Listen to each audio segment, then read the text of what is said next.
Disclaimer. Everything in this video is taken from public sources. I cannot be held responsible for content third parties publish. This video is a collection of rumors, lyrics, legal paperwork, and my own opinion. This video is covered by fair use and contains my own personal analysis and critique of publicly available information only. Visit patreon.com/traplordross if you want uncut, extended, and early versions of my best videos. In 2024, Chicago rapper Lil Durk was at the pinnacle of his career. One of the leading pioneers of drill music, the violent modern incarnation of gangster rap, over the course of his 14-year career, he'd released a series of mixtapes and albums that cemented his place as one of the most influential and impactful gangster rappers in history, and earning him the nickname The Voice. Over those years, he racked up 4 Grammy nominations, finally winning one in 2024 for his inspirational hit song All My Life with fellow rap megastar J. Cole. The song went double platinum, selling 2 million copies by the end of 2023, an uplifting anthem for the streets. It included an infectious hook where Durk claimed that all his life, people had been trying to hold him down. He rapped that they never thought he would make it out, but they couldn't take him and they couldn't break him. In his verse, he admonished the media for calling him a menace and using his past against him. He rapped about sitting down with the mayor of Chicago and politicians in an effort to change his image. Durk had presented himself as a misunderstood and falsely persecuted artist who was trying to provide a positive message to the downtrodden community he'd emerged from. But it would turn out that this may well have been one big facade, as the world would soon find out the dark reality behind Durk's music was much worse than anyone could have ever imagined. As on October the 24th, 2024, rap fans around the world would get news of a bombshell allegation as federal prosecutors would announce that they had charged 5 people connected to Lil Durk's OTF record label and rap group with the murder of a young man named Savia Robinson, aka Lul Pab, the cousin of rival rapper Quando Rondo, who had been brutally shot to death 2 years earlier at a gas station in Los Angeles. With Pab's death and the chilling aftermath caught on camera and broadcast on the news for the whole world to see. New details tonight in a deadly shooting near the Beverly Center. We've learned the victim is a friend of rapper Quando Rondo. Video from the scene appears to show Quando Rondo distraught while first responders move the body. So far, no arrests have been made. It all started at this mobile gas station at 5:30 Friday evening. LAPD says witnesses heard multiple gunshots, then watched a couple cars zoom off. 3 people in one car shot at this black Cadillac Escalade. It's unclear if those inside shot back. Deputies found it peppered with bullet holes and a shattered window. One man inside, a member of Rondo's entourage, had been shot. A 23-year-old was taken to the hospital where he died. The scene left with remnants of the fight, shoes left in the street, doors flung open. Shots fired, a fight taken to the streets, and this chaotic scene, the ending of a shooting that started in Los Angeles, California. Sheriff's deputies pulling out a man who had been shot in an SUV. Savannah rapper Quando Rondo, a passenger in that car, frantic at the sight. The details and footage of this disturbing murder would be seen and read all around the world. But not only was it a brutal hit, carried out in broad daylight with no regards for the safety of the public, but it took place next to one of the most popular tourist attractions in the city, the Beverly Center shopping mall. A brazen murder that ironically bared the hallmarks of a similar murder carried out in Chicago 2 years prior, where another rap rival of Lil Durk's, FBG Duck, was gunned down by a group of 6 men, with that crime also being caught on surveillance footage in its entirety.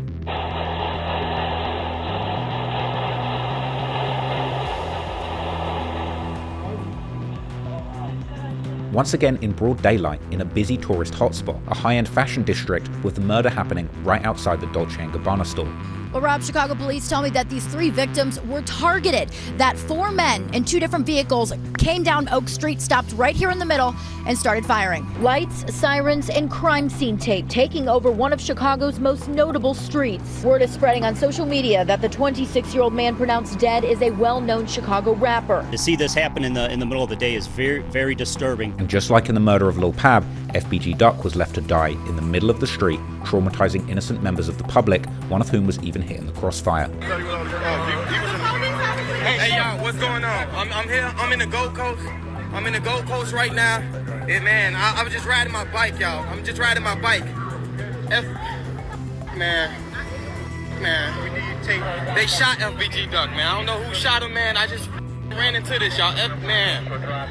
But interestingly, All of the men who were involved in the murder of FBG Duck were found guilty of murder, despite the fact that for over a year while the case was being built, they seemingly ran free, expecting no consequences and incriminating themselves extensively. Some of those people involved in the murder were dead by the time the FBI swooped in and delivered justice, and many of those involved were close friends of Lil Durk himself. One of those convicted, Marcus Smart, known in the streets and on songs as Moo-Wop, was a very close friend of Durk's, even being seen on flights with Durk, flexing wads of cash shortly before his arrest and posing for pictures, calling himself Gangster Killer. What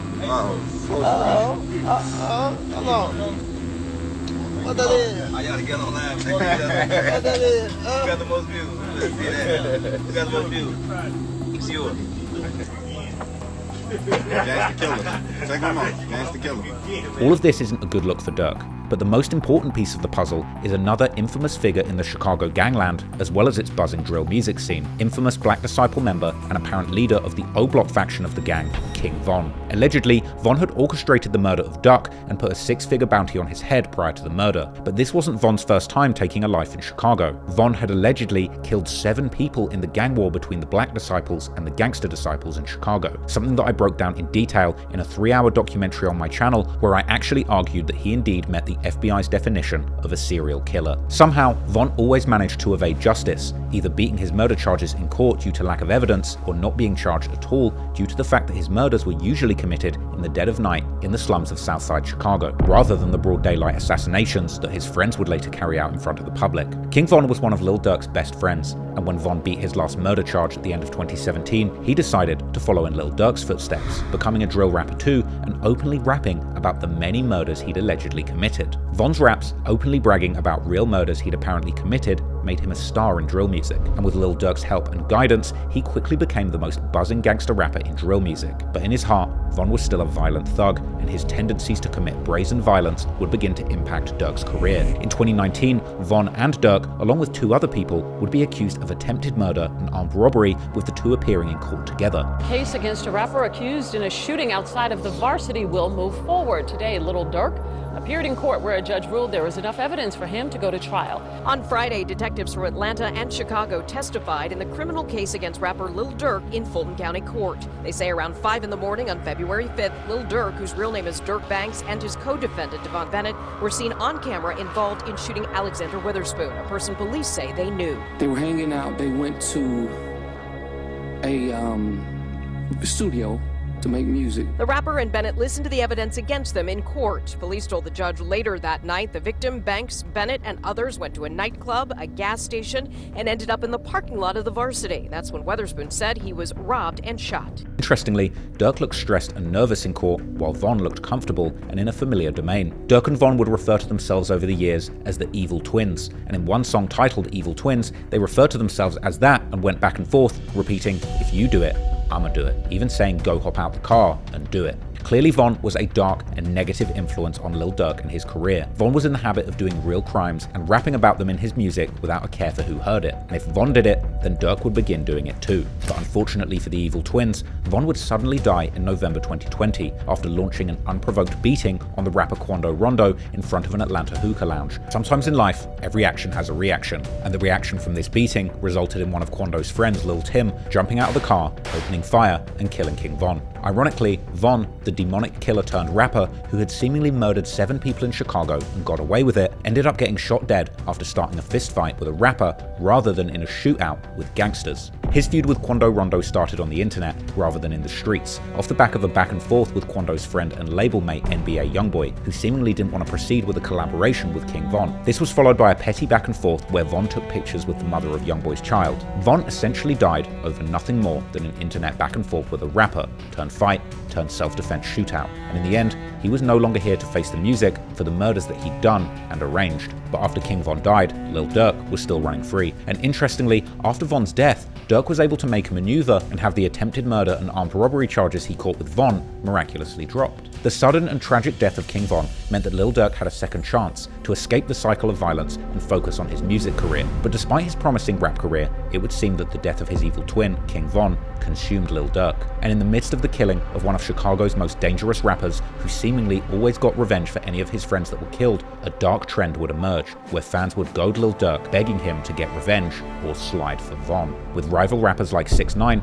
even mocking Durk openly and asking why he hasn't avenged his friend, ultimately showing off the infamous text that said "slide for Von" in blood in the music video for his song Gine, and rapping that his friend got shot and he just made music about it, taunting Durk, telling him to get a gun and go and get some get back, and saying that he knew he wouldn't ride out and get revenge for his friend on his own. Clearly, all of this trolling struck a nerve with Lil Durk, and not only did Durk lose Von, but over the years, he's lost over 30 friends to street violence, up to the point where fans have speculated that he's actually cursed, as I broke down in another video on the topic. And not only did Lil Durk lose Von in 2020, but in 2021, his beloved blood brother Dthang was also murdered at a Chicago nightclub in another incident that was seemingly gang-related. Now, just being completely honest, I can't imagine being in that situation. I haven't lost a friend or relative to murder the same way that Durk has, and who knows how the average person would react under this sort of pressure and grief. But ultimately, Lil Durk should have focused on his music career, the success that he was having, and continuing to provide for his family and the people who relied on him. But it would seem that his apparent desire to slide and get revenge was actually stronger than his desire to chase money, success, and security for his loved ones. As he famously rapped on the song Wonderful Wayne and Jackie Boy with Babyface Ray, he would rather get revenge than get millions. And he would seemingly know his fate long before the murders happened, when he rapped on his song Redman that when people ask him where he think he'll be in 10 years, he replies, in federal custody. Ultimately, 2 years after Lul Pab was murdered, the indictment would claim in black and white that this murder was allegedly a get-back for the killing of King Von. But this wasn't a surprise to anyone who'd been paying attention, as within months of the murder of Lul Pab, Lil Durk and others close to him would begin to claim openly in music and on podcasts that Lil Durk had indeed slid for Von. Oh, they did something. Oh, slide for him, slide for him. Oh, you oh, yeah. Slide for Von, right? Yeah. You got triggered by the slide for Von comments. Still, I don't know if people still say it. They say you can't say that no more. Why? Oh, yeah, because of... Wait, no. For some reason, I just don't see the comments no more.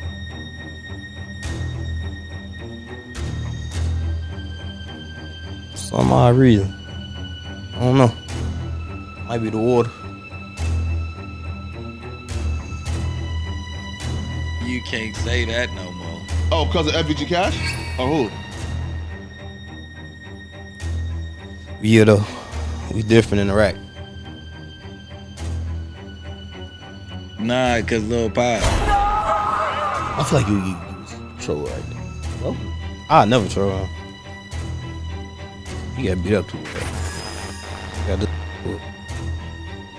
He had it already. So you're not condoning more violence? What? Everybody you telling me about don't matter. But it wasn't just interviews. In fact, just 4 months after the murder, Lil Durk and his OTF rap collective and label released a project titled Loyal Bros 2. And while many people missed it at the time, this entire project was wall-to-wall with jaw-dropping self-incrimination, not just from Durk, but his friends and label mates. In fact, when the indictment dropped, reports would soon begin to spread of an unidentified co-conspirator who had allegedly organized this murder and offered lucrative music opportunities to the other suspects. It could very well be the case that Lil Durk had actually offered his subordinates verses and feature opportunities in exchange for carrying out real murders. Unfortunately now, Lil Durk is charged with murder for hire in the case of Lul Pab, but the dark truth is, this very well may just be the tip of the iceberg. And ever since the paperwork dropped, there's been intense speculation as to whether this was a one-off incident, or had Durk actually spent several years using his power, status, and money to have numerous enemies murdered before rapping about it in front of the whole world for everyone to hear. The fact is, there's a total of 6 high-profile murders that Lil Durk is rumored to have orchestrated. So today, we're going to be taking a closer look at those cases to try and work out once and for all whether Lil Durk was really the mastermind behind this series of gruesome murders.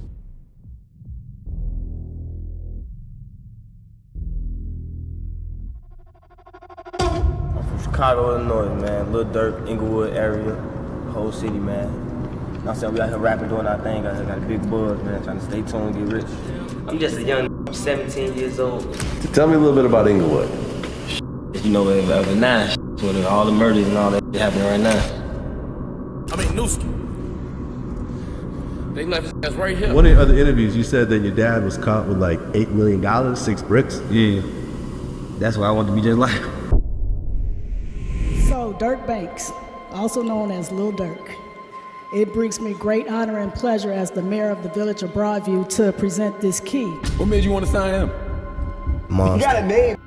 King Von, King Von. K-I-N-G. What made you want to sign King Von? Cause he got a whole story behind it. And so on behalf of the village of Broadview, we are honored to present this key to the city, to Durk Banks Neighborhood Heroes. This key is a token of our appreciation for your collaboration and partnership. On the road again, back on the road again. We catch you, you through. We catch you, you through. Against a rapper accused in a shooting outside of the Varsity will move forward. Today, Lil Durk appeared in court where a judge ruled there was enough evidence for him to go to trial.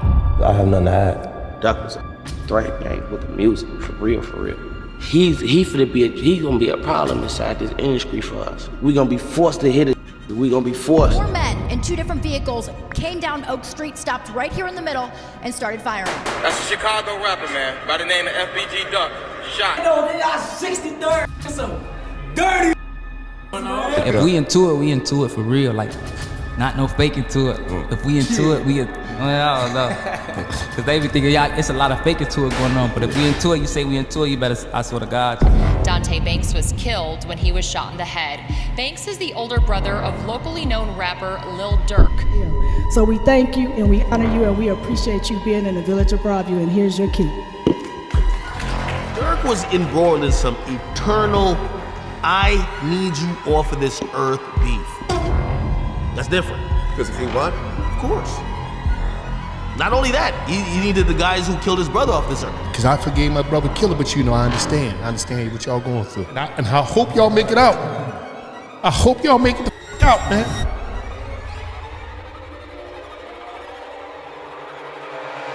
Well-known Chicago area rapper was killed in a drive-by shooting early this morning. He raps under the name FBG Cash.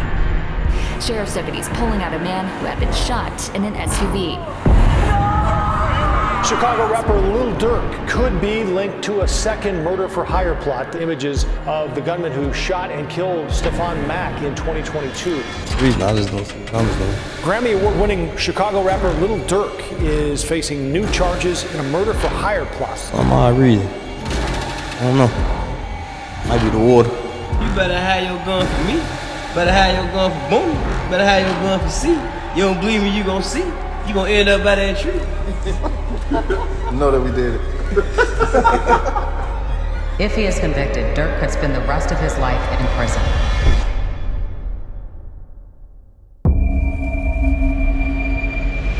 Lil Durk, real name Durk Devontae Banks, was born on October the 19th, 1992. According to his mother, LaShonda Woodard, who has written a memoir about her life, Durk, or Tay as his mother called him, shorthand for Devontae, was a problem child from early on who just couldn't stay still and was always getting into trouble. Durk and his 2 older siblings, his big brother Booney, better known as OTF Dthang, and his big sister, Tuta, were not planned children, but rather, as his mother explains in her memoir, she would barely even know Durk's father when she would get pregnant unexpectedly with her oldest child Dthang while they were both still in high school. And even after that, while Durk's father, Dthang Banks, aka Big Durk, would help to provide for her and the kids, they were never officially together as a couple, even as she kept becoming pregnant due to failing to use contraception. And to make matters harder, Big Durk would end up getting locked up on serious charges when Lil Durk was only about 7 months old, as he would get busted for a major drug dealing operation in 1993, allegedly operating under the Gangster Disciple Nation, or GDN, and even having ties to the infamous founder of the gang himself, Mr. Larry Hoover, whom Big Durk would allegedly refuse to snitch on, ultimately winding up getting himself a life sentence that he would serve for over 2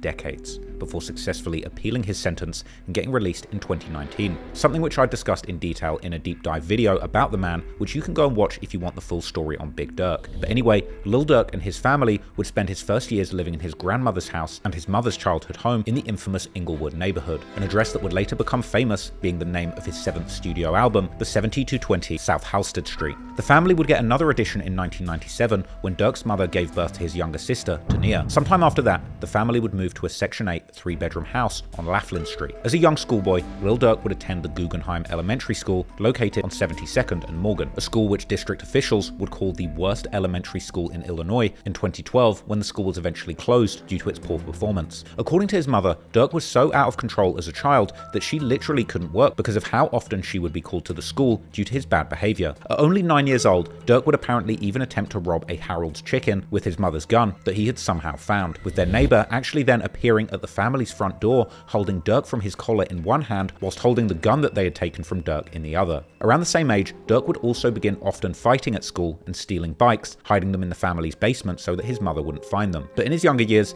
Durk was also very athletic, and he would be involved in the Jesse White Tumblers, an acrobatics program in Chicago, as well as playing basketball in his school's team. But unfortunately, both hobbies required him to keep up good grades at school in order to participate, which would ultimately take him away from sports altogether. Now, in order to get help with raising a young Lil Durk, his mother would eventually move back to live with Durk's grandmother at 7220 Halstead. But as Durk would later explain to Complex, this would do little to steer him away from trouble, and it was around this age that he would truly begin to get sucked into the street life. 72nd Halstead, house I grew up in. You know what I'm saying? My grandma's house. This is where it all started at, you know what I'm saying? Just the rap, the whole stop going to school. That's what we basically hopped out the streets when we came in. We grew up in a 3-bedroom house, really 2. My grandma kept a room to herself. Dthang had the couch. I had the floor in the back. It just came from nothing, you know what I'm saying? It came from one house, like 10 people. Even days the lights was off. Nah, the worst memories of the motherfucker not eating shit. That's the worst you can go. Really survive enough rice and toast, stuff like that. Starve not eating at night. This house gave me intelligence, you know what I'm saying? It showed me to be a man, you know what I'm saying? Nobody won't think about make it out of here. During his adolescence, Durk would become affiliated with 2 gangs from his neighborhood in Inglewood, Lamron and Dthang. Lamron would rep the streets between 62nd and 65th, with their main corner being on 64th and Normal Avenue. The name of the set, Lamron, in fact being normal, spelled backwards. But many members of Lamron would also rep the name OTF, which is now known to mean Only the Family. But OTF might not have always referred to Only the Family, as Durk's label is now known, because some have suggested that it actually originally stood for Only Trey Folks, a reference to the membership of the gang being made up exclusively of Black Disciples, a historic Chicago gang whose hand sign depicts them making a 3, or the Treys, a hand sign that was famously depicted on fellow BD drill rapper Chief Keef's Bang 3 mixtape. The first mentions of this OTF name on Facebook appear to be from around 2010, which is likely why the feds are now also tracing OTF's founding back to that specific year. Dthang, on the other hand, was located directly north of Lamron, their main streets being 59th and 61st. These 2 sets were seemingly extremely close to each other, and they would both rep the number 300, with 3, as I've already mentioned, being an important number for the BDs or Black Disciples that both sets were indeed affiliated with. Together, the 2 sets would go under the umbrella name DTLR 600, the number 600 coming from literally adding the 2 300s together. Lamron and Dthang would also be very close with several other majority BD sets from the south side of Chicago, such as the now infamous Wick City, aka O Block, located in the notorious Parkway Gardens housing projects known for rappers like Chief Keef and King Von, as well as TYMB, Blackgate, a crew known particularly for the rapper SD from Chief Keef's Glory Boys, Dipset, aka Front Street, known best for the late rapper Fredo Santana, Dog Pound, which is Durk's big brother Dthang's gang set, as can be seen in this massive chain that he had made in the honor of the 72nd Street that the set hails from. There's also AMG, also known as Mac Block, or the Avenue, aka the Ave. There's Lowlife, and the much more famous 600 set from the Washington Park neighborhood, known for rappers like E-Day, Rondo No. 9, and the late LA Capone. Lamron and Dthang were also close with a set called Bang Bang Gang, or BBG, as can be seen from this picture in 2010, where Durk himself is portrayed together with this set's name, or in this 2010 music video where Durk and Lil Reese shout out the set. In fact, one of the main members of Durk's OTF crew, Booney Mo, is allegedly from this majority Black P-Stone set that reps 79th Street, particularly 79th and Damon, sometimes going by the name 227, as well as an older name, Terradome. This set would gain an infamous reputation in the 2010s due to their long war with the GD set called Killer Ward, which in 2015 led to a highly publicized murder of a 9-year-old boy named Tyshawn Lee, whose father was an alleged member of the Killer Ward gang. Killer Ward is interestingly also known for being King Von's original hood before he would move to Parkway Gardens or O Block. Right now I'm in an area called Killer Ward. That's where I grew up at. I went to grammar school on 6th and Walcott, like kindergarten or 8th grade. It's the area, so this play a big part of my life. I grew up here being bad, gang banging around here.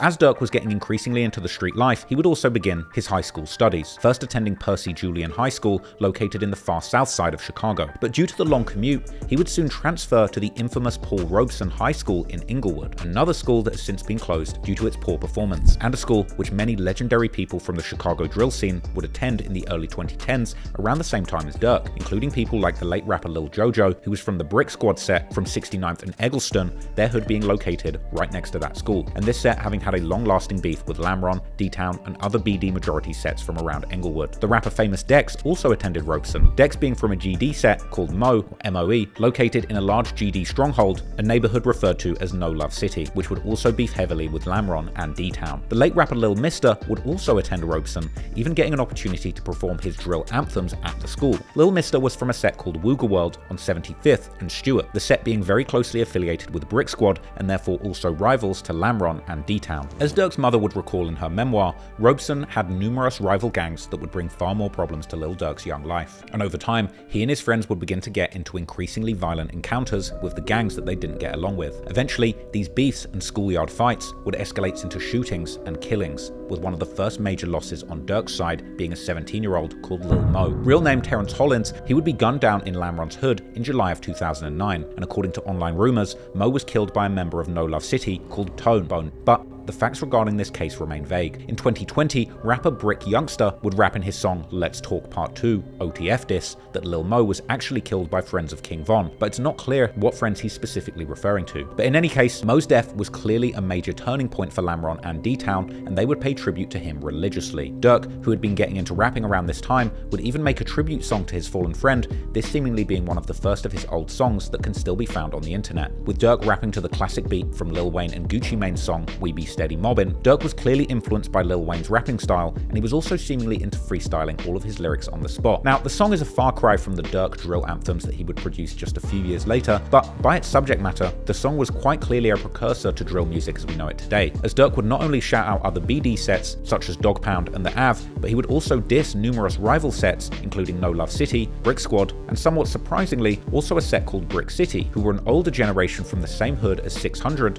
a group of OTF allies from Washington Park, who would not long after become very close with Lamron and particularly Lil Durk personally. Similar set repping can actually be heard in Durk's other alleged 2009 song called My Partner Them, this song being a remix of the Atlanta rap crew Rich Kid's 2009 song My Partner Them. And again, Durk can be heard shouting out sets like Lamron, Dthang, Young Money, and Terradome, amongst others, as well as his friends like Lil Varney from Lamron. Also in 2009 is when Durk would begin to get in trouble with the law, as in November, he would be arrested for vehicular hijacking. According to the police reports, an unknown person would first try and rob a woman's car by force, and as the police would later find the car in traffic near Dthang's hood, two men would exit the car and attempt to escape, but they would be caught. One of these men turned out to be a 17-year-old Lil Durk. According to the police, while in custody, either Durk or the other man would freely state that he had seen the car running for about 20 minutes with no one inside, so he decided to take it. However, despite this admission, it doesn't appear that Durk ever received any legal consequences from this incident. But then, only a month later in December,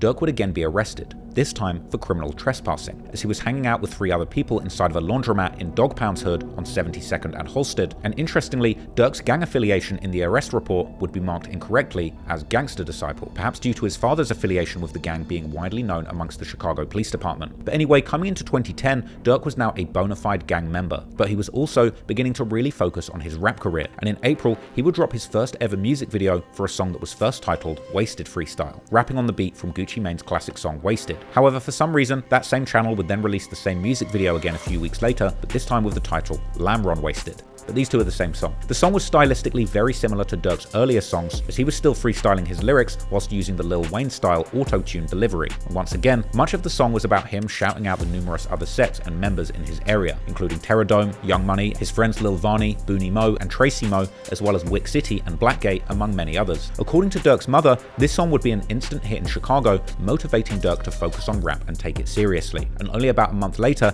it was followed by another music video for a song titled L's Bitch. But this time, also the Grim Reaper of Chirac himself, Lil Reese, would be in the mix, somehow having a flow and lyrics that were light years ahead of his more recent output, which was not lost on fans of Chicago drill when they would run into this video years later. Now, Durk would seemingly put much more effort into this song, finally resulting to actually writing down and thinking about his lyrics rather than simply freestyling. And the beat of the song was also much darker than his earlier tracks, foreshadowing the formation of the drill sound that was soon to follow and become huge. However, for whatever reason, he would not drop any more music during 2010, but coming into 2011, he would truly get into his bag, dropping numerous songs and music videos, including Sneak Dissin' in January, I'm a Hitter in March, which would help Durk land a radio interview on University of Chicago's WHPK 88.5. There was the track Rob Who with Lil Reese that dropped in May, a track 227K in June, which would be a diss song towards their old friends, the BBG, aka Terrordome, who they apparently had a falling out with, seemingly allying with Terrordome's enemy, the Killer Ward, instead. Another track called Too Many Say They Drillin' with Lil Reese was posted on YouTube by none other than Chief Keef, who was also beginning to get a major buzz in the city for his music around this time as well. He would then drop the I'm a Boss freestyle in October,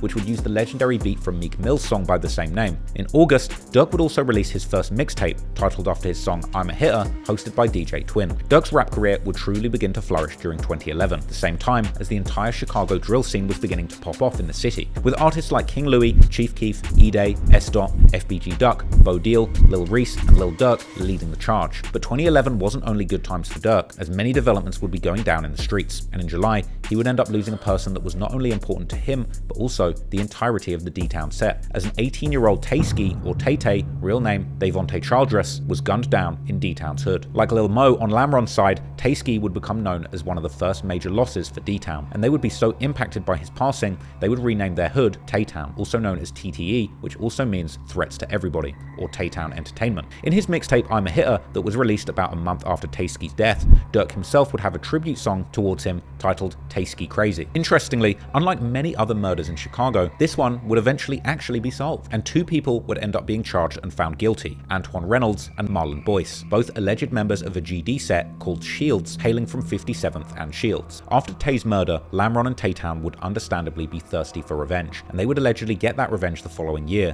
when a member of the Shields named Travis Henry was shot and killed while sitting in his car in the Shields hood. Just like Tay-Town, Shields would pay tribute to their fallen friend by renaming their hood Travis World, whilst also claiming to be TTEK, or Tay-Town Killers. It would take 2 years for the police to finally find a suspect, but in 2014 they would charge a man for the murder of Travis, this man being none other than OTFDD, real name DeAndre Wilson, who was already back then one of Lil Durk's closest friends. However, by 2023, after almost a decade of fighting these charges, OTFDD would end up beating the case and walking away a free man. But back to 2011, Durk would find himself in trouble with the law once again, when he would be arrested in October for an aggravated UUW, or unlawful use of a weapon, as he was caught trying to hide his gun and flee from the police. However, the most interesting part about this arrest is the fact that the police were already looking for Durk due to an investigative alert with probable cause to arrest. Years later, rumors would begin to circulate online that the reason why not only Durk, but also Lil Reese were wanted during this time was due to a shooting in late August 2011 where 4 teens had gotten shot in Woodlawn, more specifically in the hood of the infamous set Gyro City. Fortunately, nobody would die in the shooting, although some of the victims would reportedly be taken to hospital in critical condition. Interestingly, the Grim Reaper himself, Lil Reese, would later state in a DJU interview how he had previously shot someone who had been on the same interview couch, with many fans thinking that Reese was talking about this very case and specifically referring to a well-known Gyro City member and infamous internet motormouth FBG Butter, who had indeed been on DJU's couch shortly before Lil Reese's interview. I said you had a lot of goof on this couch. I've been watching lately.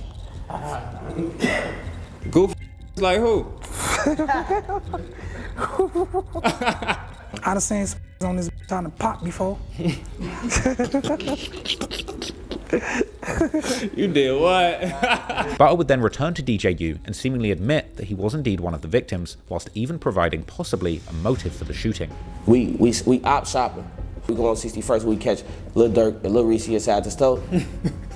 They scared as hell, but I ain't even know who Lil Reese and Durk was on folks' grade, right?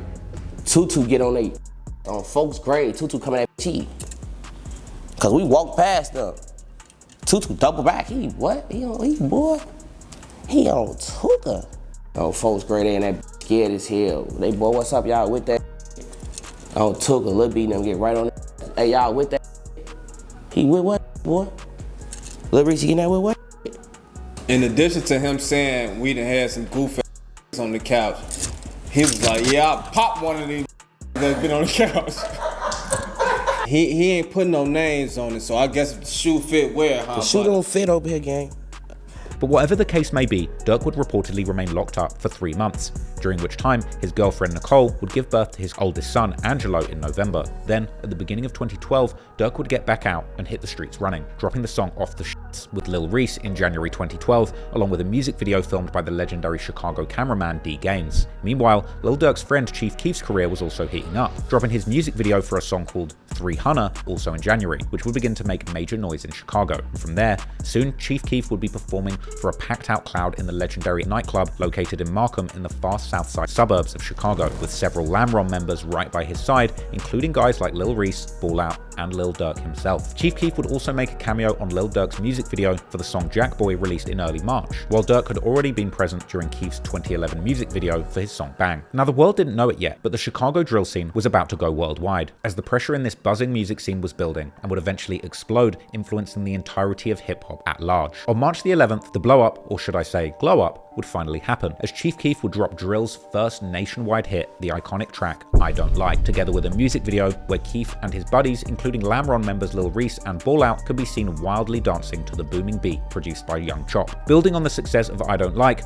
Durk would drop a major hit later in March himself, the drill classic L's Anthem, another auto-tuned banger dedicated to his Lamron set. Durk, together with the likes of Chief Keef and Lil Reese, were now the main faces of the new Chicago drill scene, and if you would have seen the potential in Durk at the time, you would have truly gotten yourself a bargain deal for a feature, price tag at this time being just $1,000. Then, in late April, Durk and Reese would both make a major announcement when it was revealed that they would both be signing to Def Jam, one of hip-hop's most historically significant record labels. And this was even before Chief Keef would sign his historic $6 million deal with Interscope. But unfortunately, just as Durk's career was about to take off, he would have to go back to jail to finish his sentence for the UUW, keeping him out of the picture for several months, whilst his friends and family were trying to keep his buzz going. Durk would get out in July, this time hitting the streets with a new look and a new hunger, which would culminate in December with his third mixtape, Life Ain't No Joke, featuring big names in the rap game like French Montana, Soulja Boy, and Yo Gotti. However, it would be Durk's next major move that would truly make him a household name, as in May 2013, he would drop the song This Ain't What You Want, together with his most professional looking music video until that point,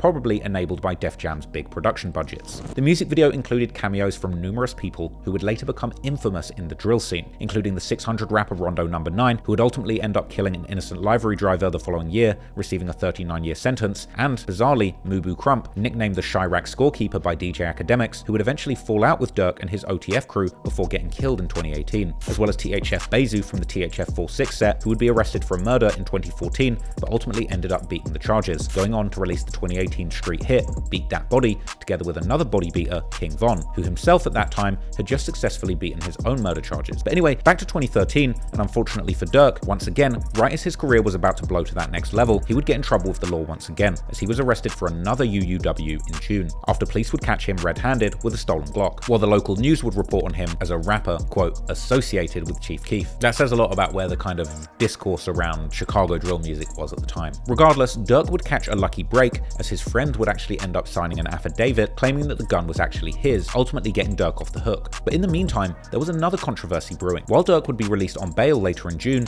he would almost immediately get into an online beef with none other than Chief Keef himself, as Durk's OTF affiliate Chief Wook would begin tweeting apparent disses towards Keef, accusing him of not being a stand-up friend and refusing to help somebody that needed bail money, despite having signed a $6 million record deal. Durk would actually retweet his friend's posts, whilst also letting his own feelings be known, saying how he's still in the hood and not in the rich suburbs outside of Chicago like Keef was at the time, as well as directly stating how it was F Chief Keef's GBE crew. Naturally, fans at the time would think that the beef was about Durk's bail, which had been 10% of $100,000, an amount that just so happened to be the exact same amount that Keef would post his new four-wheeler costed. These posts actually at the time being seen as subliminal disses towards Lil Durk. However, as 600 member Tay Capone would later explain, the person asking for bail actually would have been an O-Block member called Trey 5. They came to him about bonding out 5. They came to him about bonding out one of the guys, and Sosa was like, you know, he not spinning them, but he just telling them like, I got you. You know what I'm saying? We gon', you know, Trey 5 was from O-Block. He was fighting a charge. He had bond. I think his bond was like 10K, 7,500 or something they was trying to get from So. And Sosa had been, I guess, to them, spinning them about the, you know what I'm saying? Like whatever bond money or whatever they was gonna do for 5, they wanted from Sosa. They felt like Sosa was spinning them.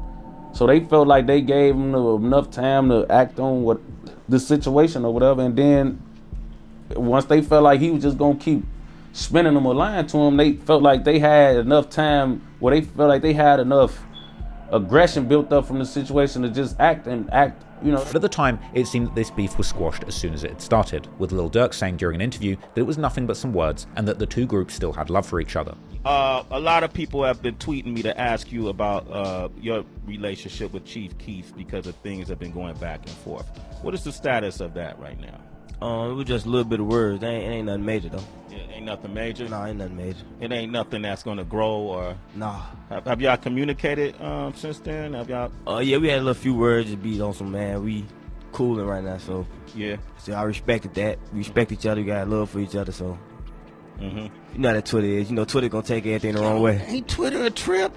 Meanwhile, Lil Durk's Lamron set was getting some questionable publicity in the local media, as the Chicago Sun-Times would publish a scathing cover story about the gang in November 2013, calling the set Lamron Englewood's public enemy #1. And the article would go in depth on Lamron's alleged illegal activities, which according to police included not only shootings and murders, but also drug sales, and even a large counterfeiting ring that produced fake driving licenses. However, at this point in time, the article was only focusing on Chief Keef's connection to the set, and it wouldn't mention Lil Durk at all. Once again, just showing that difference in fame between these two at that point in time. Also in November, Durk would experience another major loss when his good friend Pluto, real name Patrick Walker, would lose his life under strange circumstances, reportedly getting shot by a friend from the TYMB set whilst out driving in his car. The incident allegedly being an accident, but one that would eventually sour the relationship between Lamron and TYMB, with Durk later rapping in his song titled Crossroads how Pluto would still be alive if he hadn't been out hanging with the wrong strangers. Behind the scenes though, things between Lil Durk and Chief Keef apparently weren't all good, and in 2014, things would go all the way left when some of Chief Keef's old friends from O Block would also get involved in the beef, with several incidents taking place that year. First, in March, there would be a shooting at Chief Keef's manager's house, which allegedly was a robbery that his old friends were involved in. Then in June,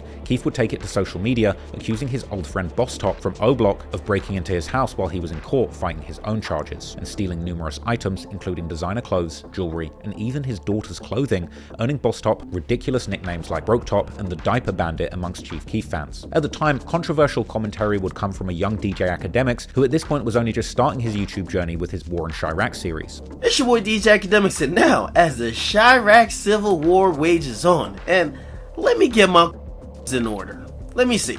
We have a named Boss Top who was Chief Keef's protege. He was supposed to be the protege savage to Baphomet. Now, I'm not sure why these two fools fell out, but it wouldn't surprise me if it was over maybe some Reggie, maybe some sneakers, and you know my favorite reason for to start beefing in Chirac, sneak dissing. Or it might have been over apparently might have been over some song titles or something to do with another named OD who died, who influenced the whole name of Block, aka O Block. Allegedly, Boss Top and his robbed Chief Keef and another GB member called Capo for their chains, including this notable Jesus piece that Capo owns.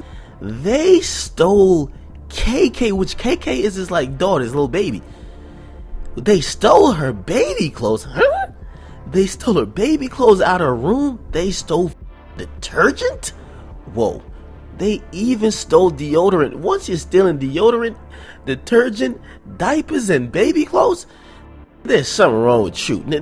That's how that name Broke Top probably originated. But if you're out here stealing baby apparel, like you at the Baby Gap, it's over.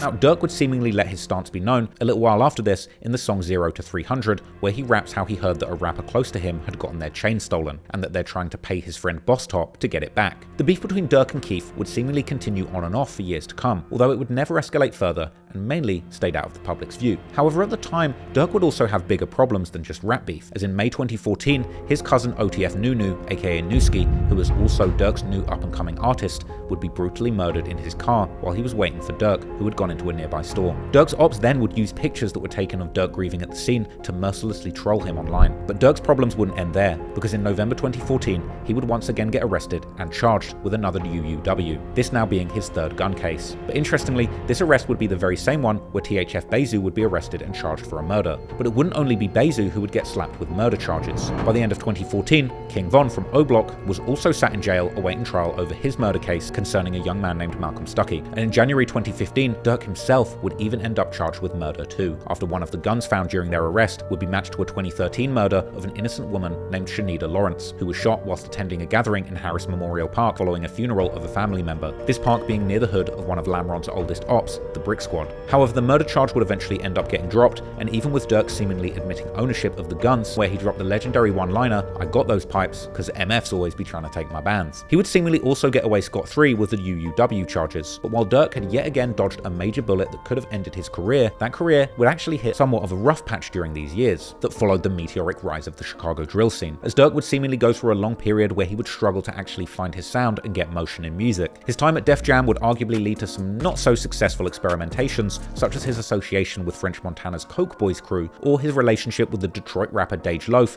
which appeared as a publicity move for Durk in an effort to move him away from the drill sound to a more pop-oriented approach to music, as even Durk would seemingly admit in his 2016 song Like Me. But in 2016, Durk would end up parting ways with Def Jam, and while he certainly still had a sizable audience, it was clear that his career trajectory was pointing downwards, and this must have been a moment where Durk was under immense pressure to produce something that would get his name hot again and get his music respected in the streets once again after trying to go pop. And it just so happened that around this time, someone from Durk's old circle would get back into the streets, ready to put his crazy story out there for the whole world to hear, and that someone was none other than King Von.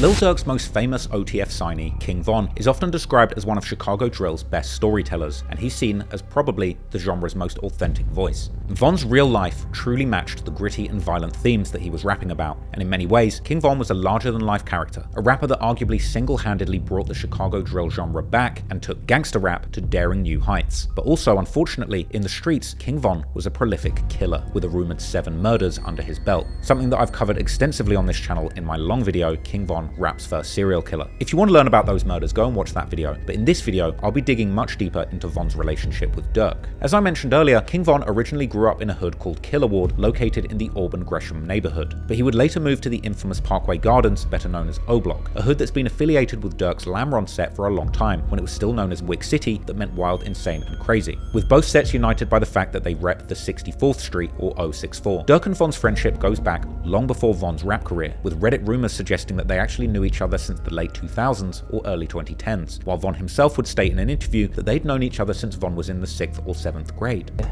How'd you guys meet? Growing up, same area, hoods, you know how that go. Do you remember the first time you met him? The first time, nah. We always be outside, deepest hill, so probably the first time. Or maybe what age? Around like 6th grade or something, 7th grade. But didn't go to the same school? Nah, I'm younger.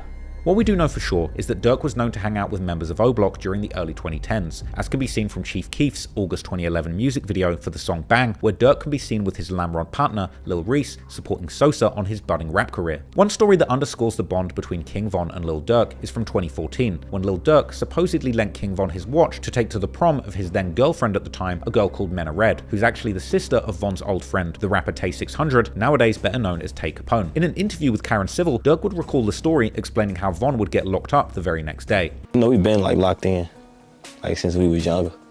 My brother Vernie put us into him, and we just started like locking in real heavy. And then, I think we was going on prom. I had gave him my watch to go on prom. He go on prom, he locked up the next day with it. So when he came out, it was like, oh yeah, we locked in.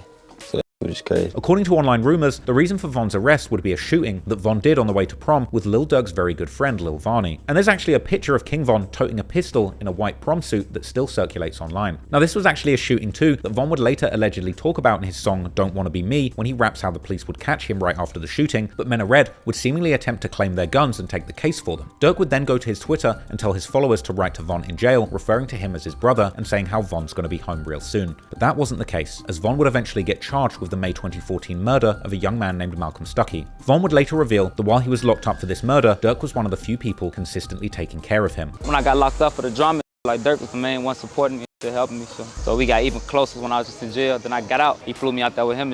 Got the rapping. So me and Durk, we like. Von would eventually beat his charges and get released in December 2017, and Durk would almost immediately take him under his wing and out of the reckless street life that nearly destroyed his life. And soon after, King Von would sign to Lil Durk's OTF collective, and inspired by Durk's success, he too would turn to rap as a means of changing his life. Before they finish, I'm saying these two artists from Chicago who signed the OTF. So. Okay, so that's Book right Book there? is 600 and King Von. So, and they signed to you? Yeah, actually, they got their own face and name, so they don't need me. Oh, they don't need you. They don't need you. So. Yeah, we on that. Durk would waste no time helping Von make his mark on the rap game, bringing him to the popular radio show The Breakfast Club shortly after Von had begun dropping his first songs, with Durk describing him as somebody with a gripping story to tell, perhaps smoothly hinting to his secret past as a 7-time killer in his neighborhood. King Von, V-O-N, K-I-N-G. What made you want to sign King Von? Cause he got a whole story behind him. You know what I'm saying? He from O Block. Okay. You know what I'm saying? That should speak for itself. Nah. But you know what I'm saying? He just real. You know what I'm saying? His music. He just a real just with him. You know what I'm saying? It's my brother, twin. I've been with him his whole journey in jail. And I ain't gonna lie, like he ain't never say nothing about rapping. The interview actually featured an iconic moment where Charlemagne asked Von his story, and Von proudly boasted that he just beat a body in 2 attempts, even hinting that he did indeed do the murder and only got off due to Lil Durk helping him with an expensive lawyer. What's your story? It's my story. I just got out of jail for just beat a body in 2 attempts. Like, December? I just got out and started rapping. So you was in jail for 2 murders? Yeah, 1 murder and 2 attempts. I just beat. How you beat that? What you mean? I mean, you didn't do it clearly. But you had something to throw young black. What he did? Like jury, like jury. Yeah, look, That's expensive too, to take it to trial and all of that. Yeah. Hey man, if your brother got on $500,000 worth of jury, he gonna have a lawyer. Von's breakout moment would come just weeks later in December 2018 with the song Crazy Story, a vivid depiction of a robbery gone wrong. The song's powerful storytelling captivated listeners and amassed over 100,000 views on its first day, which shocked even Von himself. But their shared success wasn't without turbulence, as it seemed that Von would bring the Chicago street mindset back to Lil Durk's life, who at this point had already seemingly moved on to bigger and better, more positive things, living the rapper lifestyle all the way out in Atlanta. In February 2019, not even a year after Von had signed to OTF and begun dropping music, Durk and Von would allegedly take part in an incident that would land them an attempted murder case in Atlanta. Allegedly, an altercation would take place outside of the Varsity restaurant, where Durk and Von, along with their friend and fellow OTF affiliate THF Bezu, as well as another Chicago rapper AAB Hella Bands, would allegedly shoot and rob a man by the name of Alexander Witherspoon. Police would claim that Durk was caught on camera during the incident firing from his custom Jeep Trackhawk with a large 300 printed on the side. But the surveillance footage of the incident was seemingly from an angle that left much ambiguity to who had ultimately been the one shooting. This is the car and this is the SUV. Okay. So you're gonna see it in just 1 second. So the car with the lights on was also involved. That's the car that the gentleman was in. Like I said, if you're looking at it, hey guys, look. So in a minute you're about to see it. Okay. So I can't tell where he came up from, but you're gonna see the green shoes in a minute. So look at right here. This is the car. The SUV behind it is the SUV. And all those girls are talking in the SUV. And in 1 second, you're gonna see the guy get out tussling. It looks like they're in the back tussling or something, but you really can't tell what's going on. But if you see inside of that car, you see all that tussling. Right. So this is the guy. Yes,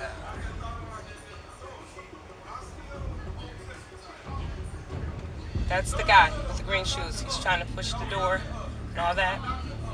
So I don't know if he has a firearm too, but I know he falls a couple of times. Okay, there he is. That's him. That's him steady running. He got hit. He's steady running, and then you'll see him fall out in front of us.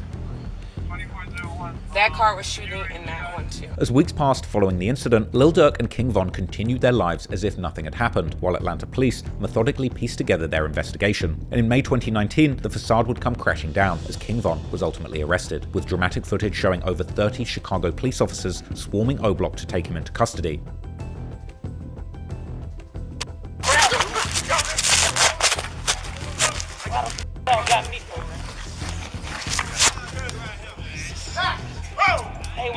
Stay on the ground. Stay on the ground. Gang, Just don't resist. Don't resist. Gang, why y'all grab me? What the f*** y'all? Other footage would show King Von in the precinct after his arrest. Shortly after, Durk voiced his support on Twitter, simply writing "Free Von." But then another tragedy would strike just a week later, when AAB Helaban's, real name Amir Golston, was gunned down outside of a Miami nightclub in the early hours of the morning. AAB Helaban's, who's from the so-called Wild 100s in the far south side of Chicago, had allegedly killed another rapper in 2015 who went by the name of Chris Smokes and belonged to a set called LSG 109th, also known as Kush Cowboys or T3 Gang. The LSGs, or Lynchman Sircon Gangsters, have a long history, allegedly going back all the way to the original Supreme Gangsters that preceded the Gangster Disciples, as well as the Black Gangster Disciple Nation alliance between the GDs and BDs that was formed between Larry Hoover and David Barksdale. Allegedly, 4 years after Helaban's had killed Chris, a member of the LSG by the name of Austin Hall would fly to Miami to kill Helaban's as revenge for his fallen friend, catching him in front of a busy nightclub, with the assassination being caught on video surveillance. And Miami Beach police are releasing some surveillance video they say captures the shooter as he tries to run away. Newly released video obtained from the Miami Beach Police Department shows people running for their lives on South Beach. Moments later, this man is seen running diagonally across Washington Avenue. Miami Beach police now say they believe this is the man who opened fire, killing 24-year-old Amir Golston, better known as rapper AAB Helaban's, and sending another man to the hospital. A Miami Beach spokesperson would later reveal that Helaban's had been wanted in Atlanta for the attempted murder and robbery case involving Durk and Von. The victim in this case, it was wanted out of Atlanta PD. Actually, he had an active warrant for attempted murder, armed robbery. Meanwhile, according to the Chicago Police Department's website, 2 days after Helaban's death, THF Bezu would be arrested in Chicago as a fugitive from justice, allegedly tied to the same Atlanta shooting. However, despite Von and Durk's legal troubles, their music careers had flourished. Just weeks after Von's arrest for the shooting and robbery incident, the remix for his hit song Crazy Story featuring Lil Durk would drop, becoming a massive hit, even landing the track on the Billboard Global 200, being sat at a whopping 122 million views. 1 week after the release of this remix, Lil Durk took to Twitter to announce that he would be turning himself in for the same crimes the following day. But before doing so, he would actually sit down for a TV interview in his lawyer's office, where he claimed his innocence and vowed that he had moved past the street gang life of his youth. You're about to surrender as we speak. Yeah. How come? Because I have nothing to hide. Like, I have nothing to run from. A rapper's ride. Soon after we spoke, Dirk Banks, aka the performer Lil Durk, emerged from his lawyer's space and headed toward an SUV. Soon after that, he stepped out in front of the Fulton County Jail. One of his lawyers says he was swiftly taken into custody there, having swiftly flown back to Atlanta after he found out he was wanted. We found out we had a warrant. We was actually on tour. Once I heard, I immediately came back. He's willing to turn himself in and take care of what he needs to take care of. We immediately canceled the tour. He's got a multi-million-dollar salary music career going. Did you do it? Did you shoot this man? Did you commit the other crimes of which you're accused? No. Banks indicated his lawyer told him not to discuss the specific facts of the case, but he confirmed what his attorney Manny Aurora said, that as a youth, Banks was drawn into the gang life that surrounded him in Chicago, but that's not who he is today. I had a bad background, just growing up as a child, about father being incarcerated for 25 years, 26 years.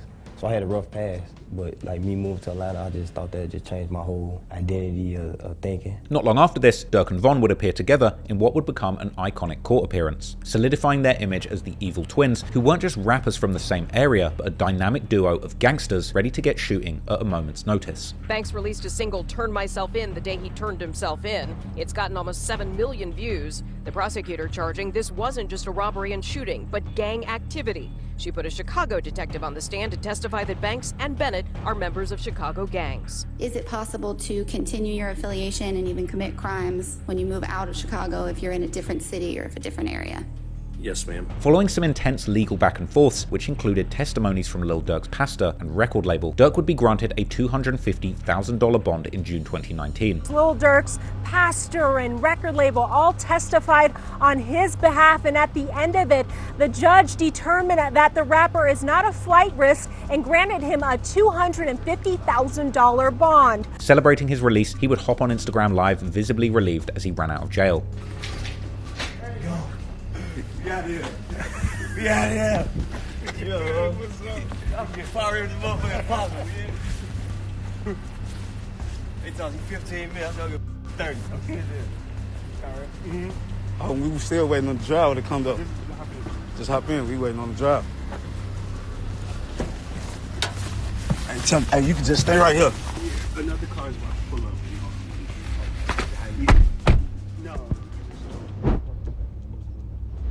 back.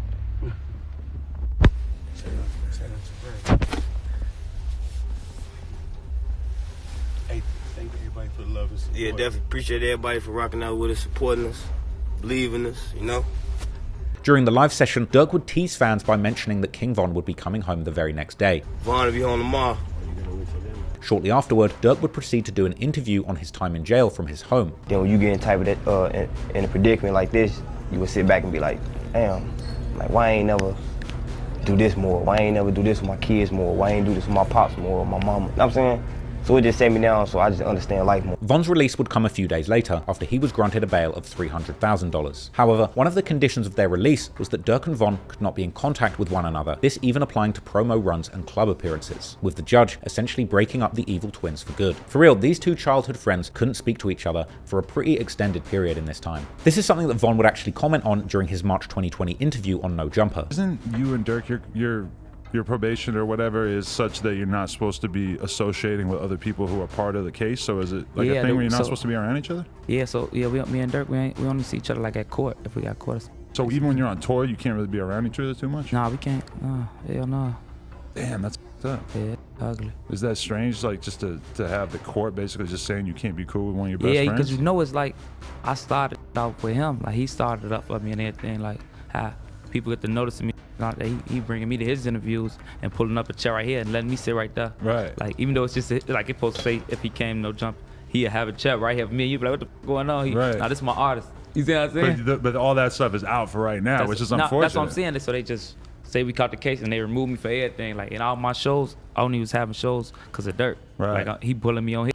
You see what I'm saying? So I'm only going places with Durk. I'm only doing. So now it was time to.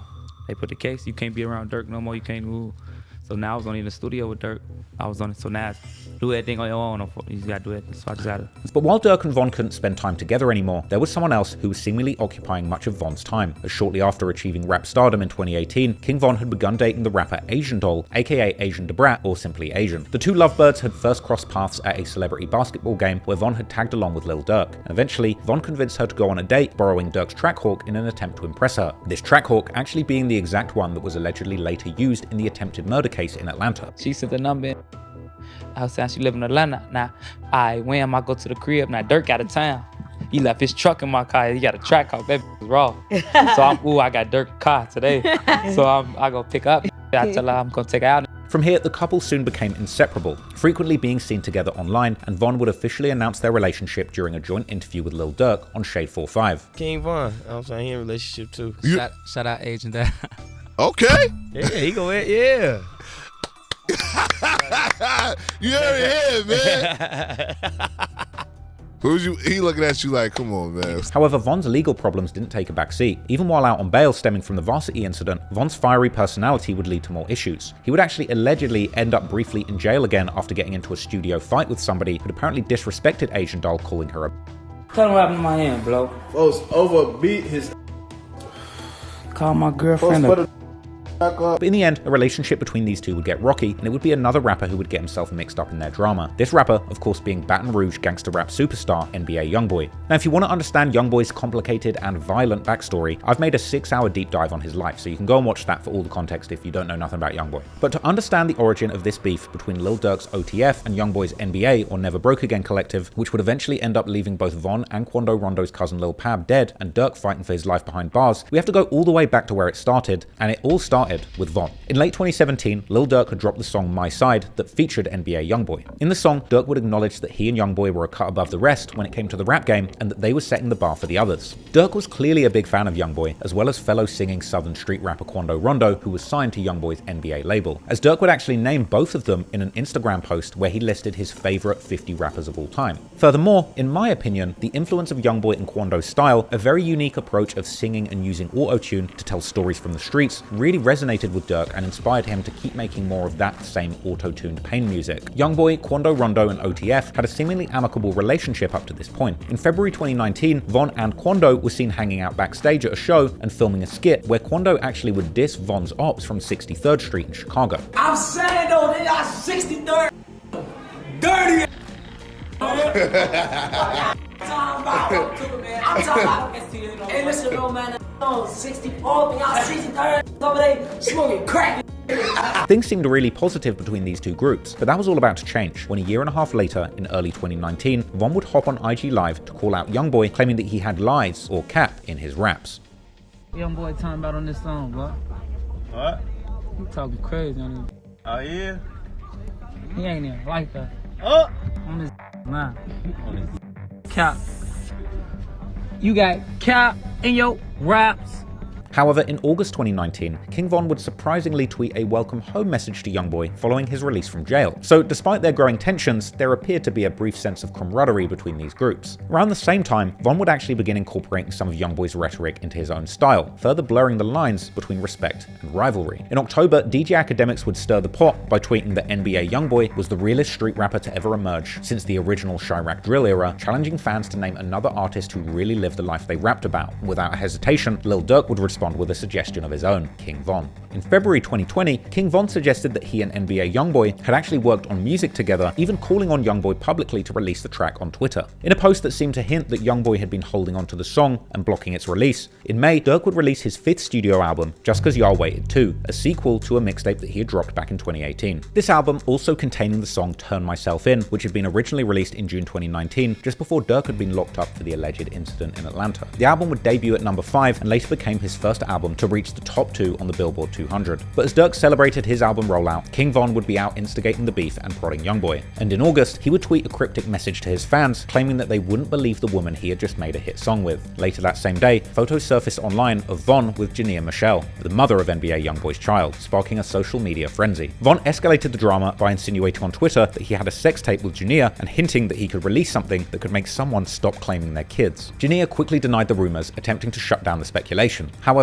leaked messages suggested that Von's actions were less about Jania and more about getting under Asian Doll's skin, revealing that his supposed collaboration with Jania was an effort to provoke Asian Doll, who he'd apparently split up with at this point. Asian would quickly dismiss Von's claims as lies, asserting that she had found direct messages between Von and Jania before they split up, just adding more fuel to the fire. Oh, now I've seen that in them DMs. I've been seeing it. She's lying. I've been seeing it. Been on dick. I've been seeing it. None of this not a surprise. This is just on the internet right now, you know what I'm saying? I've been new. The very next day, NBA Youngboy would respond with an Instagram post aimed squarely at Von, and in a shocking move, Youngboy captioned the post with a vow to make sure that his son sleeps with King Von's daughter, turning the trolling into a deeply personal and slightly weird attack. Amid the escalating tension, Durk and Von's longtime friend from back in the days when OTF was something more than just a rap collective, Lil Reese, would enter the beef too, tweeting a bold threat that he planned to beat up Quando Rondo, a close friend of Youngboy and an artist on his NBA label, to which Rondo would respond by saying that Reese and the Chicago rappers in general wouldn't do nothing. Man, this gang gonna do nothing to me. At this point, the beef between Von and Youngboy had now broadened to include numerous people from both sides, and in September 2020, King Von would tweet what appeared to be a direct threat towards Quando Rondo and NBA Youngboy, saying that he hoped God had space for both of them. The following day, Quando Rondo's right-hand man, Lil Tim, would fire back on Twitter, warning Von and the other Chicago rappers to think twice before messing with Quando. But Von, unfazed, would respond the day after, saying that he'd been fighting his whole life and he could punch hard as hell. Around this time, Von would also begin publicly claiming that he was single and too focused on his career to be in a relationship. However, he would still be spotted at a club with Youngboy's baby mama, Jania Michelle. So just like 2 days ago, Jania was spotted in the club with King Von's sister, and King Von was also there as well.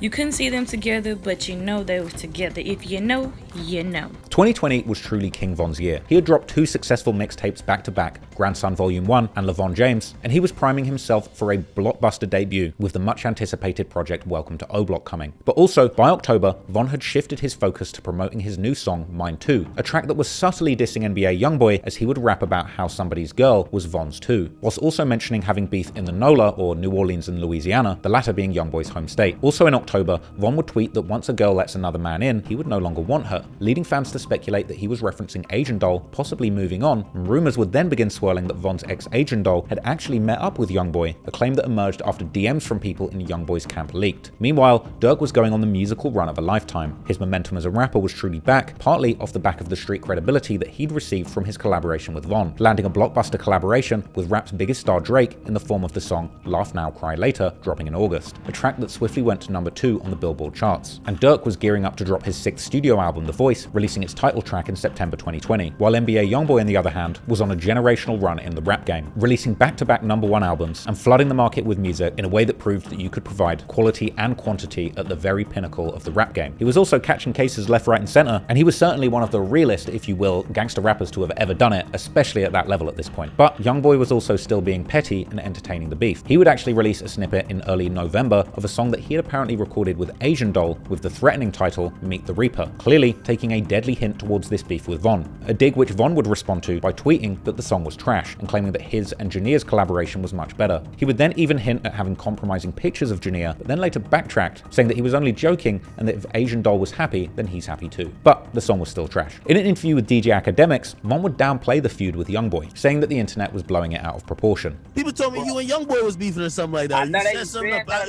what happened, Von? What's going on with you, man? They be saying that a lot. It's like we got the same interests and then you know how the internet will try to make it. Don't tell me I got problems over girls. No, it's the internet, gang. It's the you know, they'll try to make it like that because it's the internet. You see what I'm saying? And then you know how females will try to make it like that because they females, and they'll try to make it like one motherfucker hard and try to. It be just all type, but it ain't nothing too serious, nothing you should worry about.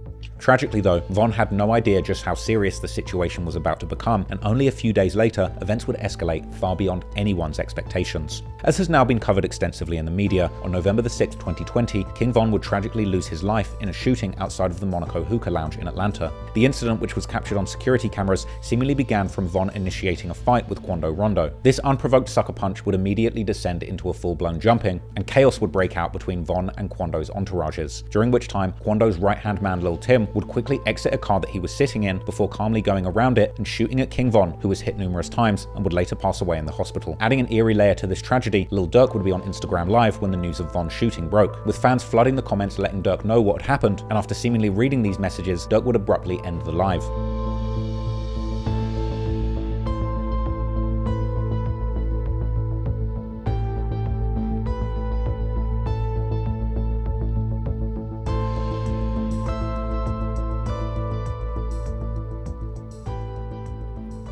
The hours that followed saw a media frenzy as tributes and reactions poured in. Durk took to Instagram to mourn his close friend, sharing a heartfelt post where he simply told Von he loved him. But while Durk was grieving, unfortunately, the internet wouldn't be kind to him, as in the midst of Durk mourning the loss of his friend, who was known as one of Chicago's most feared gangsters, who never let a violation go unchecked, online, the phrase "slide for Von" would become synonymous with Lil Durk amongst fans of drill music, popularized by none other than rainbow-head rapping snitch 6ix9ine. The trolling and troll-looking rapper commented on Lil Durk's tribute post for Von how Durk had first lost Newski and now Von, and that he was still just rapping, telling him to go and pick up a gun instead. 6ix9ine would continue his provocations during an appearance on DJ Academics' Off the Record podcast, accusing Durk of knowing who killed Von and doing nothing about it.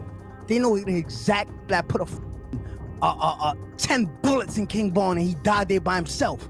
Why nobody slid for that? I don't see you on Instagram saying, yo, go slide for that, man. Listen. Y'all know what y'all saying? Yo, y'all want the I'm gonna be real with you. Hold on. Hold on. Wait, hold on. Kill at me. Hold on. Why this not shooting? Let me be real with you. Let me be real with you. I don't see you on Instagram saying, yo, Durk, go slide for your man. I discovered King Von. No, When I don't want King to talk about King Von. So Why I don't know. I don't know no politics.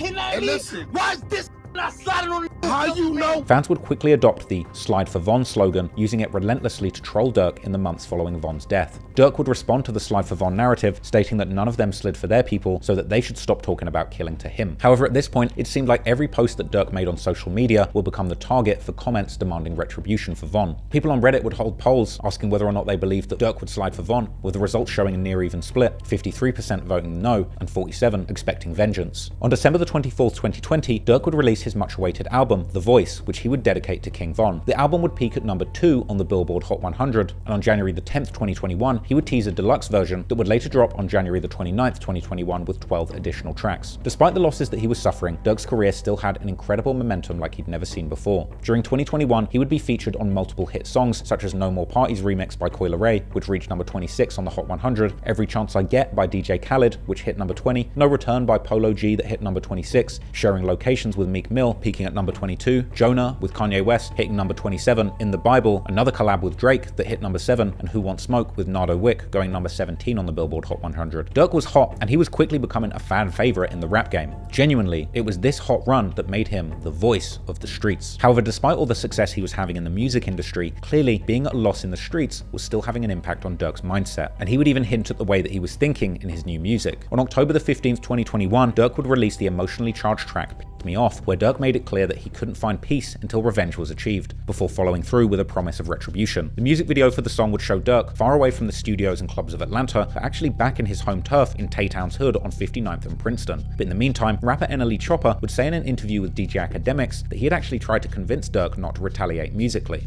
When after this shit happened with Vaughn and all that, a lot of all that was happening, bro, I was the one really in bro ear, like, know what I'm saying? I don't want to be this person in your ear to be like, know what I'm saying? Let this chill, like, don't move on it. But bro, I'm gonna be that person to let you know, bro, like, this cycle we in as black men is a never ending cycle. Cause at the end of the day, bro, we one person, we got one conscious mind. That's why when I'm thinking something, they might be thinking the same thing. Cause at the end of the day, out of us being black, white, Hispanic, whatever, we are a human being and we are one race.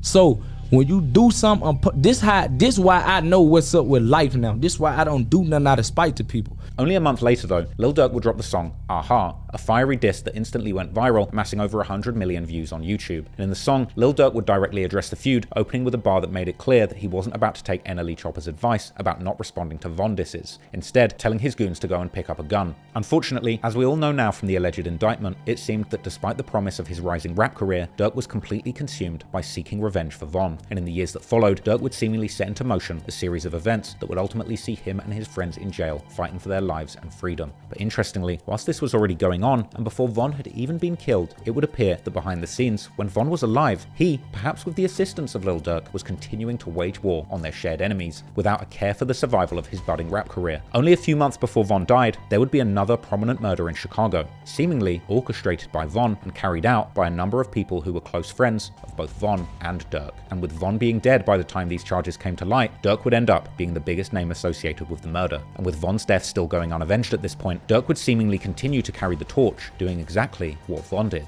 using his music and lyrics as a megaphone to tell the world about him and his crew's murderous ways, laying the groundwork for the authorities to build up a picture of Durk and Von as violent kingpins, using their fame and money to have anyone they didn't like killed without a care. And I'm of course talking about the murder of FBG Duck.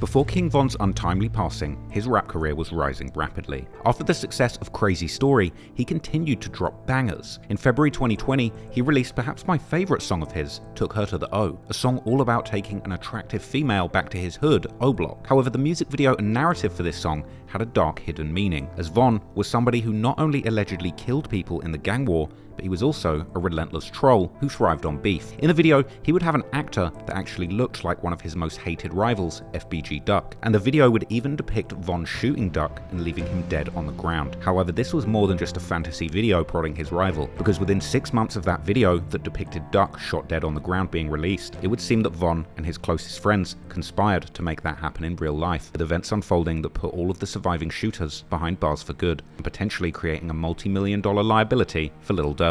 As everyone following the drill scene likely knows by now, FBG Duck's murder was allegedly part of a long-running beef between two gang sets from the south side of Chicago. Duck's set, STL-EBT, sometimes referred to as 63rd or Tuckerville, largely identify as gangster disciples. On the other side is O-Block, who are primarily black disciples, this being the set where the majority of Duck's convicted killers hail from. A deadly feud between these two factions, who exist just a stone's throw away from each other, stretches back more than a decade, particularly throughout the 2010s, when this feud would claim the lives of many young men in the area, with Redditors speculating that at least 10 people lost their lives in this deadly beef. But to understand exactly how Lil Durk became part of this beef, we have to go all the way back to the beginning. Some of the first mentions online about the beef between STL-EBT and O-Block, or Wick City as it was known then, date all the way back to the early 2010s, although likely the beef had already started in the late 2000s. However, as already alluded to earlier, this war was never just between these two sets, but rather between numerous gang sets whose affiliations and rivalries were commonly based on their overarching gang identities, these being the Gangster Disciples and the Black Disciples,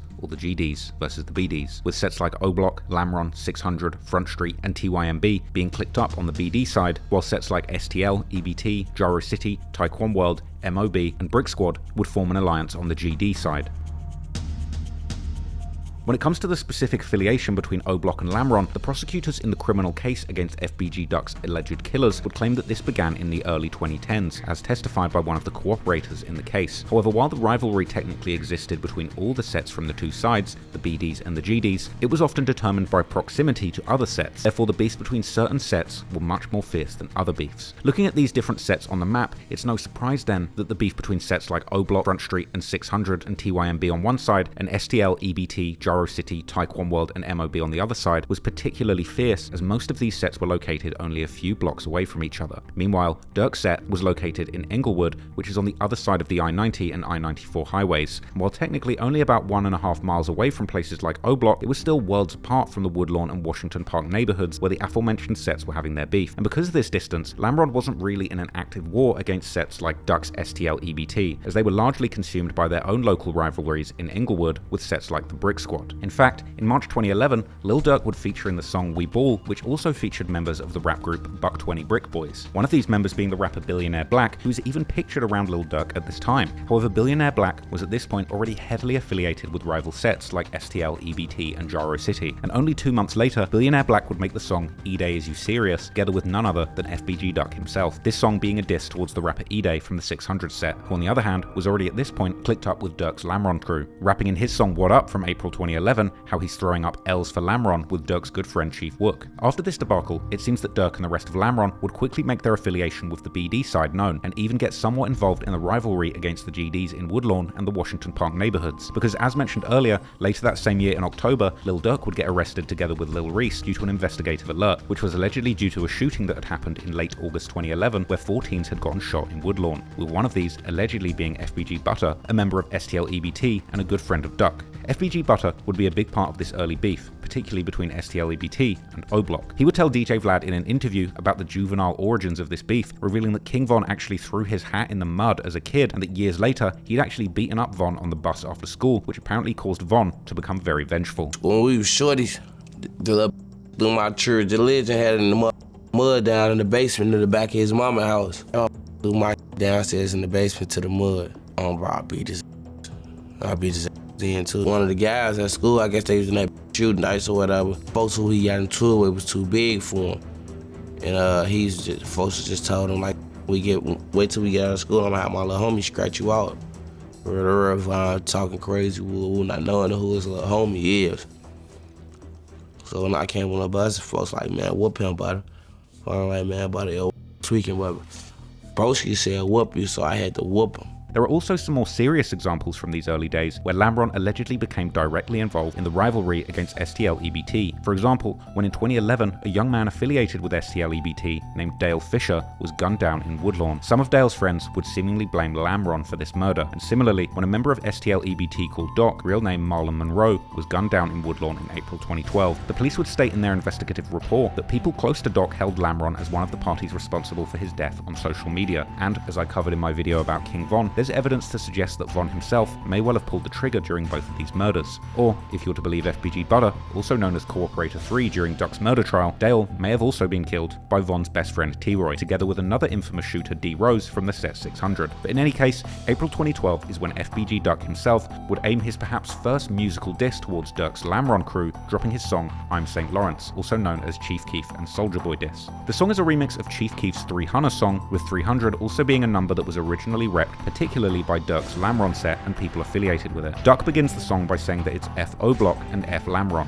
which is a direct response to Keef's line in the original 300 song dissing Duck's dead friend Tuka from STL EBT. About a month earlier, Durk had also released his hit song L's Anthem, which was also repping the 300 moniker, whilst also dissing Lamron's biggest rivals, Brick Squad. As a response to Durk's dissing, the rapper Lil Jojo from Brick Squad would release his song BDK in April, aimed particularly at Durk and Lamron. However, the chorus of the song would go much further than that, essentially dissing all of the Black Disciple sets in Chicago, as Jojo would announce that he and his set are BDK, or Black Disciple Killers. All of this was happening at a moment when the drill music movement was blowing up, way past the borders of Chicago, to worldwide notoriety, all with the help of Chief Keef, and with the possibilities of fame and fortune at the fingertips of every driller and drill rapper, this created the perfect conditions for the gang war between the BD and GD factions to escalate, and soon FBG Duck would join in on the BD killer movement too, tweeting the same sentiment, and from there, Duck and STL EBT would get heavily affiliated with Jojo and Brick Squad, with Brick Squad and STL EBT, and particularly Jojo and Duck, then becoming the biggest faces of the GD side within the drill scene, together with guys like Lil J, who was focusing heavily on dissing Chief Keef and O-Block in his music. But unfortunately, in early September 2012, Lil Jojo would be gunned down in Brick Squad's neighborhood, becoming the first highly publicized example of how beefs in this new musical genre of drill could lead to real-life deaths in the streets. Jojo's murder would go unsolved, and it would do little to steer guys like Duck away from dissing the BD side in music or on social media. In fact, it would only incite more dissing, with Duck tweeting after Jojo's death that he would be continuing the BDK legacy in his memory. One person from the BD side who Duck would go back and forth with on social media was none other than King Von, with one time even Von's own sister Kayla B getting involved in their beef and taking the GD side in tweets seeming to back Duck up. Every now and then, Duck's dissing would also be aimed at Lil Durk personally, like in September 2013 when he would call Durk a fake gangster on Twitter, as well as dissing J Money, one of Durk's close friends from O-Block who was killed in 2013, allegedly by a member of STL EBT called Lil B. Durk would seemingly respond the next month in October when he would drop his classic drill song Competition featuring Lil Reese, where he would call Duck Lil Duck and rap how that he can't duck Durk's gun. Later that month, Duck's friend Lil J, who Durk had also dissed, would drop his response to the song titled Competition Domination, where he would call Durk an actor and tell how he was going to put him under the dirt. Duck would also continue throwing little jabs at Durk on social media, like in October 2014, some months after Durk's beloved cousin Newski had been killed, when Duck would take to Twitter just to announce that he was smoking on Newski. Durk would seemingly respond to these jabs in December 2014 when he would feature on the remix for E-Day's song War. This was perhaps Durk's most brazen diss so far, as he would begin his verse by saying how he's considered to be the one who initially sparked the GD versus BD war, this being a reference to how Lil Jojo had seemingly created the BDK song as a direct response to Lil Durk's L's Anthem song. Durk would then up the ante and diss numerous people and sets from the GD side of the war, including Duck's STL EBT set, and two of his close friends who had been killed in the war, Tuka and KI. A few years would pass, but in 2016, Duck would continue dissing on the music side, as he would release his mixtape, This How I'm Coming, which would begin with an intro song where Duck would once again diss Durk's cousin, Newski. In 2017, the war between the BDs and the GDs would intensify considerably, after one of O-Block's most beloved members and the best friend of King Von, T-Roy, would be gunned down inside of a corner store, and the people responsible for T-Roy's murder were allegedly TB or Terry Barry from Taekwon World and Can't Get Right aka Get Right or Man Man from STL EBT, who would be seen posing for a picture in the exact same clothing from the surveillance footage of the murder earlier that month, while one of the people in the photo would be none other than FBG Duck himself. Duck would also go live on Instagram shortly after T-Roy's murder, where his brother Brick can be heard talking about the murder before Duck cuts him off and makes some very disrespectful statements. Look on them on here going good. They so happy. You been funny as hell because I know folks know proud. They got him out the way. I know. I'm on live, G. Shut the up. It's funny. Before you even get it, it just came on. But still, this Instagram, it deleted instantly, G. It just came on. But damn, G, don't stop. Damn, merchant, they popped T-Roy. It must don't be, it must ain't that important. It ain't all over the internet. I ain't see it. T-Roy's death would cause a chain reaction of revenge killings, where O-Block and 600 would team up to create what they called the Get Back Gang, a group of killers hell-bent on avenging or getting back for T-Roy, with numerous people losing their lives during this period, including Duck's very own brother FBG Brick, who was gunned down in a brutal double murder. But all of this wouldn't seem to scare Duck, who would keep dissing his enemies in his music, like the song Smoke that he would release with Chirac's official peace pusher, FYB J-Mane, who at the time was still in his over-whooping era dissing all the ops. J-Mane would rap incredibly disrespectful bars, like how he was smoking on Durk's good friends, the late rapper LA Capone and the O-Block member J Money, or Durk's manager Chino, and in his verse, Duck too would join in the smoke-a-thon of Durk's friends, before also rapping how he was going to slide to Durk's hood in Lambron, aka 64th and Normal, and shoot it up. But talking about sliding, while he didn't quite know it yet at the time, Duck was on the cusp of his big breakthrough, as he would release the second installment of his This Is How I'm Coming mixtape series, which would include the hit song Slide. After the release of the music video for the song in January 2018, the track would go viral, taking Duck's career to the next level as he would suddenly become a nationwide drill star, arguably for the first time in his career actually reaching fans outside of the drill niche. He would get noticed by major hip-hop publications like XXL magazine, and the song would even lead to Duck signing his first ever record deal and getting a major co-sign by the Atlanta rapper 21 Savage, who hopped on the remix. 21, who had previously done music with Lil Durk and moving in the same circles of rappers living in Atlanta, was seemingly unaware about the long-running tension between Duck and Durk. He must not have even realized that some fans were suggesting that the entire Slide song was actually a huge diss towards OTF. But anyway, during 2018, this was also the year when Durk was making a comeback musically with the help of his new street prodigy, King Von, whose beef with Duck was much more personal due to the years-running war between O-Block and the GD sets of Woodlawn, such as Duck's STL EBT set, with Von himself rumored to have been behind the murders of several people affiliated with Duck's set. Therefore, it was no surprise then that since Von's first hit song, the December 2018 release track Crazy Story, he would often aim disses directly at STL EBT, even creating the popular catchphrase dissing that neighborhood, saying "We not from 63rd," and even going as far as to create numerous pieces of merch so fans could also express their dislike of Duck's block. Duck would seemingly respond to Von in a scathing diss track together with another GD rapper and his own cousin, Ruger, who would ultimately make his own nationwide breakthrough a few years later with his track GD Anthem. But back then, it would be this song, a remix of King Von and Mimo 600's track Exposing Me, that would include disrespectful mentions of numerous dead members from the BD side of the war, with the track remaining to be one of the most brutal diss songs released in this entire feud. A few months later, Durk would let it be known that he too was joining Von's crusade against Duck and his set, as Von and Durk would release Crazy Story Part 2, which ends with Durk repeating how they're lurking in 63rd, looking to catch their enemies. However, at the end of 2019, something surprising would take place, as Duck would release his song Chicago Legends, where he would pay tribute to many fallen rappers from Chicago, one of these being Durk's cousin Newski, whom Duck had dissed in the past several times. It's hard to say exactly what Duck's motives were. On the one hand, he could have been purely trying to push peace, but on the other, perhaps he was simply just trying to create a song that he knew would get some attention in the media. But one thing was clear, Von was certainly not interested in pushing peace, and only a few months later, he would release his song Took Her to the O. To a mainstream listener, the song seemed like a rather standard trap club song, with Von's trademark storytelling style playing a major role. But to drill fans, the song was a dedicated diss track, where Von would essentially lay out a story where he runs into Duck as Von is courting the same girl. This encounter would ultimately end in Von killing Duck and taking that girl. The song would also include disses towards Duck that only the most dedicated Chiracologists would likely know, like Von making a funny but disrespectful wordplay about Duck picking up a brick and then merching it, or swearing in the name of his brother Brick, who had been killed in 2017. Took Her to the O was a smash hit, which now has over 300 million views on YouTube alone, and after the song's release, it was clear that Duck would have to make a stern response. His response would come only about a week later, releasing the track I'm From 63rd. Interestingly, while the song as a whole was a direct response to Von and his favourite catchphrase, it was actually Durk who Duck would address by name, essentially little boying Von, making it seem as if it was the big dog Durk who had sent Von to diss him on his behalf, as well as acknowledging how Durk and Duck had been going back and forth on wax long before Von had even picked up a microphone. But Duck wasn't done with the dissing, and it was his next diss song which would be one of his most disrespectful ones yet, and unfortunately also his last song, the infamous track Dead.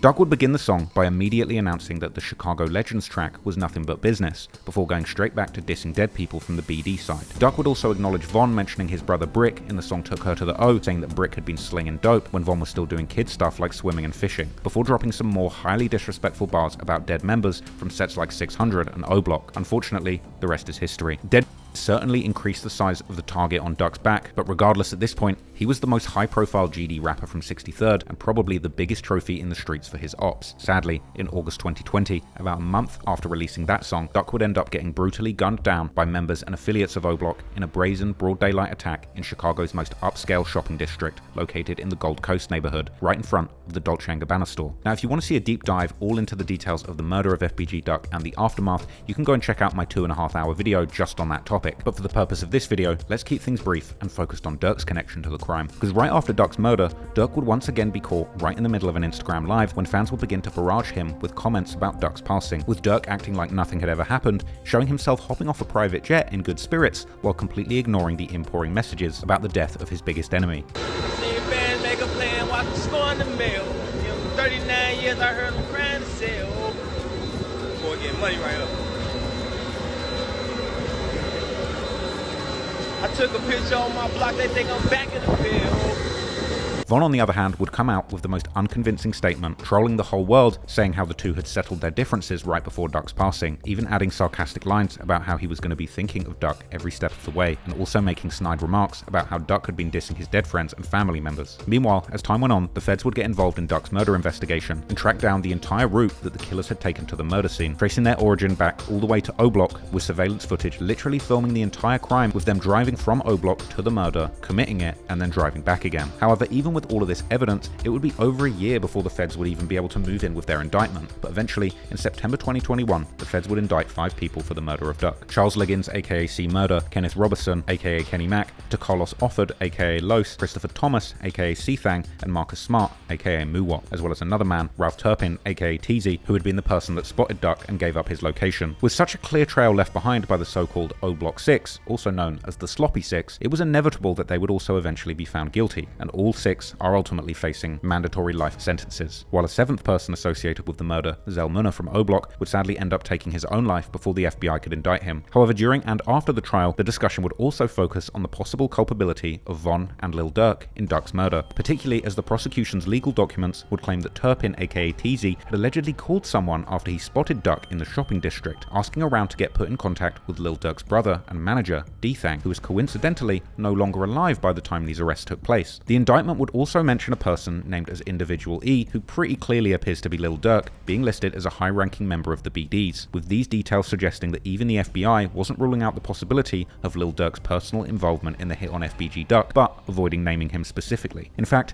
based on these documents, some YouTubers would even claim that Dthang would have been indicted too if he hadn't been killed in June 2021. Furthermore, it would be revealed that there had allegedly been up to a $100,000 bounty placed on Duck's head leading up to the murder, with many pointing out to a vlog filmed in O Block a couple months before the murder took place that showed Von giving out wads of cash to other members as potential proof of this bounty being handed down. Furthermore, the person placing this bounty allegedly being someone who bought custom-made chains for O Block members. Indeed, the Fed's investigation would also focus on the so-called O Block chains that King Von had actually purchased for many members of his set both before and after Duck's murder, with many of the alleged killers of Duck also receiving one, as Von would apparently spend over $100,000 to buy altogether 16 O Block chains. The timing of these purchases and the distribution of the chains to prominent members of O Block, including the alleged killers, appeared to symbolize loyalty and respect within the gang's ranks, as well as possibly being a reward for a job well done with regards to the Duck murder. For example, Moowop could be seen with Von at the jewelry store shopping for additional O Block chains a mere 6 days after the murder, while others like C Murder could also be seen posing with the chain on his social media just a few days after the murder. Interestingly, also Lil Durk himself seemingly received one of these chains, while Boss Top was alleged to be one of the leaders of O Block alongside Von during the trial, with Top actually describing the chain as a hood trophy. But wearing the O Block chain was by no means Lil Durk's only connection to Duck's murder, because in the years following Duck's passing, Lil Durk would diss FBG Duck several times in his music. For example, in his December 2020 song Redman, Durk would mention how he knows someone who died with a famous name, but his friends still haven't slid for him, this possibly being a reference to the fact that FBG Duck's set, STL-EBT, aka Tucaville, would seemingly not retaliate following his murder, with apparent posts circulating suggesting that Duck's people were frustrated that nobody actually got revenge for him. However, the more clear-cut disses towards FBG Duck would start in early 2021, as Lil Durk would release the brutally named song Should've Ducked, together with Memphis rapper Pooh Shiesty, where Lil Durk raps how he gets so high, he gets high as Duck, a reference to Duck being dead and in heaven. As Duck's mother, Lashina Weekly, aka Mama Duck, would hear Durk play the song in late 2020, she would hop on social media to point out how Durk was monetizing her son's death, whilst also mentioning how Lil Durk had not been mentioning FBG Duck while he was alive, seemingly unaware of just how far back the animosity between these two goes. Now he wanna get high. He about to get high like Duck. Durk. He hurt V-Roy. Well, he better take that who made the V-Roy gone. Not my mother son. Cause he ain't do it. Remember they had a song together. Remember they had their differences. Study one for the industry. This is proof. Y'all really showing. Y'all rich out mixing in my mother son. Y'all rich out mixing in Tuka. Show your craft. Do something else besides this and music. Show mother that you really. Cause go pop. Like my son was trying to do. He was trying to cross over. Yo, sitting up here mixing in somebody who ain't getting too about you. He was right. You probably did Illuminati him. You probably did send him to get body.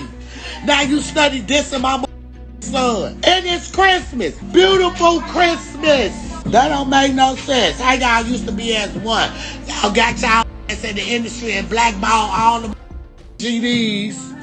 Trying to well, I'ma just keep that shit real. Don't make no sense. Why is this man mixing in my son? He never did it while he was alive. And if he did do it, he sneak dissed and do it. He sneak dissed and do it. He always went around it. Oh, now you're so freely. You can say my son's name. He knocked your op, baby. Go out to the motherfuckers who got your sick. You feeling like us. We ought to unite and show these or whatever the case may be. You coming for the wrong baby. The dissing would continue only a few months later on OTF's group album Loyal Bros, which would interestingly feature the infamous O Block chain on the cover. And in his verse for the song Dying to Hit 'Em, Durk would make another rather obvious reference to Duck getting killed outside the Dolce & Gabbana store, saying that the ops get dropped right at designer stores. In June 2021, a few months before O Block members would be hit with the indictment, Lil Durk would release a joint album together with Atlanta rapper Lil Baby titled Voice of the Heroes, which would include the song Still Runnin' featuring Meek Mill. And in his verse, Lil Durk would rap several bars that seemed to insinuate people close to him being behind Duck's murder, as he would say how his team might have taken a few L's, but in Chicago they're winning for sure, before making a poorly disguised reference to FBG Duck, which is only covered by the sound of a gunshot, whilst also mentioning how Duck had nowhere to go when he tried to run and failed ducking when the shooting started. Lil Durk would seemingly even enjoy making creative disses towards Duck in his personal life. In March 2022, one of the world's most famous country music stars, Morgan Wallen, who had been collaborating with Lil Durk, would respond to one of Durk's posts with a bunch of duck emojis. As drill fans would see this, they would quickly check Morgan in the comments. After that, Morgan Wallen would publish an apology, saying that he had no clue that he was disrespecting the dead, and saying that Durk would always talk to him about going duck hunting, with fans quickly realizing that Durk had seemingly been trolling Morgan Wallen behind the scenes, telling him that duck hunting was one of his favorite hobbies. Wallen, who is actually an avid duck hunter himself, had no idea what this dark alternative meaning might have meant to Lil Durk. Fans would actually even make note of Durk's many references to FBG Duck, with memes being made joking about how hard Durk seemed to work on coming up with complicated and intricate ways to diss FBG Duck. However, in November 2022, Lil Durk would seemingly have a change of heart, as he would announce to Rolling Stone magazine that he was done dissing the dead. This announcement, interestingly, taking place only a few months after the murder of Lul Pab that Durk would eventually be indicted for. But anyway, in January 2023, FBG Duck's mother would comment on the case against his son's killers, saying how she was not going to be satisfied until everyone in the murder would face justice, before making a special emphasis on the word everyone. And in a now deleted comment, she would further specify how she found it unbelievable that Lil Durk wouldn't also get locked up for the murder. However, a few months later, she would seemingly change her mind, instead contacting Durk via Instagram to congratulate him on the anti-violence initiatives that he was working on in Chicago with his Neighborhood Heroes Foundation, and asking if Durk would also meet with her Mothers of Peace Foundation. But perhaps, rather unsurprisingly, it doesn't seem that Durk ever took her up on her offer, and it soon seemed that Mama Duck would have a change of heart again, taking aim at Durk with a vengeance. As in October 2024, FBG Duck's mother, together with the mother of his child and another man, the latter two who both got shot during FBG Duck's murder, would actually sue Lil Durk, King Von's estate, and several record labels who had done business with OTF for the wrongful death of FBG Duck. The rap media would report on this explosive wrongful death lawsuit. This civil case, filed by a law firm on behalf of FBG Duck's family, alleges that Lil Durk, together with King Von and their affiliated groups OTF and O Block, conspired to kill Duck and then profit from his murder. It's been 4 years since Chicago rapper FBG Duck was killed, and his mother's pain is still raw. Not a day goes by that I don't think about him and the life that was taken from him. FBG Duck, whose real name was Carlton Weekly, was gunned down on the Gold Coast by a group of masked men as he waited to enter the Dolce & Gabbana store August of 2020. His girlfriend, Cash Williams, and another man also wounded in the attack. They joined Weekly's mother in filing a lawsuit Wednesday, alleging rap superstar Lil Durk had a hand in the gang-related killing, wanting to take out Weekly. Their years-long rivalry playing out in a series of violent drill rap songs. Our complainant law lays out that a $100,000 bounty was placed on the life of FBG Duck to have him killed. The lawsuit names a wide-ranging list of defendants, including Lil Durk, his record label Only the Family, or OTF, and other larger labels that partnered with OTF, like Sony and UMG Interscope. The lawsuit would make several serious claims about Durk and OTF, which in light of Durk's recent criminal charges could be incredibly damning for him financially, such as claiming that OTF is actually the media outpost of the O-Block criminal organization, and that prior to being incorporated as a music label, OTF was actually a collective of gangs consisting of O-Block 600, Lamron, THF, and other Black Disciple sets, as well as saying that OTF, the label, had acted as a conglomerate for these street gangs and a hub for their activity. The suit would then claim that OTF, the label, knew, or should have known, that the gang members that they had signed and employed were engaging in acts of serious violence and criminal activity. One of the prime examples being King Von himself, who the lawsuit would claim had taken part in robberies, assaults, and batteries in the presence of Lil Durk, with this being a probable reference to the 2019 incident in Atlanta, where Durk and Von were charged with attempted murder. One of the key claims of the lawsuit would seemingly be that Durk and Von had directly taunted FBG Duck before and after his death, and that the goal of this taunting was to expand the brand of OTF and to further the criminal enterprise of O-Block. Perhaps most damningly, the suit also claimed that Lil Durk and his brother Dthang knew about the alleged $100,000 bounty that Von had put on Duck, and that Dthang facilitated the events that led to Duck's murder, and that Lil Durk, King Von, and the O-Block 6 entered into agreements with each other to orchestrate the wrongful death of Duck to promote their commercial interests in selling music. These are some serious allegations, but whether or not they'll be able to actually prove this in court is another matter. Some of the claims, particularly the claims about the music, might be a little problematic, given the fact that there had been a lot of dissing between both FBG Duck and Lil Durk and Von, a beef which was very much a two-way street when they were all alive, something that both sides had engaged in for around a decade. In fact, you could even make the argument that FBG Duck not only started the dissing between him and Lil Durk, but also made the more vicious diss song, calling out numerous dead rivals from the BD side of the war, and obviously profiting from it too. But then again, FBG Duck is dead, and Lil Durk is still alive, and there's a big difference between diss songs and bullets. But on the other hand, OTF should probably have no less obligations than any other large media company. For example, what if it would turn out that CNN had hired some serious criminals to work for them and knowingly allowed their employees to murder people so that they had a constant supply of viral news clips, allowing them to rake in millions of dollars? It's probably safe to say that such a media company would not only get sued, but there's a fair chance to say that they would lose and people would go to prison. However, for now, it remains to be seen what, if anything, will come of this lawsuit. But the connection between FBG Duck's murder and Lil Durk seems to be something that's more than a coincidence. What is clear though, is that the murder of FBG Duck was only the first of many that have now been connected to Lil Durk, and the following year in 2021, before the arrest of those responsible for Duck's murder, Lil Durk would end up experiencing a death of someone very close to him, someone who was allegedly involved in that murder of FBG Duck, his brother Dthang, a loss which Durk took incredibly personally, and according to online rumors and recent paperwork, incited Durk to put money in the street to get revenge, money that would apparently lead to not just one, but 3 people losing their lives.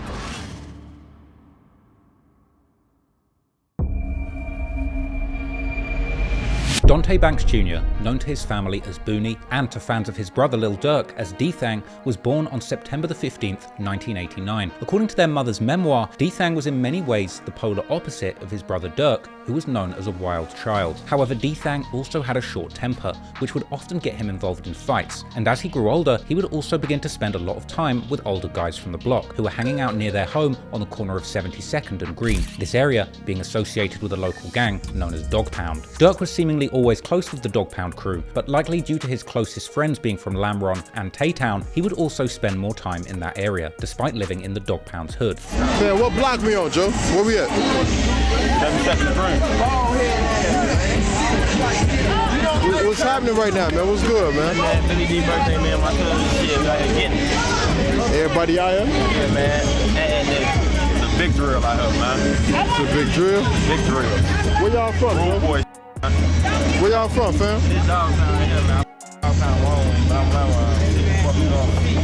Dthang wasn't the only one in Durk's family tree who was claiming dog pound, as his late cousin and OTF artist Newski, who was seemingly very close with Durk and Dthang throughout his childhood, would also claim this set, while also being closely affiliated with another set called Face World 079. Even the music video for Durk's first nationwide hit, This Ain't What You Want, was filmed in the dog pound's hood, as can be seen from the street sign of Green Street at the beginning of the video. Growing up, Dthang would have two best friends, Chino and SB, who were both from the eastern side of the south side, with at least Chino allegedly being part of the THF-46 gang set located in the so-called low end. After graduating from high school, Dthang would move to Iowa together with Chino and SB for work, but while being there, Durk would begin to send them songs that he was making, such as the track Lamron Wasted, which would begin to garner attention in Chicago, as SB would later explain during a DJU interview. He would be the one to tell Durk to move away from simply freestyling his lyrics and shouting out all his friends and affiliated sets to actually making more meaningful lyrics that people from all over could relate to. After high school, me, Dthang, and Chino had moved to Iowa. You know what I'm saying? We was out there hustling with the, you know, the work, whatever, you know, just hustling weed. Same time, you know, I'm always not only stay in the streets, but I'm a corporate too, so I get a gig, you know what I'm saying, a little supervisor job at a plant, you know what I'm saying, so I'm hustling and working, you know what I'm saying, doing both. So we out there around, you know, just chilling. We went to Iowa, you know, go out there hustling and then working. So I never forget, Durk would start sending us songs. You know what I'm saying? Him and his homie Isaac, they were sending us records. I'm like, damn, this is really dope. I'm like, damn, you really got this. You know what I'm saying? He wasn't even Lil Durk, he was Tay still, you know what I'm saying? So he finally shot a video with Reggie, Status TV. That's his cousin, you know what I'm saying, Reggie. And the video was wasted. It's probably still on YouTube. You know what I'm saying? So it's wasted. So that started going up. Like, you know what I'm saying? It started doing good. Like, not even really doing YouTube videos like that yet. Right. So bro put it and it just started going up. And you know, so he want to do music for real. He want to do this seriously. So we moved back. You know, we was going back and forth, still hustling, you know, getting money to fund this. We moved back and really started doing this serious. And then before you know it, like over just progressing, he kept recording records. I used to be on his like, you know, he used to always want to shout his guys out, shout everybody from the hood, the Lamb, you know. Now he's always telling like, blood, the world don't know these. It's cool, shout these out, but you gotta start making real music, start having real songs. Like, I'm tired of every song hearing about your guys. And after Durk's career would begin to truly flourish between 2011 and 2012, Durk would get Dthang, Chino and SB and invite them all to join his musical venture, and the four would start the OTF label, something that was actually documented in a noisy documentary that covered the come-up of these young music moguls. Unfortunately, almost since the start, OTF would experience some major setbacks. In May 2014, only a few days after signing his deal with the label, Durk's cousin Newski, aka Nunu, real name MacArthur Swindle, would be gunned down in Chicago, and as was the custom at the time, DJ Academics would soon report on Newski's death in his highly sarcastic style as part of his War in Chirac YouTube series. It's your boy DJ Academics, and restart the first 48 clock, start pressing up RIP t-shirts, because I gotta ask, is there heaven for a Chirac savage? It is with great sadness, great shock, great disbelief that I have to announce that OTF Nunu has been caught lacking at the mall and is now deceased. Now, ladies and gentlemen, please be warned, the following story is very graphic in detail and the involved is at maximum levels. Following Newski's passing, some of his friends would begin to call themselves Newski Gang or Newski World in his honor. Many of these friends seemingly residing particularly in the Face World 079 hood. Newski's killer has never been caught, but online drill detectives have commonly held one man in particular responsible, this being 051 Melly, one of the most infamous people in drill music history. While practically being from different sides of the South Side, Durk being from Lamron and Melly being from 051 Young Money, Durk had ultimately gotten involved in a serious beef with Melly's set through Lamron's affiliated sets, such as 600, who were in a deadly beef with 051 at the time. There'd also been some people killed in the dispute between Lamron and 051 even before Newski's passing, with a Lamron member called OJ allegedly having been involved in the murder of an 051 member called Fathead, together with 600 members in 2012, while 051 on the other hand had allegedly killed Durk's good friend and a member of Lamron called Lil Rob in 2013. Melly's friend and 051's top rapper, Lil Mark, would also directly diss Lamron and Tay-Town in his March 2014 remix of Durk's song Competition, titled No Competition. rapping how he was smoking Tasty Pack, whom Dthang was named after, as well as Lil Rob, before saying that he's 300k and die L's, with L of course standing for Lamron. Only days after dropping the diss song, Lil Mark would be tragically killed at a bus stop, allegedly by Lil Durk's friends, one of these rumoured to have been King Von himself. And after this, Durk would diss Lil Mark in 600 rapper E-Day's remix to the song War, saying how he was smoking on him. Durk would also film a highly disrespectful video of himself at that very bus stop where Mark had been killed. Newski had also gotten into an online beef with Melly's good friend and Durk's former friend Mubu Crump, who had a bitter falling out with OTF sometime in 2013. And following Newski's death, Crump would film himself at Newski's death site, even saying that he was at the scene with Newski's killer, making many believe that this person was indeed Melly. I mean, Newski. They left his right here. I'm with the did. He don't want to be on camera though. Less than a year after Newski's death, OTF would suffer another major blow, as OTF Chino, real name Uchenna Agina, would be gunned down in March 2015, while sitting in his car outside of a fast food spot in the 8400 block of Stony Island Avenue, after he had taken part in an anti-violence event. Newski and Chino's deaths were devastating for Dthang, as he would often let his followers know on social media. Chino's murder also remains unsolved, but once again, the same two people, Melly and Crump, would be associated with the hit, with Crump being the one to diss Chino the hardest, again going to the murder location and asking the cashier at the food shop if they had an order for Newski, calling his meal of choice the Chino burger. Hey, y'all got that order for Newski? Chino burger. Chino burger. Meanwhile, only a few days after Chino's murder, Melly would tweet a tribute to his fallen friend Lil Mark, together with a cryptic line that indicated that Melly had gotten some kind of get back for Mark. Melly was also fond of dissing both Newski and Chino on social media, and he too would join in on Crump's burger joke during one of his Instagram lives. Just let me a piece. Yeah, Chino burger. That's what they said. Crump would continue dissing Newski and Chino, sometimes aiming his words directly at Dthang, commenting under his tribute post to Chino in 2017 how Dthang was the reason that Chino was dead, while Lil Durk was the reason that Newski was dead. Clearly, Durk and Dthang were big targets for their enemies in the streets who had already killed people close to both of them. According to Durk and Dthang's mother, Dthang himself would end up getting shot twice between 2016 and 2017, but little is known about these incidents. Fortunately, he would seemingly survive both events with relatively little injuries. Mubu Crump, however, wouldn't be so lucky, and in May 2018, he would meet his end as he was gunned down in front of a house party during a drive-by shooting, where Melly would allegedly also get hit, but survive. The killers have never been caught, but the most popular theory online, surprisingly, points to the rivals of OTF, particularly a member of the STL EBT set called Can't Get Right, aka Get Right or Man Man. This theory being further boosted by the claim that another STL member, the infamous shooter Wooski, was allegedly later caught with Crump's murder weapon. However, this claim has seemingly been debunked by the YouTuber Loyalty and Betrayal. Let's just be clear. Wooski was never arrested with a gun. He was arrested because he shot somebody in the leg twice who didn't want to press charges or whatever. But he was not arrested with the gun. The gun, the shell casings that they found, that they said with that shooting, that they are, I guess, assuming go with that incident, being how the guy moved, the gun obviously moved. So I'm not sure how they matched that up to say that belonged to that. But it matched the gun that was found 10 days later after Wooski was arrested. So Wooski didn't get arrested with the gun. So all those videos have false information.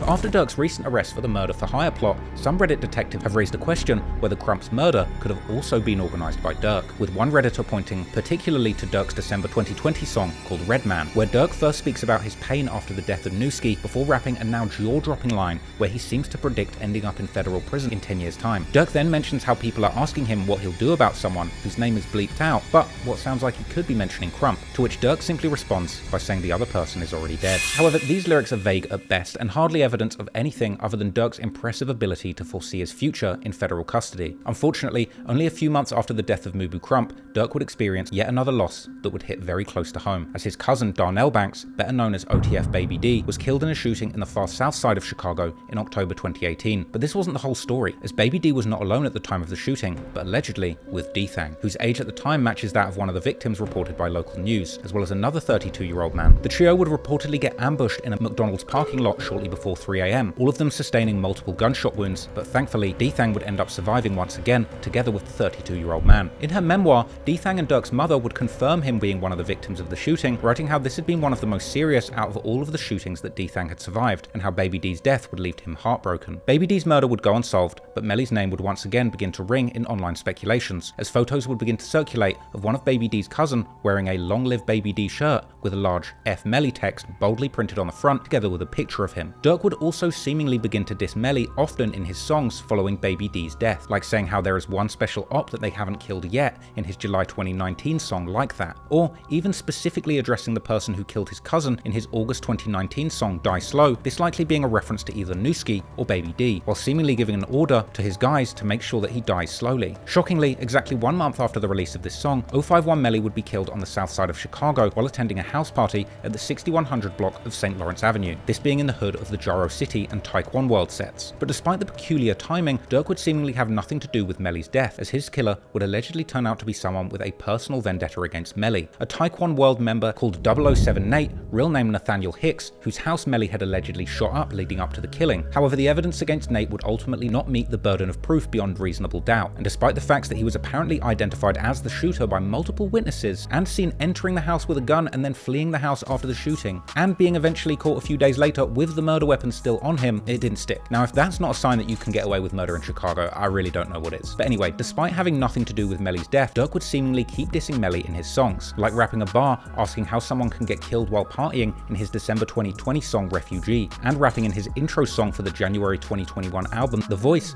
that since the person who killed his cousin is dead, he can finally rest, as well as seemingly calling Melly his favourite op who's now dead in the August 2020 song Bad Guys by the former OTF rapper Timo. Dthang, on the other hand, would tweet in June 2020 how every op that ever shot him is now dead and that he walks around with 50k in jewelry in his hood, with Chiracologists taking this to mean that Baby D's killer was now dead too. For Dthang, the shooting that killed Baby D was a near fatal moment and should have probably served as his final warning to get as far away from Chicago as possible, but unfortunately this was not the case, as Dthang would seemingly keep returning to his hometown time and time again, until finally in the summer of 2021 his luck would indeed run out.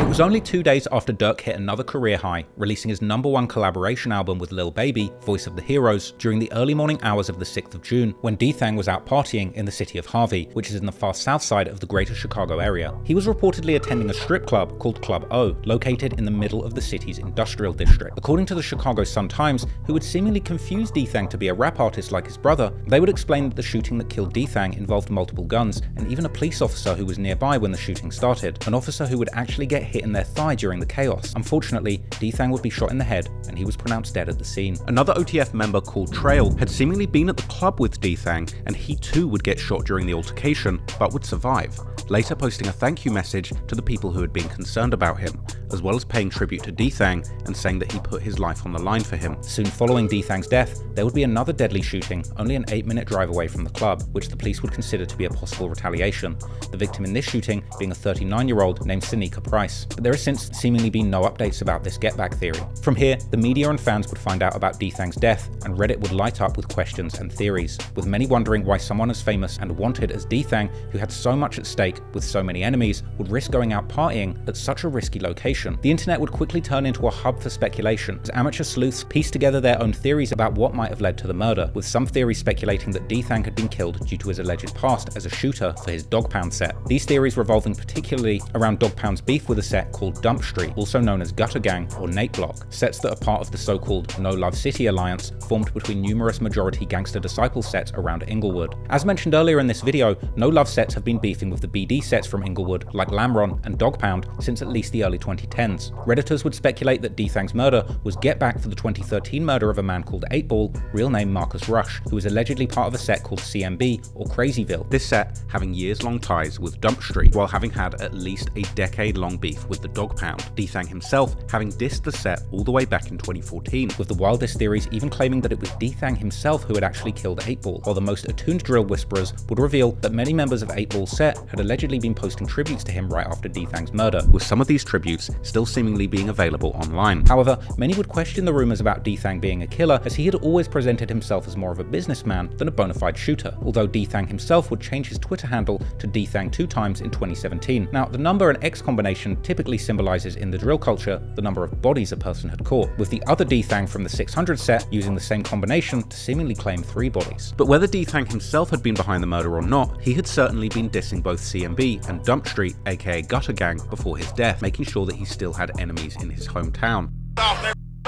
Dthang had seemingly also indicated that the younger generation of CMB and Dump Street had been dissing Lil Durk and OTF, saying that he doesn't even know them and that all his ops are dead already. And after Dthang's death, CMB would seemingly return the favor by posting slick comebacks, as one member would post on his Facebook the morning after how Chief Keef had been the smart one to leave Chicago with all his friends, as they were all still alive, while another member would post how the BDs might run the industry, but the GDs still run the streets. This was followed a few days later with another member posting how they'll get into it with anyone, together with an 8-ball emoji, while another member would post how all their ops are dead. Meanwhile, some Redditors have claimed that Dthang was killed because he had been bragging about putting money on Duck's head while being in the club that was frequented by the GDs. But whether Dthang's murder was connected to the war that had been going on around his old neighborhood for years, or to something else. Not long after his death, this war would seemingly continue to claim lives, as on July the 10th, 2021, 2 men would be sprayed with bullets during a fatal incident at a Clark gas station in Inglewood. These men turned out to be a 20-year-old named Jalen Anderson and a 33-year-old called Jamie Hawkins, who were better known in the streets as Gutter Gang J-Ski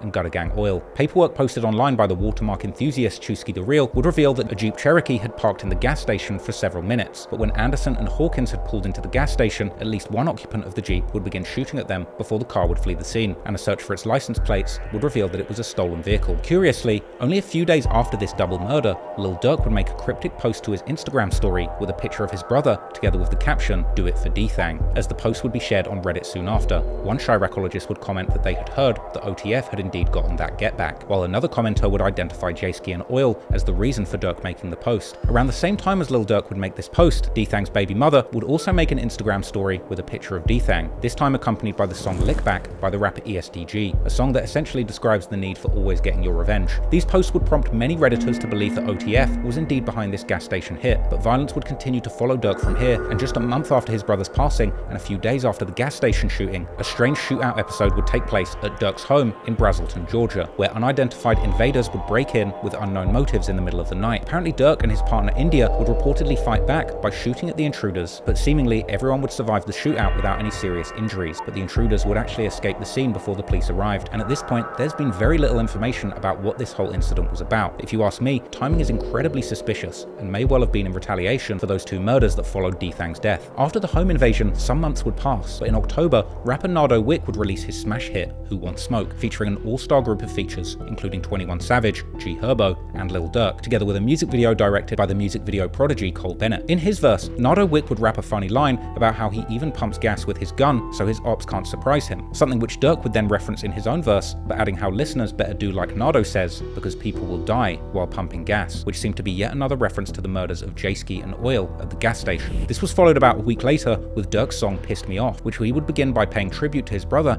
and seemingly saying they got back for him. Durk would then rap several bars about his need for a revenge after losing people close to him, even specifically mentioning how he can not feel happy until he gets back for his bro, something that seems to say a lot about his mindset at the time. Durk would then even directly reference the shootout that happened in his home, which makes me think he's letting us know that this was indeed connected to those cases. However, so far, Durk's rumoured hints about the alleged get back for his brother had been relatively vague compared to the self-snitching extraordinaires of modern day drill music like Lil Jeff and Q50. But on the 27th of January 2022, the plot would thicken considerably, as 24-year-old Stefan Mack was killed after leaving a youth peace centre in the Roseland neighbourhood, located in the far south side of Chicago. Before the tragedy would strike, Stefan, who was also known as Youngin, was visiting the youth centre where he was reportedly an active participant. Meanwhile, a black Chrysler would enter the centre's parking lot with 2 men waiting inside the vehicle for about 40 minutes, seemingly waiting for Stefan to exit the centre. Then, at around 3 p.m, when Stefan would step outside and begin to walk towards his car, 2 masked men would exit the Chrysler and begin shooting at him, with Stefan attempting to flee by running in the opposite direction. One of the shooters, armed with a Ruger Ruger AR-556 semi-automatic rifle would chase Stefan across the parking lot before shooting him from a distance, which would cause Stefan to collapse on the ground near train tracks, where the shooter would run up to him and finish the job. Shortly after, the youth center's security guard would step outside to find out what was causing the noise, which would prompt the second assailant to shoot him in the leg with a handgun. The shooters would then abandon the Chrysler in the parking lot and escape on foot. The security cameras capturing one of the assailants with a heavy build running away from the scene, and later that day, police would recover the Ruger AR rifle from the backyard of a vacant residence located nearby. Sometime after Stefan's murder, Durk and an OTF member called Chug would once again make suggestive posts on their Instagram stories, both using the caption "For Dthang," with Durk also using the name of his recent song, Aha, which at this point hadn't even been released yet, while Chug would refer to something being a sad case. Not long after, at the beginning of February, one Chiraccologist would post these stories to Reddit, whilst also linking them to the murder of Stefan, who the poster claimed to be a member of the set Smashville 85th, whilst also allegedly having connections with the so-called Melliway that's named in honor of 051 Melly, with some even claiming that Stefan was in fact Melly's cousin. Smashville is located around 85th Street in the Auburn Gresham neighborhood in the far south side of the city, far away from the childhood stomping grounds of Dthang and Durk in Inglewood. However, the set is affiliated with the Dump Street, aka Gutter Gang, from West Inglewood, who have been rumored to be behind Dthang's murder. There weren't initially many theories about who were the two people behind the murder, but unbeknownst to the public at the time, the alleged killers were making sneaky references to their crimes on social media. For example, on the 15th of February, a man called Mike City AJ would post on his Facebook how his set had been spanking their ops so much that they're about to give up.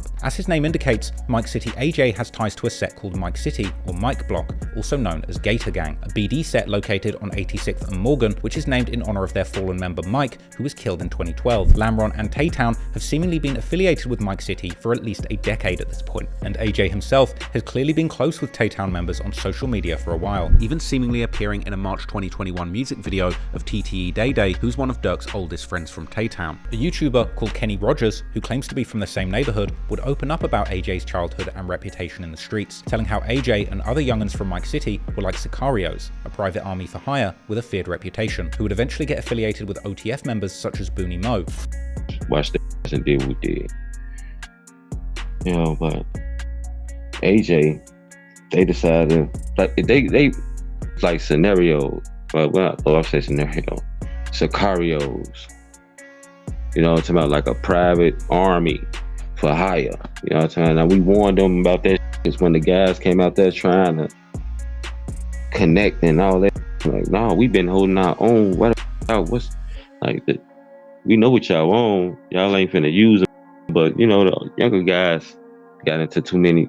You know, they wanted to make a name for themselves. They wanted to hang around because of their name and like that. But we was telling them, y'all bigger than them. Real talk.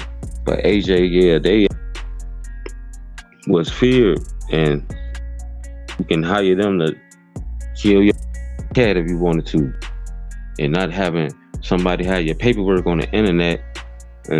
Now you being affiliated with Booney Mo and OTF and all that other and you know, doing that to allegedly Stephen Matt 051 cousin. Indeed, on the 21st of February, less than a month after Stefan Mack's murder, Durk would drop his music video for the song Aha, which was filmed in Chicago. Later on, online detectives would notice that in one of the Instagram stories posted by people who were at the video shoot, you can see someone who looks a lot like Mike City AJ, showing that he was indeed possibly connected all the way to the very top of the OTF hierarchy. But what people would also notice were the rather revealing lyrics that Durk was dropping in the song. First, he would begin with a disclaimer saying how everything he's about to say is just entertainment and not real. Durk then mentions how his shooters have been sliding through their ops block, but the ops don't even know it, and that someone from the ops side got shot, and while Durk didn't claim it, he can show them proof. Durk would then seemingly be done with beating around the bush, as he would explicitly state how he's been heavy on the downers since Dthang got killed, but they already got back for him, and that their ops know it, but they don't post on social media so the police don't find out. Durk would then seemingly change his mind about this all being just entertainment, as he would swear on his brother's life that everything he's speaking is facts and not just a diss. Durk would then end his first verse by saying how people might say that he's just a singer so he won't kill anyone, but he doesn't care what they think because he got their friend shot. The hook of the song would even acknowledge that Durk's activities will put him in jail, rapping he's dropping locations and getting revenge, and that the feds will soon come. It seems that Durk was sending a lot of messages with this song, but likely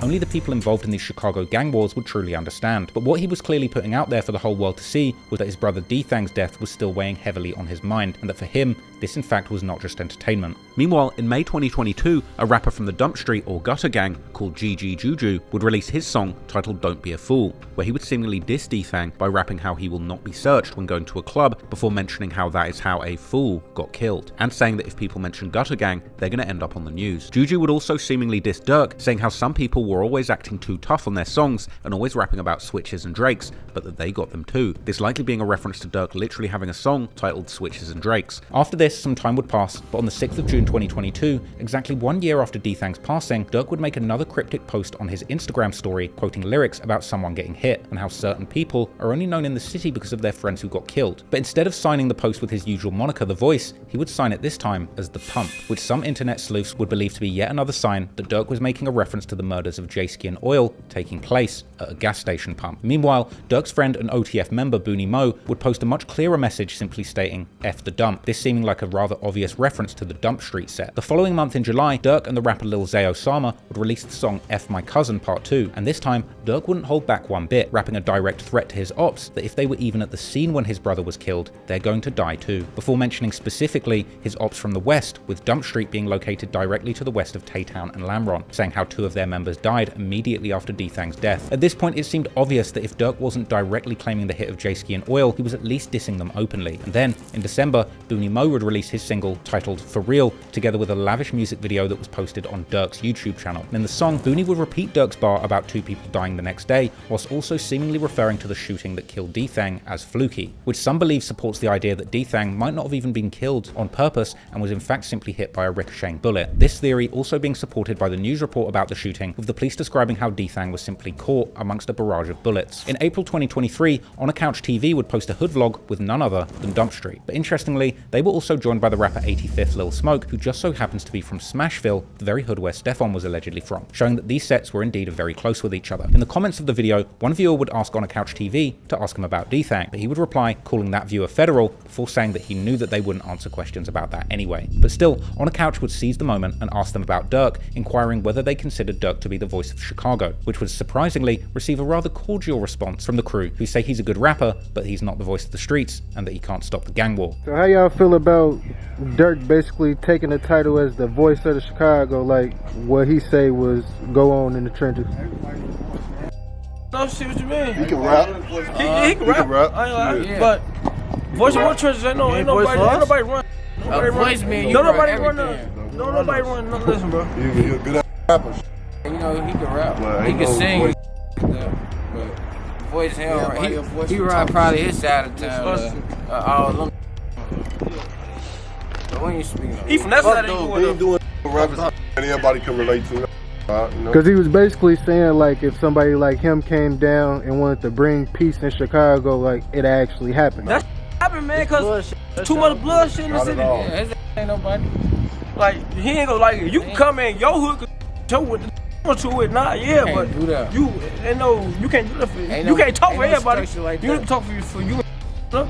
Meanwhile, Durk would keep hinting at the get back for Dthang in his songs, like in the track Pellicoat that he would drop in May as part of his Almost Healed album, where he would once again rap how 2 people had died after Dthang's murder. A few months later, on the death date of J-Ski and Oil, a member of a set called Melt Gang, who were affiliated with Dump Street aka Gutter Gang, would finally send a clear message back to Durk by posting an Instagram story with a caption that he was smoking on Dthang. In response, a member of Faceworld 079 aka Nooski Gang, who were affiliated with Dog Pound and close to Durk, would share a post about the murders of Oil and J-Ski to his Instagram profile, together with Lil Durk's Pellicoat song, and specifically the part of the song that says how 2 people died after Dthang's death, while his very next post would say that Oil and J-Ski were his favourite people to smoke. The dissing between these 2 alliances had now gone far beyond small subliminal jabs to damn near federal public confessions. But things were about to get a lot more interesting, because in October 2023, Mike City AJ, real name Anthony Montgomery Wilson, together with another man called Marley, real name Preston Powell, would be charged with the murder of Stefan Mack. But this was no ordinary state charge, this was a federal charge, and this was no typical murder charge either. This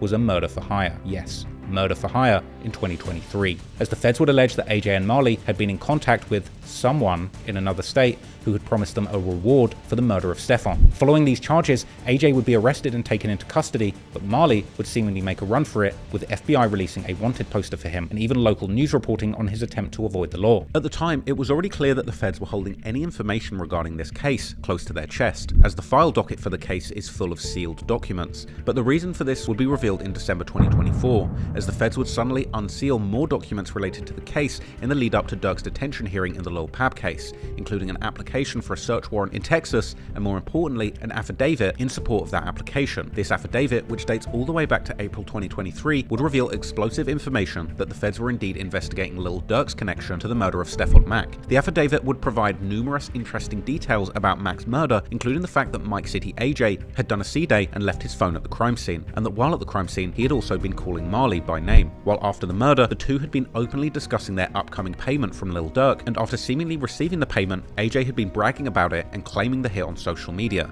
by posting himself with a big stack of cash together with the lyrics from Lil Durk's Aha song, with findings like these prompting Chiracologists online to joke how Durk had hired the dumbest assassins on earth to do the job. An employee of the youth center would also allegedly reveal to the feds that the killers had been tipped off about Mack's location by two brothers from a set called Risky Road, who seemingly knew Marley, aka Powell, as he lived in their hood at the time of the crime. But the paperwork would also reveal some interesting background information.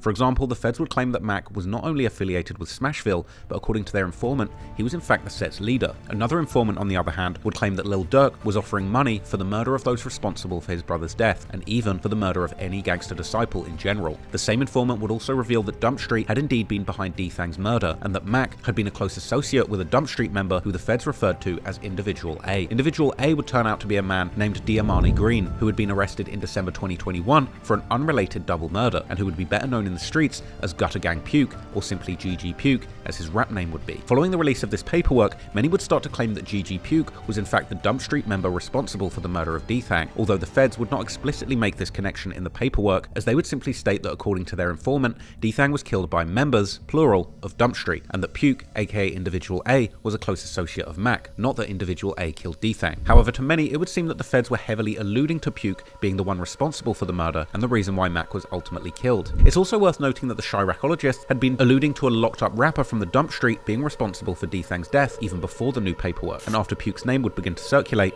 the online sleuths would quickly uncover a 7-year-old Zach TV video showing Puke hanging out in Harvey, the very city where Dthang would eventually be killed. Meanwhile, Lil Durk's music has continued to provide more insights into the events related to his brother's death. In early 2024, his song called Survivor, or I Did It Without You, was leaked online, the lyrics seemingly describing why Durk would eventually fall out with his old set Lamron, siding fully with the Tay-Town instead, as Durk would seemingly insinuate that Lamron had not tried to retaliate after Dthang's death, and that if he catches any Dump Street members on Lamron's block, he's going to kill them and the Lamron members with them. Around the same time as this song would leak, Dump Street rapper GG Montana would post a snippet to his song where he appears to be taking shots at Durk, literally taunting him about Dthang's murder while saying that they're beefing with real rap goofies. For now, there's no charges against Durk in the murder of Stephon Mack, and it seems that these documents were unsealed more in an effort to prevent Durk from getting bail on the Lul Pab murder case. Ultimately, only time will tell if he will end up going down for his brother too. But what's most interesting is that if Durk was indeed using his rap money to pay for his enemies to be killed in the streets, from here, his career would only continue to rise, and rather suspiciously,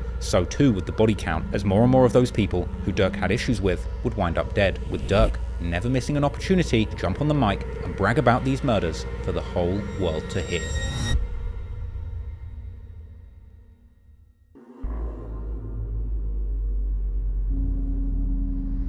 While the murders of Dthang's killers were incredibly personal to Lil Durk, the murder of FBG Duck was very much just business as usual in the world of Chicago's long-running gang wars. But while Duck at the time had been the face of the gangster disciples in his city, after his murder, one of his close friends would step up to fill the void that he left. This was the rapper FBG Cash, real name Tristan Hamilton. Born on October the 5th, 1990, Cash was several years older than most of his peers in the early drill scene, including his little brother, FBG Young, who was born in 1996. Cash was born into a family of GDs, and with his father being in the streets too, Cash would be exposed to that lifestyle early, jumping off the porch in his grade school years. Yeah, my pop was always in the streets. As kids, we was already in the street, exposed to the street. You know what I'm saying? It was just a time we had to come home, but we saw everything that who ain't from the streets and ain't jumped off the porch ain't saw. We saw all young age so far as like coming out doing shit on my own through grade school years, you know what I'm saying? Anytime I got a chance to pop out and go somewhere without my people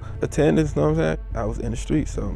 Cash and Young's family would eventually move to around the 63rd and St. Lawrence area when Cash was in 9th grade, and there they would join the local gang set, STL EBT, and begin to spend time with other guys from the set like Duck and Dutchy. The four would eventually form the rap group Flyboy Gang, aka FBG, together with rappers like Lil J, Billionaire Black, Duck's brother Brick, and Wooski, who was always more in the streets than in the booth, but would still rep the name at times in his music. However, before that, in 2009, when Cash was only 18 years old, he would get arrested for an armed robbery and get sentenced to 6 years, which meant that Cash would end up being locked up during the critical years when the war between the GDs and BDs would begin to escalate in the Woodlawn area. While Young and Dutchy and Duck would first begin to rap under the FBG moniker, and the drill movement as a whole would begin to form, with artists from the Woodlawn and Washington Park neighborhoods playing a key role in the genre's birth. With good time though, Cash would ultimately end up only doing 31 months, and in 2011 he would be released on house arrest. Cash would seemingly spend his time on social media, where he was making his affiliations known. His first tweet being how he's repping Dale Mob, a name that STL-EBT would call themselves after the murder of Dale Fisher in December 2011, and of course, repping their rap group FBG that he was now part of, as well as shouting out their affiliates like the MOB Set and the Brick Squad,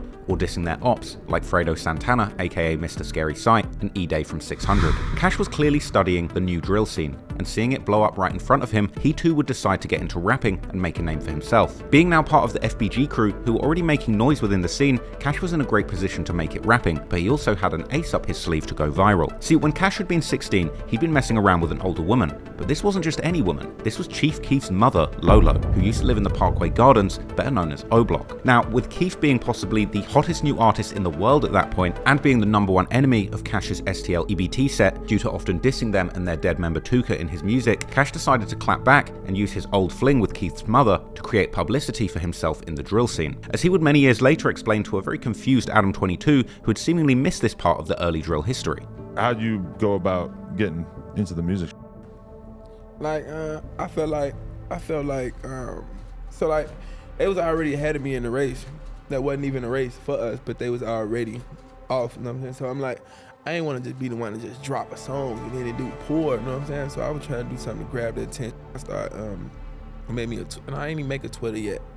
I was on Instagram, and it wasn't even popping like that. It wasn't no live, but like, it was some that happened with me and Chief Keef's mama, and that just put me over the top, like, as far as like people want to know who I am. Back then in 2012? Like, yeah, like that's when it came to What light. happened with his mom? Like, I used to with her, like, yeah. Yeah. I ain't gonna cap, you know what I'm saying? It's been said before, like, I ain't even have to bring it up. That's my people, you know what I'm saying? She cool people, but like, me and her relationship, like, not a relationship, but relations, like, what started me rapping. Really? Yeah. I kind of feel weird, like, I feel like you might be trolling me, and I don't want to have a serious conversation about it if you're just trolling me, but you know. In the summer of 2012, Cash would film himself calling Chief Keef's mother without her knowledge and trick her into admitting their relationship, with the video then getting posted online, where it would soon find itself going viral on worldstar.com, the biggest hip-hop culture platform at the time. Calling Chief Keef's mama, man. Real.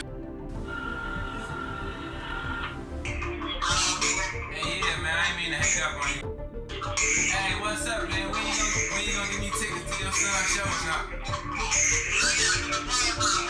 I said, when you gonna give me tickets to one of your son's show or something?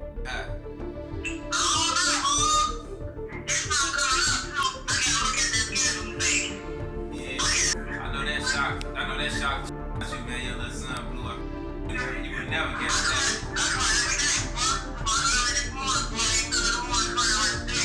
Yeah.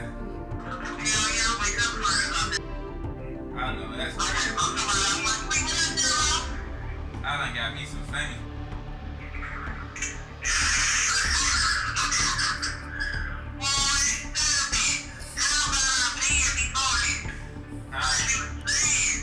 How long you been f***ing me, man?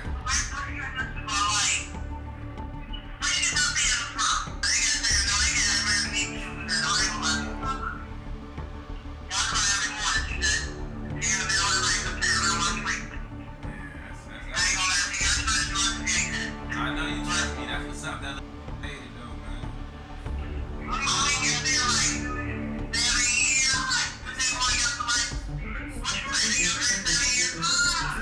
7 years, yeah, that's how about right. We used to work at the metro station. How much Chief Keef was then?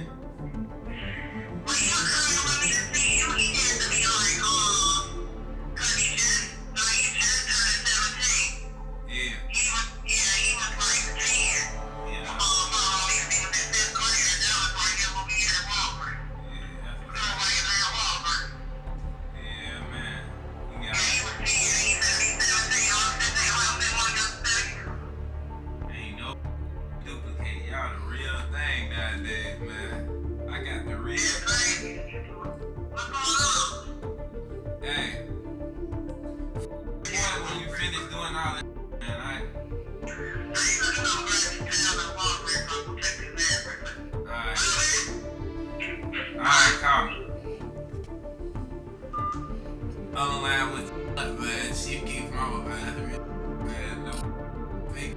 You heard all that, man. That's real. The video sparked widespread rumors and even created more animosity between these two warring gangs. But some people on Keith's side would seemingly also find it funny too, with King Von himself even tweeting about the incident, making fun of Keith, calling Cash his stepdad. The drill fans' eyes were now on Cash too, but soon after, a tragedy would strike, as Cash's good friend Lil Jojo would end up getting killed. But that wasn't all, because after Jojo's death, Worldstar would make a post out of it, calling Lil Jojo the brother of Cash, or Cash Out as he was going by the time. Cash would further boost his name by doing a radio interview where he would discuss his beef with Chief Keef and the death of Lil Jojo, as well as his plans to become a rapper. Got a mixtape coming out, but you know him from the controversy that's been going on up in Chicago in the rap scene, and you also know him from Worldstar Hip Hop. My homeboy, Mr. Cash Out. Cash Out, what's going on? What's going on, man? Not much, man. I mean, I told you when they said you were looking for him, I said, man, let me go on and get underground and he go and hide the fuck out. Man, I don't know how that play out, but I know I ain't hard to be found though. I ain't mad at you. Now I want the people to understand, one, why you're here, because there's a lot of stuff we want to talk about. We're going to get into rap stuff. We're just going to get into real life stuff, so we're going to allow you to talk about everything. But why don't you tell them what transpired to make you seek me out? Man, my name Cash Out, man. Cash Out 063. I'm from 63rd of St. Lawrence. And I've been in the streets since I was a shorty, man. Everything I do is valid. Everything I do got a stamp on it. I started a Twitter page. I just recently come home from prison. So a lot of this stuff, like, it ain't new to me, but since it's been in the media and everything, like, it's basically our hood where I'm from. It's like in the spotlight right now. I'm like a trending topic right now. So. After getting his name in the mix through his wild antics, he would then begin to drop music together with other FBG-affiliated artists, such as Lil J, Billionaire Black, and Lil Jojo's brother Swag De Niro, and King Yella. He would then even drop a dedicated diss track to Chief Keef, which he would start by saying how it's F Chief Keef, F O Block, and F Lamron, before making his own gang affiliations with STL EBT known, as well as once again dissing the 300 movement, saying how they're going to shoot anyone who reps it. While dropping music, Cash would also remain a menace on social media, where he would further aim his disses towards his ops like 300, and specifically making fun of Lil Durk, like retweeting someone who was mentioning a rumor that Cash's good friend Boss Trell had beat up Lil Durk or Lil Reese, with Boss Trell, real name Rodney Stewart, being one of STL EBT's most known shooters at the time, who had even been rumored to have killed OD Perry, whom O Block is named after, together with the alleged female assassin KI, aka Jakira Barnes. Cash would also diss Durk's manager Chino, saying that he doesn't even know who he is. Some people from Lamron would engage back with Cash, daring him to come to their hood, but Cash would inform them that he doesn't do Twitter beefing. When KI, who was often having back and forths with King Von on Twitter, would tweet that she wants to meet Von face to face, Cash would respond and say that he likes Von and wants to meet him too, to which Von would respond and warn both of them that they do not want that, and that he will meet them when they least expect it. With Cash being several years older than Von, he most likely just saw him as a kid, so Cash would let Von know that he himself has a fearsome reputation in the streets, and all Von has to do is ask around. But Von wasn't impressed the slightest, saying that if Cash ever starts coming back outside, they can bump heads. Cash would continue to talk about his reputation as a moneymaker, but Von would tell Cash to ask his friends about him instead, referring to his reputation as a killer since he'd already at this point had a rumored 4 bodies under his belt by the end of October 2012, with this Twitter exchange seemingly taking place the very same day that Von had allegedly murdered Gyro City member P5. Cash would then end the back and forth, saying that he still likes Von and confirming that his name is indeed ringing in the streets, but Von doesn't make any money like him. This statement perhaps revealing a certain generational gap that already existed between the likes of Cash and Von, despite the two having only a 4-year age difference, with Cash being part of the older generation of hustlers, while Von was part of the new generation of gangsters who was much more interested in making their name as a killer rather than a moneymaker. But still, it was clear that Cash was savvy to the ways of the new generation when it came to online trolling, as he clearly didn't mind doing the most to garner attention, like tweeting how he was in Lamron's hood at a gas station and that locals were so broke that they were asking him for spare change, and posting himself in front of O Block, aka Parkway Gardens sign, or even posting a photo where he said that he was with Chief Keef's daughter, KK. This perhaps being made possible by Keef's mother, who might have still been messing around with Cash even after he had outed their relationship. Lil Durk too would continue to be trolled by Cash, who would let him know that he was the first person with a Pelly Pelly jacket, after Durk had released a music video for his song This Ain't What You Want, where he can be seen rocking the brand, an interesting detail when you consider that Durk dropped a hit song called Pellicoat years later. After some time went on, when Cash would announce that nobody who dissed him had ever returned back to the hood, this would prompt a fan to tell Cash to say that to Lil Durk, to which Cash would boastfully boastfully respond by asking when had Durk ever dared to diss him. Years later, the Reddit Chiracologists would ponder why Cash had been dissed so little by his ops compared to some of his peers, with the consensus seemingly being that one part of this was the fact that Cash would end up getting locked up numerous times throughout the 2010s, therefore being out of sight and out of mind from his ops for a long period. However, as we know, Lil Durk would diss many of Cash's good friends, even in the early songs, and when Durk would drop the song Competition, where he raps how he's trying to kill Duck's brother, Brick, aka 30, and Motor from Jaro City, Cash would gleefully tweet to Motor asking if he had heard the new diss. In December 2013, it was finally time for Cash to drop his own mixtape titled No More Free Cash, which would include the song like Dear Boss Trell, a tribute to his friend who had gotten killed in November 2012 under mysterious circumstances. The song including now ominous lyrics like how Cash couldn't wait to meet his friend in the afterlife, and asking Boss Trell to save a spot for him in heaven because he's coming to join him, but he doesn't know when. And of course, the tape would also include another diss towards Chief Keef titled War With Who, where Cash would call himself the lieutenant of his set, whilst also dissing dead O-Block members like J Money and OD Perry. In May 2014, when Durk's cousin Nooski, aka OTF Nunu, would be killed, allegedly by Cash's good friend 051 Melly, Cash would immediately take to Twitter to troll Nooski's friends by making a tribute post to him. Then, a few days later, Cash would tweet again how they were up on the scoreboard while their ops were hurting bad, to which someone would reply by saying that they might be leading in bodies, but 300 and OTF were now making way more money, which would prompt Cash to reply and argue that they were also making plenty of money in their hood. Then, when Durk's manager Chino was killed in March 2015, 051 Melly, who was allegedly also behind this murder, would tweet about a month later how he needed a baseball jersey for the coming weekend, to which Cash would reply that Melly might need a Boston Celtics jersey the way he's been sweeping it up, as the Celtics at the time had just been swept in the playoffs by losing 4 matches in a row against the Cleveland Cavaliers. Melly would respond by jokingly calling Cash a goofy, to which Cash would respond by cryptically saying that somebody has to wear the shirt because of the way they're sweeping, with it not being clear if Cash was talking about the GDs or basketball at this point. While Melly would respond by seemingly denying that he had anything to do with either crime, Cash would also continue to diss Nooski, as he would take lyrics from Chief Keef's hit song Earned It, where Keef disses Tuka. He would also tweet saying that the last time someone tried something, they ended up dead, together with the hashtag Nooski, which is in fact a lyric from his song with Wooski titled Give No Fs, where he appears to insinuate that Nooski had tried to run up on his friends before getting killed himself. Cash did so much trolling that it was sometimes hard to tell if he was being serious or not, like when Lil Durk would make his pop-adjacent collabs with his at the time girlfriend Dej Loaf. Cash would tweet how their song was actually alright, but in 2016, Cash would get into a particularly bad situation with the law, as he was arrested and allegedly charged with 4 felonies, which would end up getting him locked up for an even longer period, before eventually getting released in August 2017, and getting back to his usual activities like releasing music by himself and with his FBG brothers, and now also beginning to enjoy the increased attention that the whole FBG was getting due to Duck's song Slide becoming a hit. But one thing that Cash was doing less was his usual antics of dissing and trolling the ops, perhaps due to having so many other things to focus on in his life at this point. By then, he had largely moved past these old school street beefs. However, not everyone close to Cash was following this trajectory. After all, in January 2018, his good friend Wooski would release his song Computers Remix, one of the most infamous diss songs in all of the history of Chicago drill, where Wooski would let the ops have it, including guys like Lil Durk, Nooski, Pluto, and Chino, and Cash wasn't ducking any smoke either, as he too would proudly take part in the music video. Unfortunately, Cash would eventually get in trouble with the law once again, this time for threatening a police officer, and soon he would find himself behind bars once again, before seemingly getting released during the summer of 2020. However, not long after, in June 2020, an incident would take place that would significantly escalate the beef between Cash and OTF, as Cash would get sucker punched at the famous Lenox Mall in Atlanta, allegedly by none other than Lil Durk's childhood friend Day Day from Tay-Town, after which Tay-Town members like OTF Didi would allegedly join in and chase Cash out of the mall. Change. RP my cousin, my heartbeat gonna beat the same.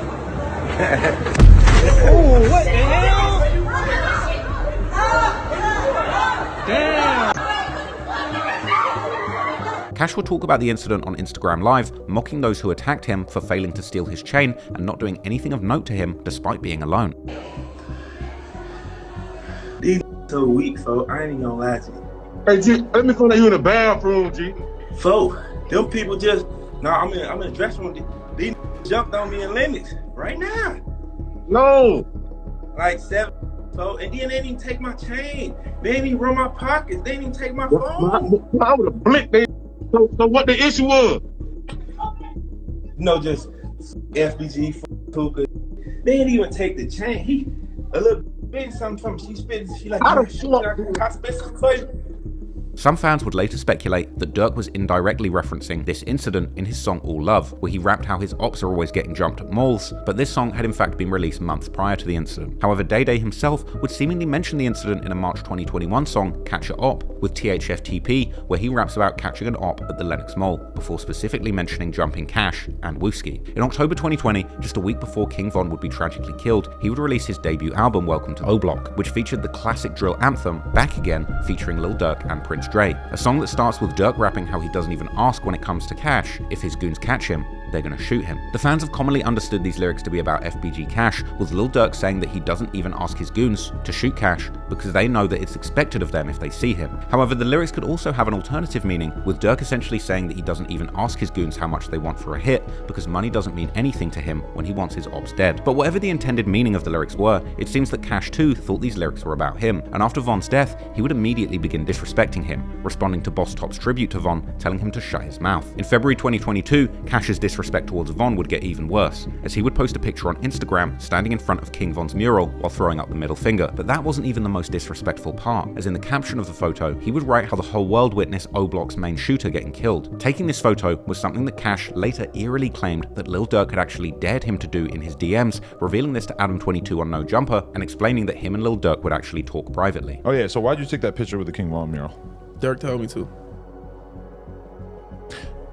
How did he tell you to? He through text. Nah, he blocked me now, but yeah, through text. What you want to show me your conversation with him? Nah, he blocked me. He blocked me. The conversation's still there, right? Nuh-uh. You delete text? Yeah, like when I only see, I ain't big on confrontation sometimes. You know what I'm saying? Like most times, I ain't big on confrontation. So when I go to, I don't know. And then that was distasteful, man. Like what was the? We was talking what like kind of that, conversation were you having before he told you to go take this photo? Me, him, go over there and do that and see what happened to you. I'm like, I'm outside right now. You hit him up? Yeah. Yeah. And he was just like, hey, what's up? Why Chicago's so weird because the ops always be talking to each other and like going on live and tweeting at each other. Everybody, it's just the weird I be like talking about. I don't see a ton of that in LA. I told Durk stop sneak dissing me before he left me on scene. Really? So you kept barking on him? No, I just left it. He left me on scene. I just left it alone in the DM. Right. Going back and forth with the ops was apparently a common thing, as other DMs between Cash and O Block's Mana Duke would later leak online too. Hey Duke, listen to me, folks. Listen to what I'm saying, folks. Pull your skirt down, folks. You not making no noise, folks. I'll ball you up and put you in garbage can, boy. You can't see me with binoculars, dude. You can't see me on no type of level, folks. You better stop sharing them bankrolls with niggas, folks. You can't beat me on the song. You can't beat me at fighting, spit, none of that weightlifting. We can pitch quarters. You can't beat me, dude. You hear me? You hear me? Take time try to get some followers up. Man, hey, look here. Go to your room. A few days after the mural picture, Cash would double down by releasing the song Back Again 2 times, a direct reference to Von's song Back Again, where Durk had seemingly dissed him. The music video starts with Cash watching a clip of Durk's $1 million worth of game episode where OTF sings along to the original Back Again song dissing Wooski. We into it till you die, real street. Some funeral, I might decide. Rest in peace. Shoot up everybody that's outside. When we feel this one, I know Wooski still twisted. He changed something different.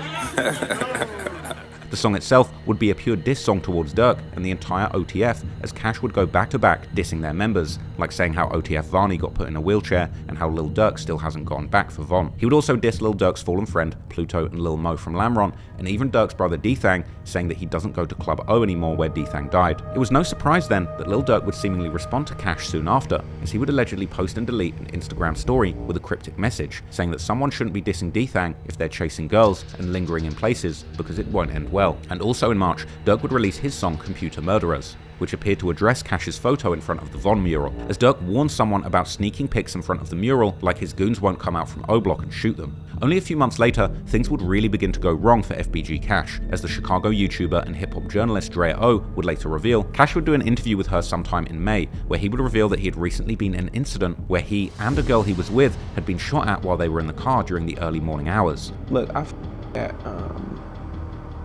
I got so I did right? Cause like folks, somebody had just shot me last week, but they were just like so mild. You so, got shot? But it wasn't. What do you Look, it mean? wasn't shot. Look like look, this what they did.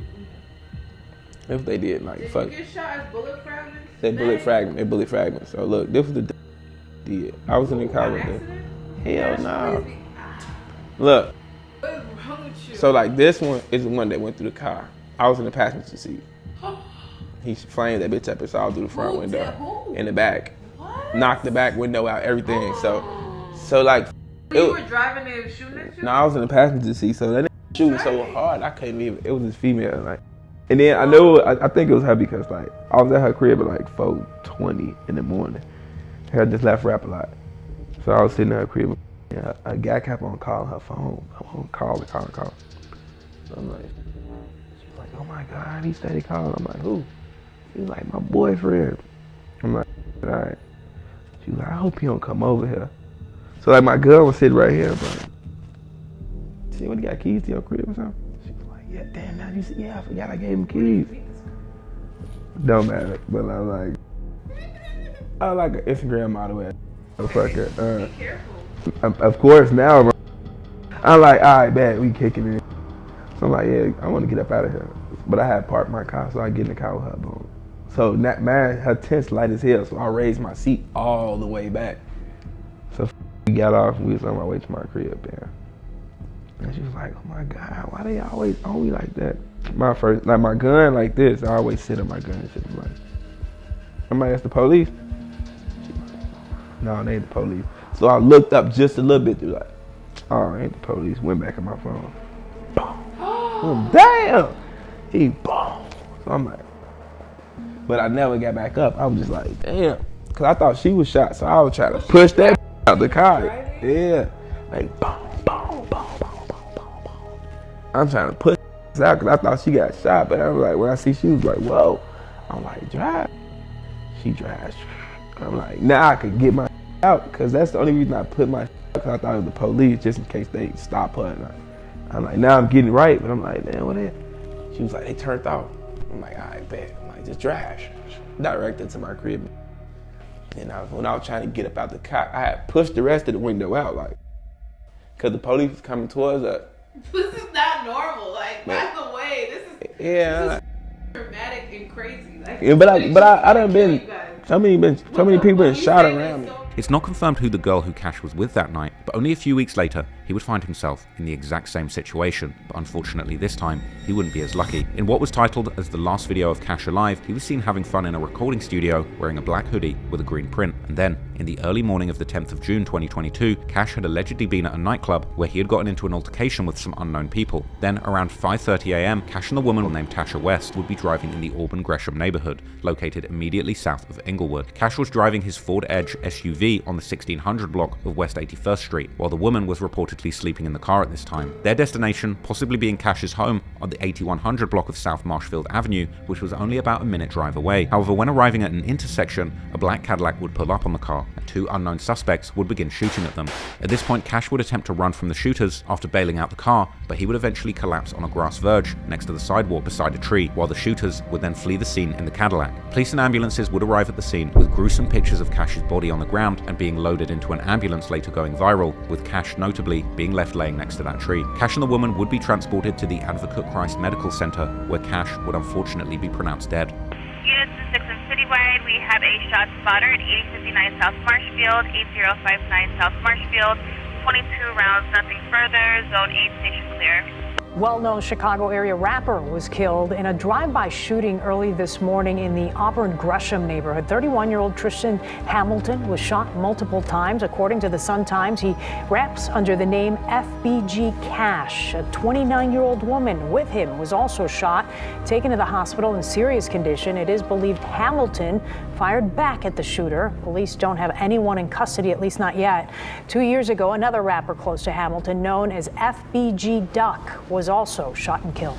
The police incident report would later reveal that a total of 23 shell casings were found at the scene, with 14 from a rifle and 9 from a .40 caliber pistol, while the medical examiner's report would reveal that Cash had been struck in the head, neck, back, chest, and legs. Reports also indicated that the shooting went down in 2 phases, with 18 initial rounds being fired, followed by a pause, then another 5 rounds, perhaps suggesting that the shooters wanted to ensure that Cash didn't survive and stood over him shooting to finish him off, with this detail seemingly being referenced by witnesses to the crime as well as later lyrics that refer to the murder. Rumors would later even circulate suggesting that Cash's killers might have even tracked him using an Apple AirTag, but following Cash's death, Chiracologists on Reddit would soon begin to react, like posting theories about his ops, such as 600 Breezy possibly dissing Cash by posting a picture of himself smoking on his Instagram story, while another commenter would say how Mimo600 had also posted a similar picture. A day or two after Cash's murder, his cousin and fellow rapper BG Lul Pab would make several posts dedicated to him, including a video of himself driving around together with a caption implying that he was going to slide for a month straight to get revenge. However, Pat would also make an alleged post and delete story where he could be seen walking in O-Block, which would immediately start theories that O-Block had been responsible for Cash's murder. About a week after Cash's death,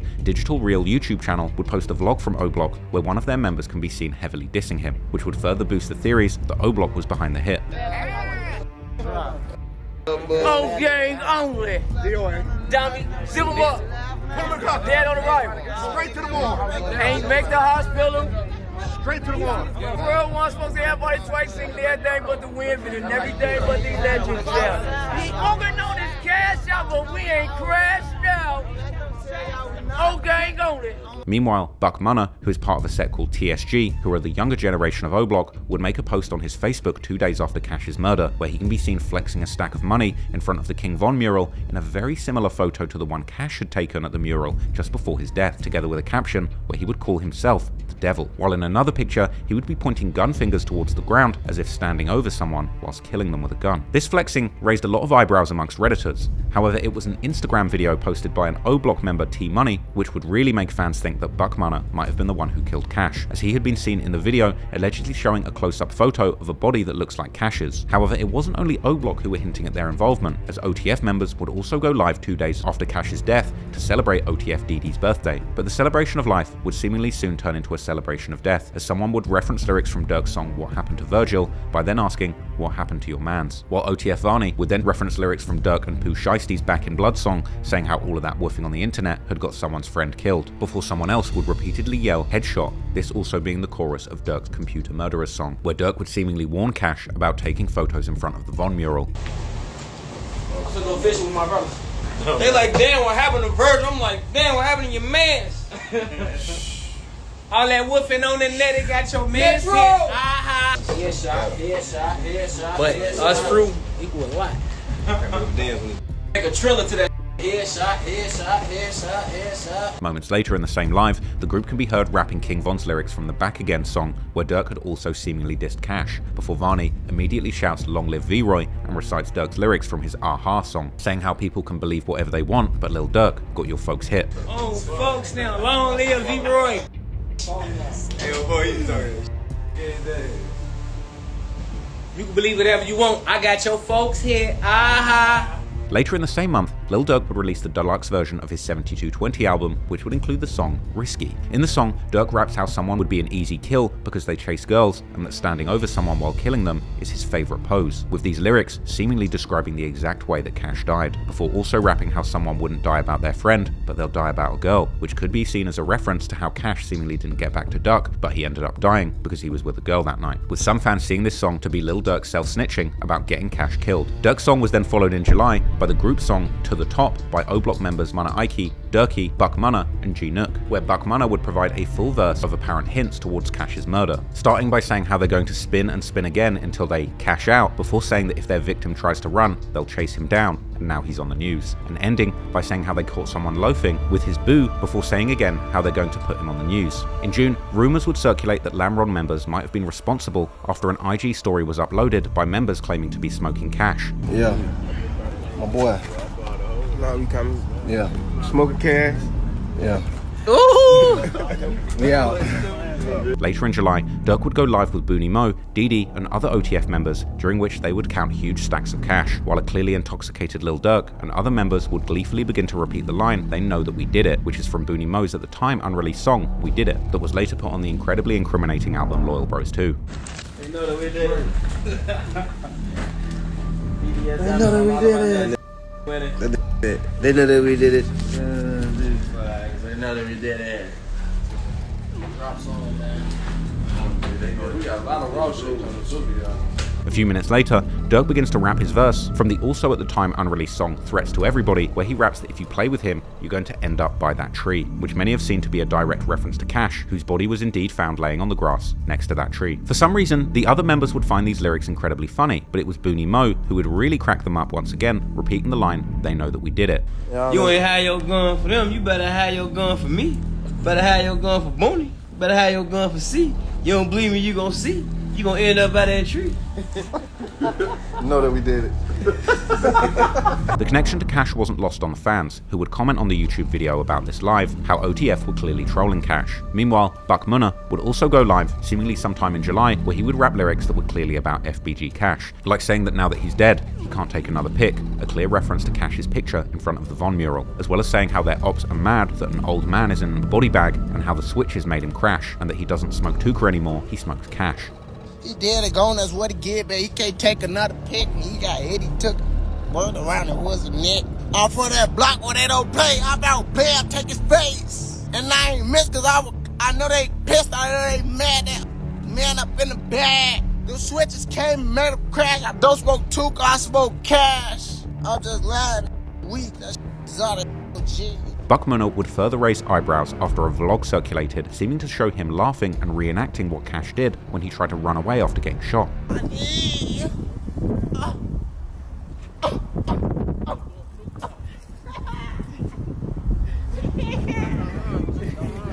trying to run, you know you couldn't run.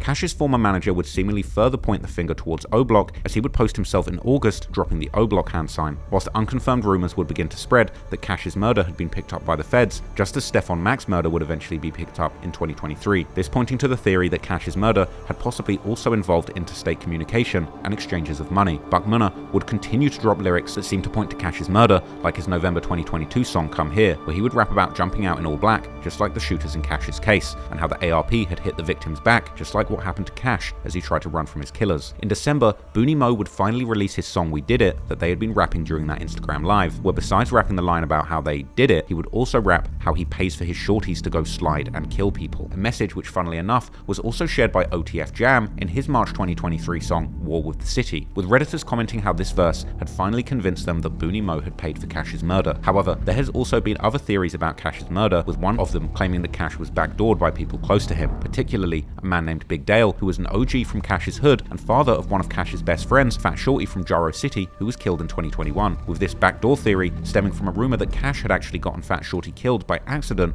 during a house party argument gone wrong. This theory would end up gaining so much traction that even DJU would ask FBG Young about it, but Young would seemingly disregard these rumors as nothing more than YouTubers trying to get views. R.I.P. Was responsible for like backdooring your brother FBG Cash. Yeah. So, who is Big Dale? Let's start there. Or who was he to y'all? Big Dale's one of the guys from the neighborhood. What do you think of these rumors? I don't think the internet. I don't listen to that. Word. Yeah. I don't pay that no mind though. Like that would make a good story for the internet, won't it? It sound crazy as hell to me. All right.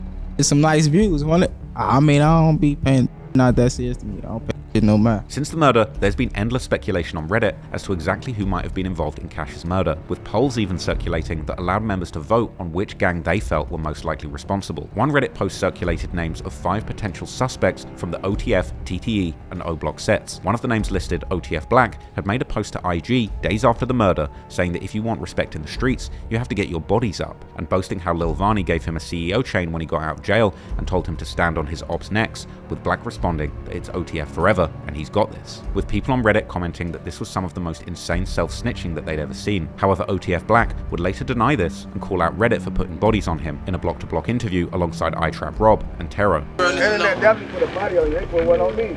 Yeah? So that's what blew me up. Trying to say he did, oh damn. Oh damn. Where that come from? Reddit, DJU, all that. They got you on Reddit teed up. Another person named in that post, TTE Stain, would also be mentioned in other posts that alluded to having committed a crime in designer clothing. Another post would claim without evidence that Ty Munna was being investigated for the murder, while another pointed the finger at Lil Mike from O Block. Numerous people would point the finger at Booney Mo from OTF, saying that he was the one who orchestrated the hit, which is interesting considering how happy he seemed about it on the live with Lil Durk. Others would point the finger at OTF Didi, with some suggesting that Durk had been pushing Didi's career as a reward after the hit. At the moment, Cash's murder still remains unsolved, and to be clear, there's no real evidence that either O Block or OTF had anything to do with it, at least publicly. But then again, not so long ago, there was also nothing but rumors connecting Durk to the murder of Stefan Mack. Now, many people on Reddit think it's only a matter of time before they put this murder on Lil Durk too. But what we do know for certain is that Cash's murder would take place only a few months before the murder that may end up taking down the entire OTF empire. I'm of course talking about the murder of Lul Pab.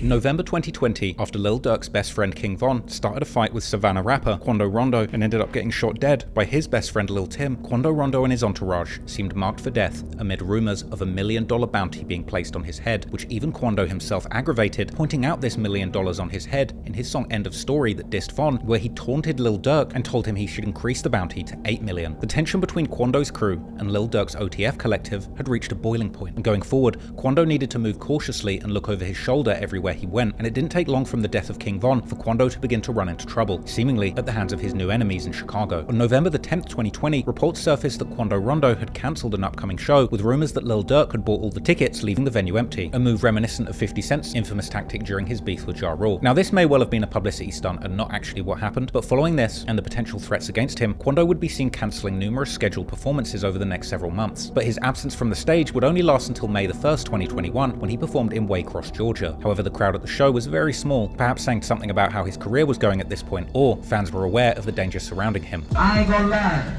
man, my show was really big, you feel me?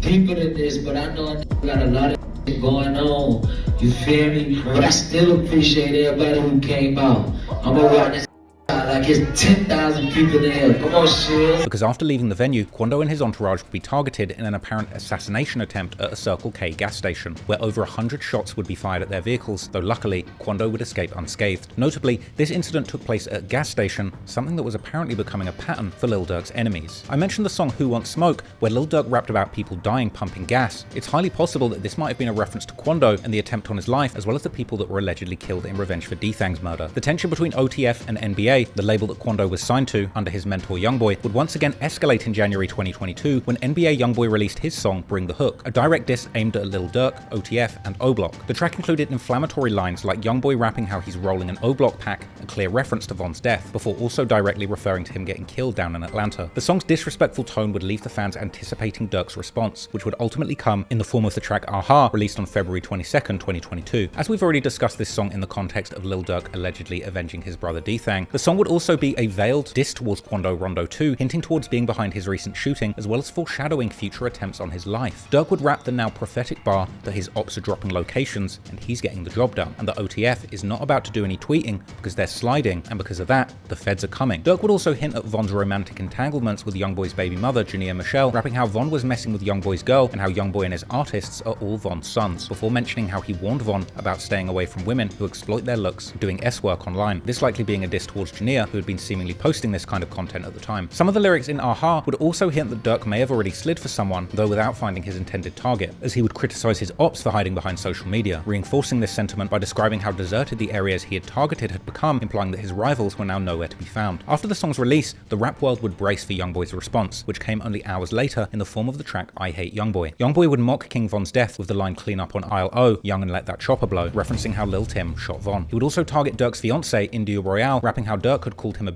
but that description fit better to her. Youngboy would even shout out one of O Block's biggest enemies, FBG Wooski, by rapping how he was bumping Wooski's song at his home, the song in question likely being Wooski's infamous diss song, The Computers Remix. Now, Youngboy's highly disrespectful track would leave fans and industry insiders on edge, worried about how this already volatile feud might escalate, and at this point, even the podcasters were warning Durk not to escalate things. On March the 10th, 2022, Durk would appear on leading hip-hop podcast $1 Million Worth of Game with street veteran hosts Gilly and Wallow. In the episode, Wallow would warn Durk and his friends not to crash out on their incredible incredible career opportunities chasing revenge in the streets. Firstly, getting emotional, keeping it real with the room, and telling the OTF members that some of them might not be alive next year or even next week. Listen, we gonna be real, man. I gotta say this, because some of y'all in this room, y'all might not see next year. Y'all might not see next week. And niggas ain't saying that to y'all because a lot of y'all niggas ain't got no fathers and none of that shit. So my position is here or some shit. Gilly would go on to speak prophetically, reminding Durk how happy he was after his father came home from his 27-year sentence because he had missed him so much, and warning him not to do the same to his own children. He happy a grown man, and he happy that his dad back. Grown, he's like, damn, because he missed that shit. And I know a lot of that gave y'all game, they gave y'all game that was beneficial to them and it wasn't beneficial to y'all, and it put y'all in a fucked up position in life. Because we gotta get it right so we can take care of these babies. The OGs, when they see you, you know what they say? You rhyme just like your daddy.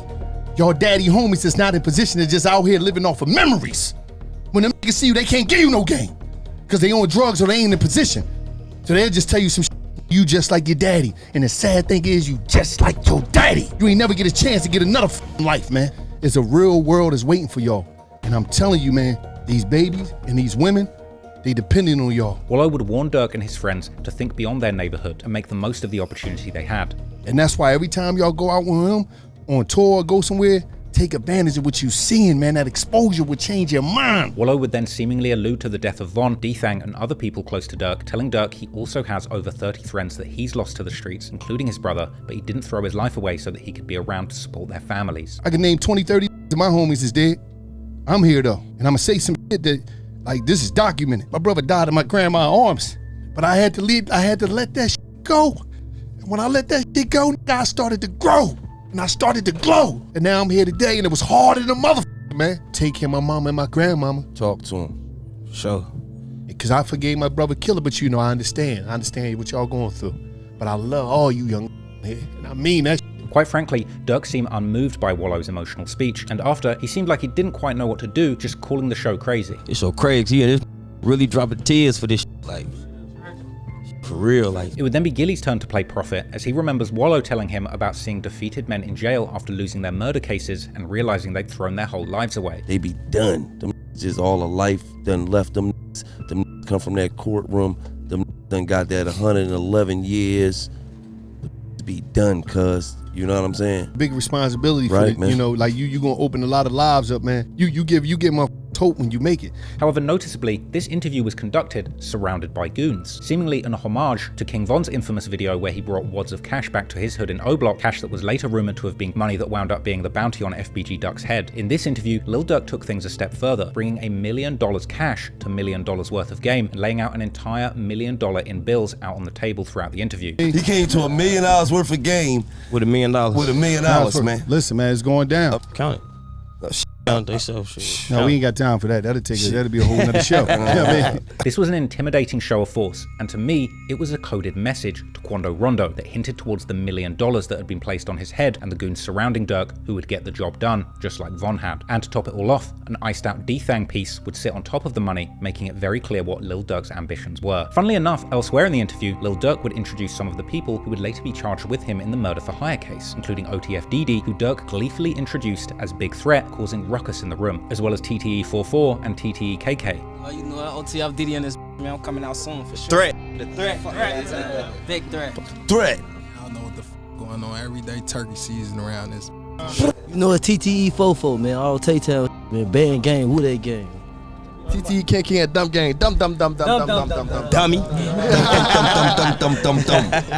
KK even did a little freestyle saying that he'll shoot up the block, with Durk unable to contain himself, blurting out facts after he said it. Time to get suited up, we spin your block, we shoot it up. Don't get no we doing all this talking, this shit ain't new to us. Clearly, despite the OG advice, revenge was still very much on Durk's mind as 2022 went on, and it seemed that those who had been close to Von were plotting on infiltrating Quando's feuds in his native Savannah too. In May 2022, O-Block members are suspiciously seen on IG Live with Quando Rondo's main enemy from Savannah, the Section 8 kids, specifically Gutter. Entering summer, it was clear that Durk and Von's friends were still plotting on Rondo and wanted the whole world to know it. By June 2022, Durk continued the back and forth with his feature on Boston Richie's track Keep Dissing 2, where he rapped how he's trying to tell someone without saying too much that they're trying to kill him, another clear shot at the people behind Von's death, whilst also painting a menacing picture about him and Von, saying how Von has bodies and that he's a demon child, so Durk is brothers to a devil. Durk might not have realized just how deep these lyrics were at the time, but he was indeed deeply invested in avenging his evil twin's life, and it would seem that only within months of saying on the song how he was trying to nail his enemy, soon he would get the call and find out the location of the very man King Von was trying to fight with the night he lost his life. And seemingly, exactly like FBG Duck, Quando and his entourage would be the subject of a broad daylight assassination attempt, but the only thing that was different is that this time it took place in California. From what we know at the time, on August 18th, 2022,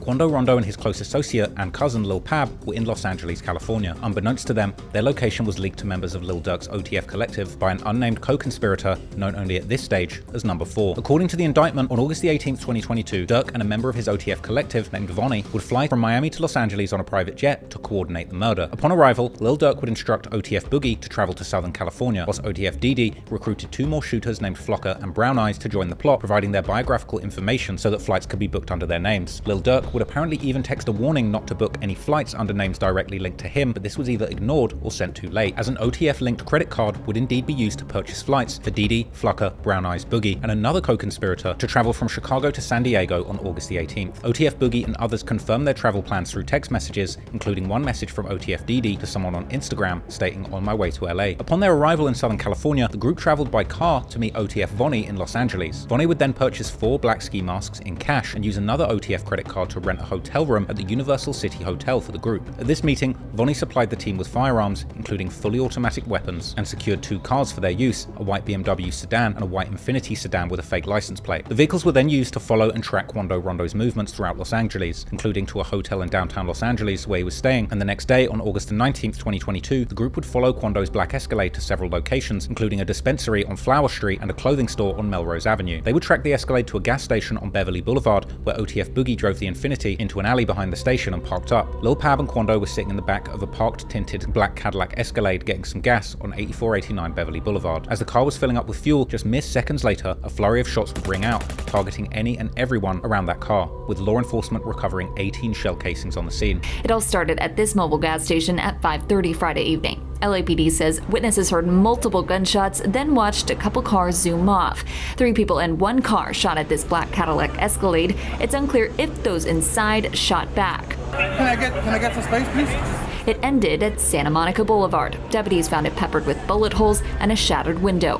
One man inside, a member of Rondo's entourage, had been shot. The 23-year-old was taken to the hospital where he died. The shooting itself took place just before 5:30 p.m. at a mobile gas station near the popular Los Angeles tourist destination, the Beverly Center. According to police, 3 masked gunmen got out of a white car in dark clothing, with the later indictment identifying Flacker, Brown Eyes, and an unnamed shooter opening fire on Quando's car using firearms provided by Vonnie, including a fully automatic weapon. These gunshots would ultimately hit Lil Pab, who was standing next to Quando's car pumping gas at this point. The attack was described as a professional hit occurring without any prior argument or confrontation, and after the shooting, the attackers fled the scene in the Infiniti that was being driven by Boogie. After being shot at, Quando's entourage jumped back in the car and attempted to flee, driving a short distance before pulling over to seek medical attention for Lil Pab, and despite efforts to save him, Pab would unfortunately succumb to his injuries and pass away. But to make matters worse, the dramatic scene was captured by bystanders, with footage of Quando breaking down emotionally and screaming no as Pab was taken from the vehicle, with this tragic scene being recorded and broadcast on the news where it ultimately went viral. While Quando was screaming over Pab's dead body, the shooters were celebrating and negotiating their payment, since they didn't actually kill Quando, the intended target. Later that day, the group, including Vonnie, Dthang, Flacker, Brown Eyes, Boogie, and the co-conspirator, would gather at an In-N-Out restaurant to discuss the attack and the payments for the shooters. Once again, using an OTF credit card, flights were booked for the group to return to Chicago from San Diego, and they flew back that same evening. And after this, other OTF members would post on social media indicating the group's responsibility for the murder, including one post revealing that Pab died of a headshot seemingly before the news even reported it, and another OTF affiliate, Lil Vonnie, tagging Quando and making fun of Pab's death on Instagram. Meanwhile, following the murder of Lul Pab, Quando Rondo announced that he was dropping his affiliation with the Rolling 60s Crips, signaling his intention to step away from gang life. He declared on social media that he was laying down his neighborhood Crip flag and that he wanted to focus on his family and loved ones rather than gangbanging. However, the move was met with backlash from other Crip members, some of whom criticized his departure as a sign of weakness. But despite the criticism, Quando stood by his decision, emphasizing that he no longer wanted to be involved in the gang conflicts that had claimed the life of his close friend Lul Pab. But while Quando was attempting to lie low and remove himself from the gangs and conflicts that had claimed the life of his friend back on Durk's side, having now apparently avenged King Von's death, even with the murder of an innocent affiliate who was just there with Quando, it would seem that Durk and his OTF shooters at this point felt completely untouchable. And after enduring years of slide for Von comments, this apparent get back would be too much for Durk not to mock or comment on. Despite what's now being referred to as an incredibly sloppy and reckless hit with a paper trail that's completely unheard of, from here, over the next 2 years, Lil Durk and his OTF affiliates would go on what I can only describe as a self-snitching extravaganza, releasing song after song and full-blown projects, seemingly claiming responsibility for this murder and boasting about exactly what had gone down that day. As with other murders, Lul Pab's murder would be the subject of many disses, with an OTF group mixtape titled Loyal Bros 2 being released on the 16th of December 2022, just 4 months after the murder of Lul Pab. But beyond the title, the project itself is wall-to-wall with incriminating lyrics that not only hint towards Durk's involvement, but track by track paints a vivid picture of exactly how the events unfolded, with Durk and his collaborators making countless references to the crime and its specific details, openly claiming responsibility for the whole thing. On the opening track titled Set It Off, Durk makes an interesting comment, seemingly suggesting that he recruits killers for his business, and recounts conversations with members telling him they don't want to kill people, so Durk instead sets them up with different roles in the business like running real estate. In other lines, Durk makes ambiguous references to his ops getting caught slipping, and in the hook, he raps about giving his friends guns and asking them to shoot for him. In verse 2, he drops a bar saying one of his ops couldn't read his last DM because he was killed, something that some people have suggested is a reference to the murder of FBG Cash. But this is followed by another ambiguous bar where Durk says that he told his shooters to spin every block until their target is dead, and that somebody was due to be killed next, but he couldn't get to them, with some suggesting that this was in fact a reference to King Von's actual killer, Lil Tim, who was arrested in October 2022. The suggestion being that Durk's next murder for hire would have been Tim, but since he was in jail, they couldn't get to him. Then, on the second track, titled Mad Max featuring Future, in a bizarre display, Future seemingly opens his verse with a series of lines that again eerily mirror the exact details of Lil Durk's case, with Future rapping his Lil Bro, presumably Durk, drops bags and gets people killed and has people shot through the windows of their cars, and referencing that people get money put on their heads for messing with Durk. And Future even ends his verse with a jaw-dropping bit of foreshadowing, saying ain't no Rico case gonna stop another body dropping, before asking how many bodies they have. The hook of the song would see Durk and Future likening their shooters running up on people and killing them to be similar to the movie Mad Max. And then in Durk's verse, he would go on an absolute rampage of self-snitching, boldly saying that he told Young Thug everybody that he'd shot and hinting that he could have been part of that Rico case that Thug caught if the feds were recording what he said. Durk then seemingly references the murder of Quando's cousin Lul Pab, despite him actually not being involved in the death of Von, saying that when it's war, you don't see famous names being killed, but they still try and kill everyone around their targets. Durk then references the rumors that he was involved in the Pab murder, saying that he doesn't admit to crimes, but the blogs seem to accuse him as soon as people die, and saying that he would never admit to murder and is happy that other people are claiming that body, a line which I think refers to an alternative narrative that was spread around, suggesting that Lil Pab was actually killed by drug dealers that he ran off on. Of course, when the indictment dropped, it seemed pretty clear that that was cap. Durk would then go on to directly deny blackballing Quando Rondo from the record industry and casting doubt on his criminal past, before Durk says that he is the person who chooses if people live or get killed. He later appears to reference two details from the murder of Lul Pab, saying the Switch is bound to kill their ops, free McAdoo, a 600 member who committed numerous murders, and then saying the chilling and self-incriminating line, "We're flying to get you." Now, perhaps this could be interpreted as saying that he would fly to collect Mac from jail if he was ever released, but to me, I think it's a different bar, where Durk is just mentioning one of his killers and then moving on to another line where he's self-incriminating himself, admitting that he will fly his shooters out to kill you, just like he did to Lil Pab. This is followed by another dark line where Durk says, "You ain't know we were gonna get you, did you?" On the next track, Hanging with Wolves, Durk would make some interesting references to his life in this time. In one bar, he claims that he was out of town and heard a rumor that he was wanted for murder, pretty much speaking what ended up happening into existence. Durk went on to make references to Youngboy, whose original beef with King Von kicked off this whole thing, with Quando actually being one of Youngboy's artists signed to his label, and Durk would refer to earlier comments suggesting that Youngboy had told the world that they were beefing and that he tried to squash the war. Then, at the end of his second verse, he drops another insane piece of foreshadowing, saying that he's the type of person to get on a flight with a warrant and that the police have got to catch him, something that he indeed tried to do. On a later track called For Real that features OTF member Booney Mo, he would reveal that he sells drugs to make money while his friends do the murders. In a later lyric, he outright says that his friends kill the ops and says that they get paid $10,000 to spin, and saying specifically that they get $20,000 if they kill one of the target's friends, and ending the song saying all his friends kill people for real if you play with them. A later track that featured Booker 600 and Lil Durk had a peculiar title, Feed 'em Addies. Now this title is a slick double entendre, referring to giving their killers both Adderalls to focus on the murders that they've been tasked to do, and giving them the addresses or addies of their rivals to find them and kill them. Something made explicit by the lyrics. And Booker goes on to rap that somebody's head got left on the wall for King Von. Then in Durk's verse, he would boast about having $50 million liquid and going on to rap an eyebrow-raising bar saying that he smashed somebody's nose and that in his hood,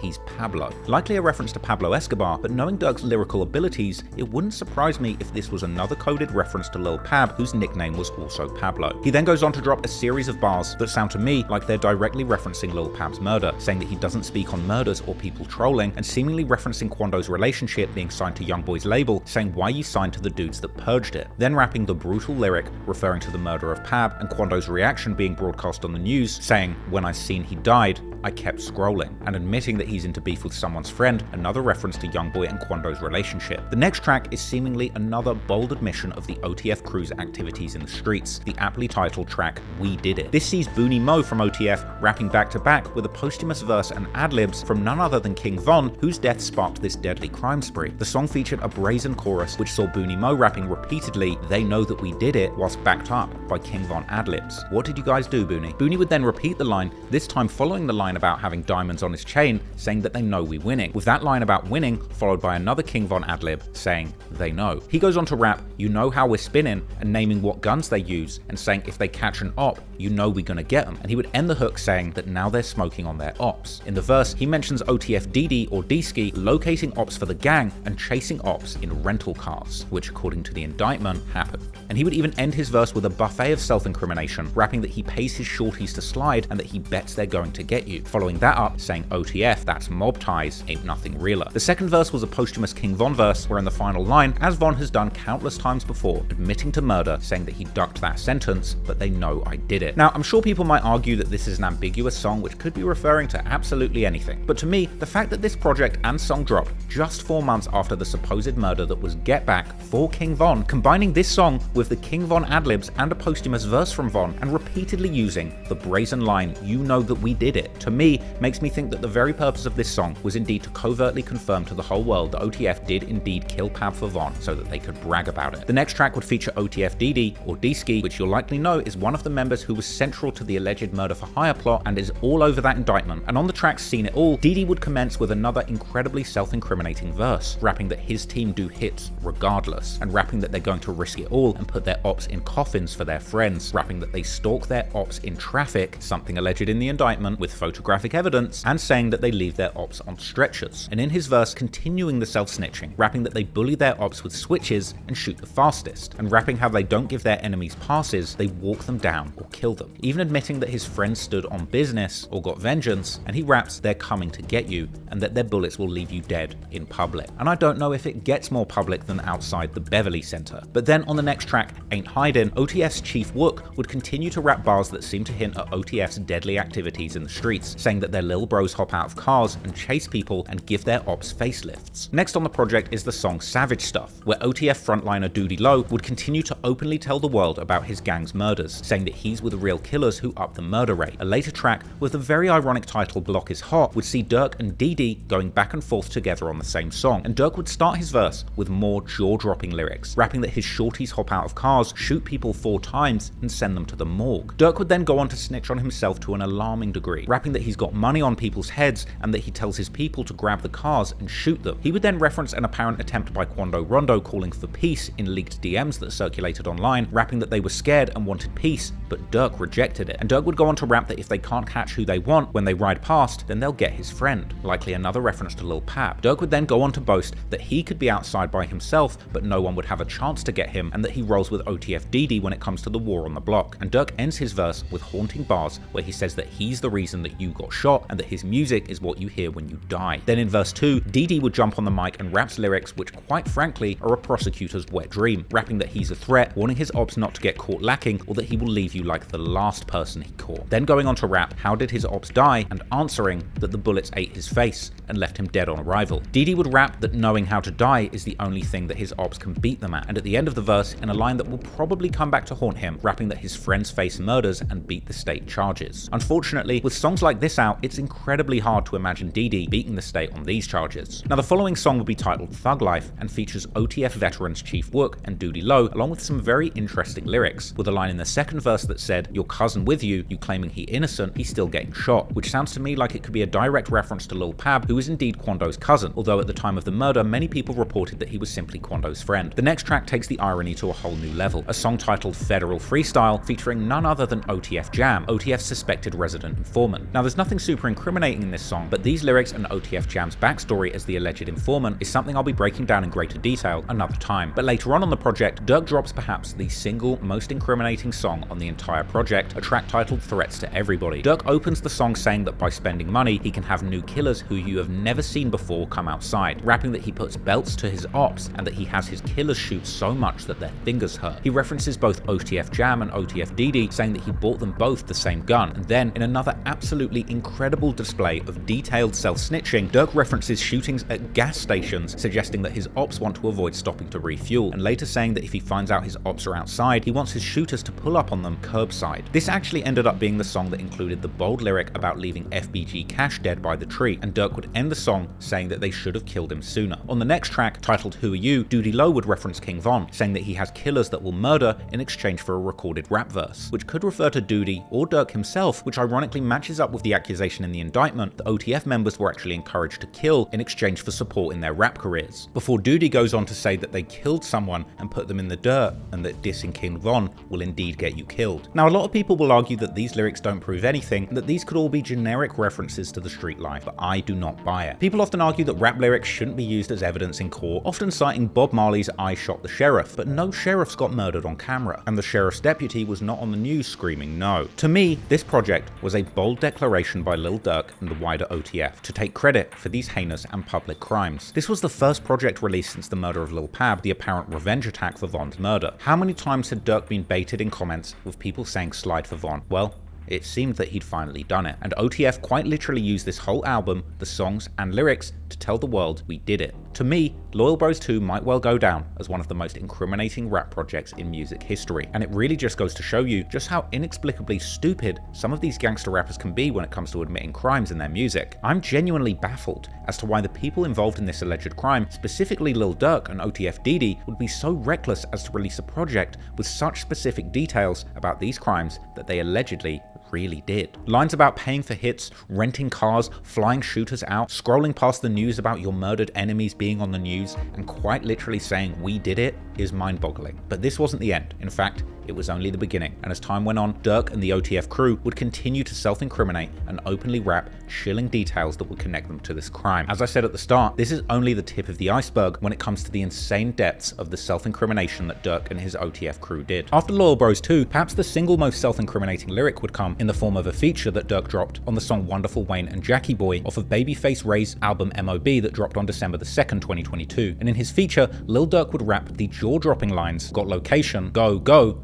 green light, go, go, go, go, go, look on the news and see your son screaming no, no. Screaming no is obviously a direct and incredibly incriminating diss towards Quando Rondo, as it directly refers to that famous clip of him outside the class screaming no, looking at the body of his cousin that had just been shot. And Durk didn't stop there, because all of that was capped off with one final lyric referencing the fact that an innocent Pab was the one killed, with Durk saying, and all them people hanging with him, if you know, you know. This was a bold message and didn't go unnoticed by prosecutors, who would eventually include these specific lyrics in the indictment against Durk, although Durk's lawyers would later claim that the song had in fact been recorded already in January 2022, many months before the hit, the name of the song at the time being Toxic. But at least for the moment, this evidence seems pretty questionable at best, based on just a screenshot of a random file. In my personal opinion, I think this could well be a complete lie, using metadata from before the crime to make it seem as if these lyrics were a coincidence. The fact is, these lyrics were released after the Lil Pab murder and describe the circumstances of it with chilling accuracy, and showing a screenshot of the day that the song's file was created doesn't cancel the fact that Durk chose to release this song quite literally months after the murder, describing it perfectly. Durk's apparent role as the orchestrator for the Get Back for Von was an open secret in the rap game at this point. In fact, rapper, podcaster, and friend of Durk's, Brick Baby, would confirm that Durk had slid for Von during a No Jumper interview. Now, it's like, oh, they did something. Oh, slide for him. Oh, you a bitch. Oh, yeah. Slide for Von, right? Yeah. They say you can't say that no more. Why? Oh, yeah, because of... Wait, no. Like, They who died? say you can't say that no more. Oh, because of FBG Cash? Or who? Nah, because Lul Pab. Oh, what's that? But I'm just saying, they just say you can't say that no more. And as time went on, Durk and the OTF crew would continue to self-incriminate and openly rap chilling details that would connect them to the crime. On the 23rd of May 2023, Durk would release a podcast interview with DJ Academics on his Spotify-powered Off the Record podcast, later uploaded to YouTube under the title Lil Durk, Realest Interview Ever. And in it, Durk would seemingly hint towards having avenged King Von, saying for some reason, people have stopped commenting Slide for Von, with the exchange with Academics being nothing short of creepy. I feel like you know how to pick with people. You're the worst type of person. You see, at least with like 6ix9ine, he's like, like he's clearly making fun of you. You like, I ain't gonna lie, like I be dead serious, like that's why I try not to do too much. I be dead serious, and it's like the people around me is even worse than me. So it's like that's why I said the situation. I was like, I'll be the one to be like, man, I'm gonna take a picture of Soulja Boy and be funny. If I want that type of guy, it would have been like, then they would have whooped his. Like, you know what I'm saying? All right, like I don't take that man serious. The man did not do nothing wrong. The man friends did. Crown I got his whooped. He was there. You didn't get beat up. Huh? Pull up on. Oh yeah. You get triggered by the beat slide. the shit out of this little ass, man. What you talking triggered about? by the Slide for Von comments. They used to say it, but you also mentioned a song. They be like, they be saying Slide for Von. I think they trolling me. Yo, by the way, that song is fire. I ain't gonna lie. For some reason, I just don't see them comments no more. For some odd reason, I don't know. Might be the water. You be seeing them comments a lot? They kind of chilled out a little bit. I wonder why. Yeah, though. We different in the rack. I feel like you're speaking in parables. I'm trying to like decode it a little bit, but it's... No, we have nothing to do with nothing. I'm saying that's like me just claiming something I want to. I feel like you was troll right there. No? I never troll him. He got beat up too bad. He got his ass whooped. So you're not condoning more violence continuing? For what? Everybody you telling me about don't matter. See, I feel like... I can't tell if you have a good poker face. All right, man. Elsewhere in the interview, Durk brushed off Quando Rondo and Lil Tim, saying that all the real gangsters were hurt by the fact that, in his words, King Von was killed by a nerd. Von put the Floyd Mayweather on the mother, and that happened. That shit everybody else, like when a real gangster, you know what I mean? When a real gangster get took out by like a nerd type.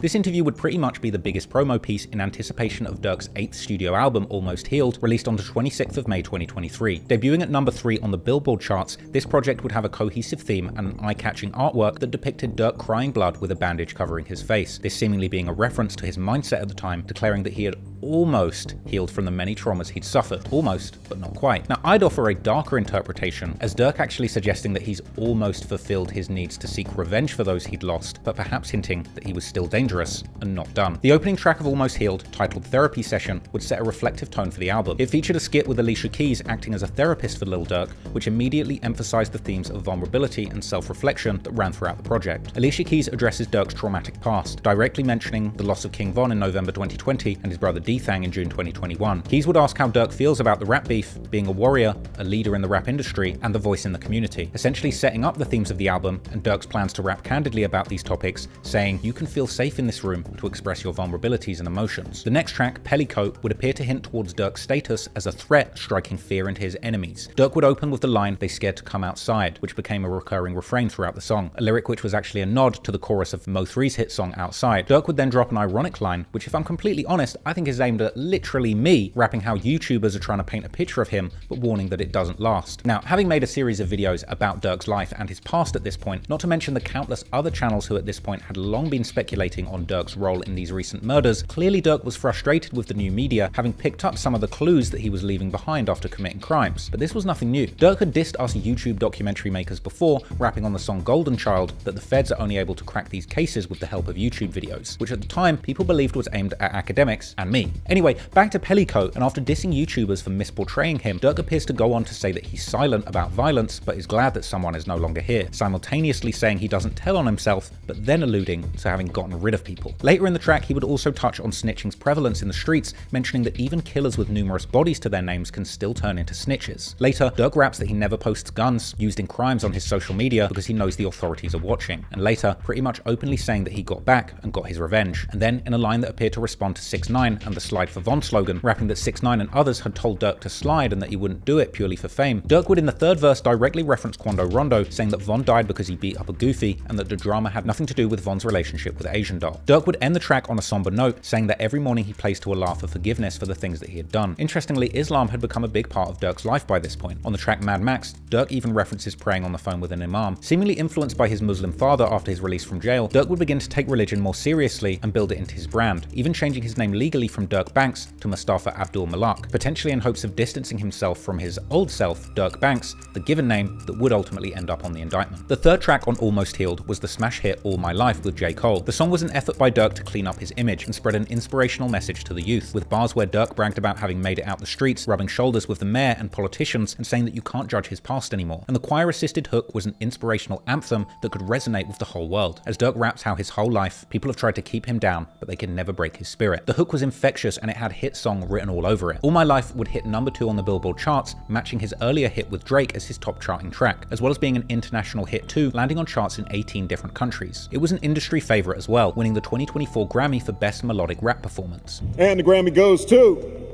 All My Life, Lil Durk featuring J. Cole. Please welcome to the stage Lil Durk, who is the Grammy winner for All My Life, Best Melodic Rap Performance. Appreciate y'all. Hey Lil Durk, congratulations on your award. I just want to know, are the prices going up now that you have your Grammy? I ain't even checked my phone yet. I know it is.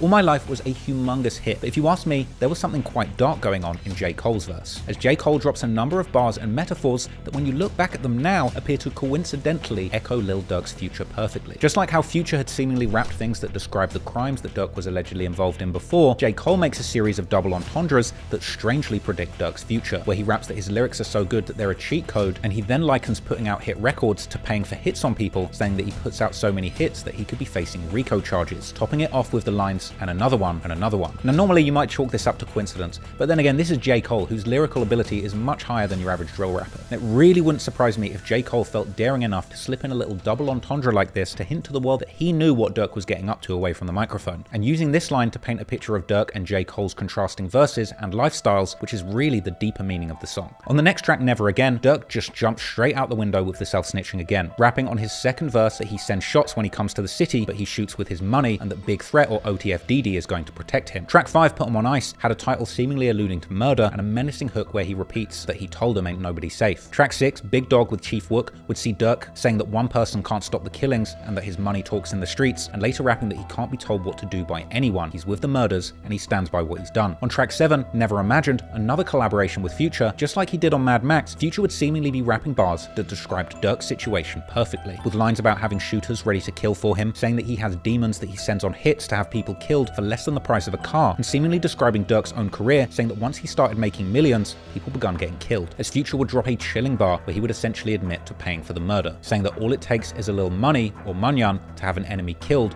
or more specifically, knocked out of his shoes. The detail about shoes being particularly dark, as it appeared to reference the state of the crime scene after Lul Pab's murder, with his shoes being seen lying on the ground. But if Future saying it wasn't enough, Durk would then go on to say the very same thing himself 3 tracks later on perhaps the most disrespectful song in this beef. But before that, Durk would rap openly on Never Imagined about telling his young'uns to catch body after body, and in another line that would echo his potential future years behind bars, Durk raps how he gave the streets more than he did his own kids. Track 9 saw Durk referencing his Muslim faith in a questionable way. The song before, Fajr, referring to the prayer, sees him immediately opening the song with what seemed like a tasteless reference to being able to watch the footage of Pab dying and Quando screaming every day, going on with a bar that's probably aimed at Quando, saying that it must have given him a headache because he knows that he looked at that clip and that Pab's head looked fake. This referring to the gruesome uncensored footage of the murder that showed Pab's fatal injuries. To be honest, Durk kind of makes a mockery of his religion in this song, and I've got to call it out, because at one point he raps about how one of his young'uns chases his ops around before going to prayer, and just making a prayer from the Quran the title of a track that's all about killing people and making fun of them, pretty blasphemous if you ask me, to be honest. There's actually one very strange bar where Durk says that Chief Wook has seen him knock someone's mother down, and whilst this could be an innocent reference to Durk hooking up with his ops baby mama, because he's talking so hot on these songs, there's part of me that feels like it could be referring to something much worse. It almost made me think back to that murder case on that woman, Shanita Lawrence, that was killed. Anyway, Durk paints a picture of how he vets shooters in his neighborhood, asking members who their top killer is and offering to check their temperature and vet their body count. He rapped about an off being left leaking with shots to their torso, and he goes on to reference OTFDD, P, saying that when he beats his murder, he's going to be even more dangerous. Durk would end the song with more brutal lyrics referring to Ops being murdered, saying how somebody would still be alive right now if someone else got it, which seems to me to be a clever way of saying that the wrong person got killed, but Durk doesn't care either way, and ending with a final bar saying that he's seen his shooter hold his breath for 8 minutes and warning his ops that that's how long they're willing to chase them for. Track 10 on Almost Healed is the most brutal track, War Bout It, and in the song, Durk appears to get 21 Savage in on the action too, mercilessly dissing Quando and mocking his reaction to Pab's death, screaming no on the hook of the song. And Durk goes on to break down his apparent strategy of grooming new shooters from his block, rapping that he sends his shooters money and clarifying that it's not for promotion for his album and that he doesn't expect people to shoot for him without paying them, even saying that he brings his trusted shooters around his family and children and gives them power before asking them to go and shoot his ops. Durk will seemingly claim to be the ringmaster of the weapons being used by his gang, saying that he swapped guns with another block and he didn't even shoot one himself. Then, in an apparent reference to both Youngboy and Quando's videotaped reaction to Pab's death, he raps that Youngboy must have heard Quando screaming on the news and likely had to turn the sound off on the disturbing clip, and later rapping that he spends hundreds of thousands on lawyers for his people, even saying that he can't name certain things he was responsible for, but then saying he makes his mother proud, perhaps a reference to avenging his brother's death. Even appearing to reference Lul Pab not being in his shoes at the time of the murder, saying that one of his shooters bragged about leaving an op outside in their socks. A truly disturbing lyric when you remember that's exactly what people saw on the news. Even 21 Savage would rub the tragedy in Quando's face on this song, starting his verse with the heartless bar, knock 'em all down like dominoes, later saying he's OTF for life, and seemingly saying to Durk that if he catches a murder, don't even tell him about it, as well as referencing following ops closely in traffic. The next track had the ominous title You Got 'Em, and on it, Durk raps how he gets his shooters in a car and tells them to spin repeatedly, and that sometimes it results in accidents, perhaps a reference to the wrong person being killed. Later, he says that he gets a certain reaction and that he keeps his murderers happy. On the next song, Grandson, a banger with Kodak Black that's a tribute to King Von, with Kodak boldly saying that he's a rapper and a killer, just like Von, Durk would rap on the hook that he will shoot somebody and feel like Von afterwards, and in his verse he raps about keeping his shooters fed. On the next song, 300 Euros, Durk seems to predict his own future, rapping that he has to watch what he says in songs or he'll be doing decades in prison like his father, and saying that they do people dirty in the streets and that he hopes he doesn't get killed as gruesomely as his enemies did, and how his shooters don't need to dress well and can still kill people wearing their Crocs. Durk had a bar that appeared to aim at Quando Rondo again, saying how his friend is dead and he can't do shows, and Durk would then say a very ironic line that he doesn't tell his shooters to be careful because they don't slide to get caught, as well as saying that somebody froze when a shooter pulled up with a micro Drake and that his ops can't play with him because he has money and will catch them. Durk then seems to clap back at NBA Youngboy with a lyric where he refers to himself as Murder Man or Merc, then backtracking saying they call him nothing because he's getting watched. This is clearly a shot at Youngboy. As I broke down in my 6-hour video on him, he often alludes to having used his money to have people killed in his gang war in Baton Rouge, with Youngboy frequently referring to himself as Murder Man in numerous songs. On track 14, Durk would rap about somebody's friend dying because they jumped in front of the firing line and saved the target's life, another reference to Quando and Pab, with Durk going on to reference Quando's reaction, saying they laughed when Von died, but when Pab died, Quando turned into a crybaby, and ending his final verse with another direct reference to the death of Pab in California, rapping that Rob49 saw that he had 4 guns in his house in LA and that California has real killers there. On the next track, B12, Durk would start off with a playful but real bar, saying that when people catch murder cases they call Meek Mill since he managed to get out of his probation. Then Durk would strangely say that he doesn't put his name on hits, and seemingly denying that his crew kill people, saying why are you bragging, they didn't kill anyone, before then backtracking and saying someone hopped out on feet like they're out of gas. Yet another slick double entendre that also hinted towards the gas station being the location for these murders committed on foot. Later in the track, Durk would refer to using cash to pay for an unnamed service while his card is on file, going on to say that he gave someone chances and pounds of dope to do something, but they still haven't done it, and now the cops are watching, he has to bury his desires and not finish the job, but later rapping that his budget for killings is 2 million and that his killers are actively out looking to collect the bounties, with this probably having a double meaning, referring to the bond money that he puts down if his killers get caught to get them right back on the street sliding again. Durk following that up with a line about how he got someone's location but knows they're not home, and going on to rap that they got who they wanted, so it's over now, and bragging that he's paid for a couple of trials for his members. Later, on a collab track with Juice WRLD, Durk has a strange change of heart, suddenly saying that he hates the trolling they do when you die. Then, in another violent song with a delightful title, Belt 2, Durk would rap openly about being at the private jet airport with a killer, and later saying that he feels he always has to react to what he sees on the internet. Then there's another line with a double meaning, as Durk says that he tried to go pop star but had to F up the streets, referring to both evolving his musical style and his inability to focus on his music career, distracted by the gang politics. The penultimate track on the project would be the Morgan Wallen assisted pop song, Stand By Me. But again, it's another emotional song that has a lot of foreshadowing of what was to come for Durk, as Durk seemingly raps and sings ambiguously with Morgan Wallen on the theme of asking if a friend or woman would stand by them in hard times. For example, if they lost everything, or caught a federal case for murder for hire. The song is a fitting note to end on, and it lands powerfully now that we know where Durk ultimately ended up. but for now, it would be some time before Durk's alleged past would catch up with him. And going forward from this project and its massive success, Durk would do everything he could to maintain his position as a mainstream pop artist, attempting to transcend the violent image of drill music and elevate himself into high society. Before the release of Almost Healed,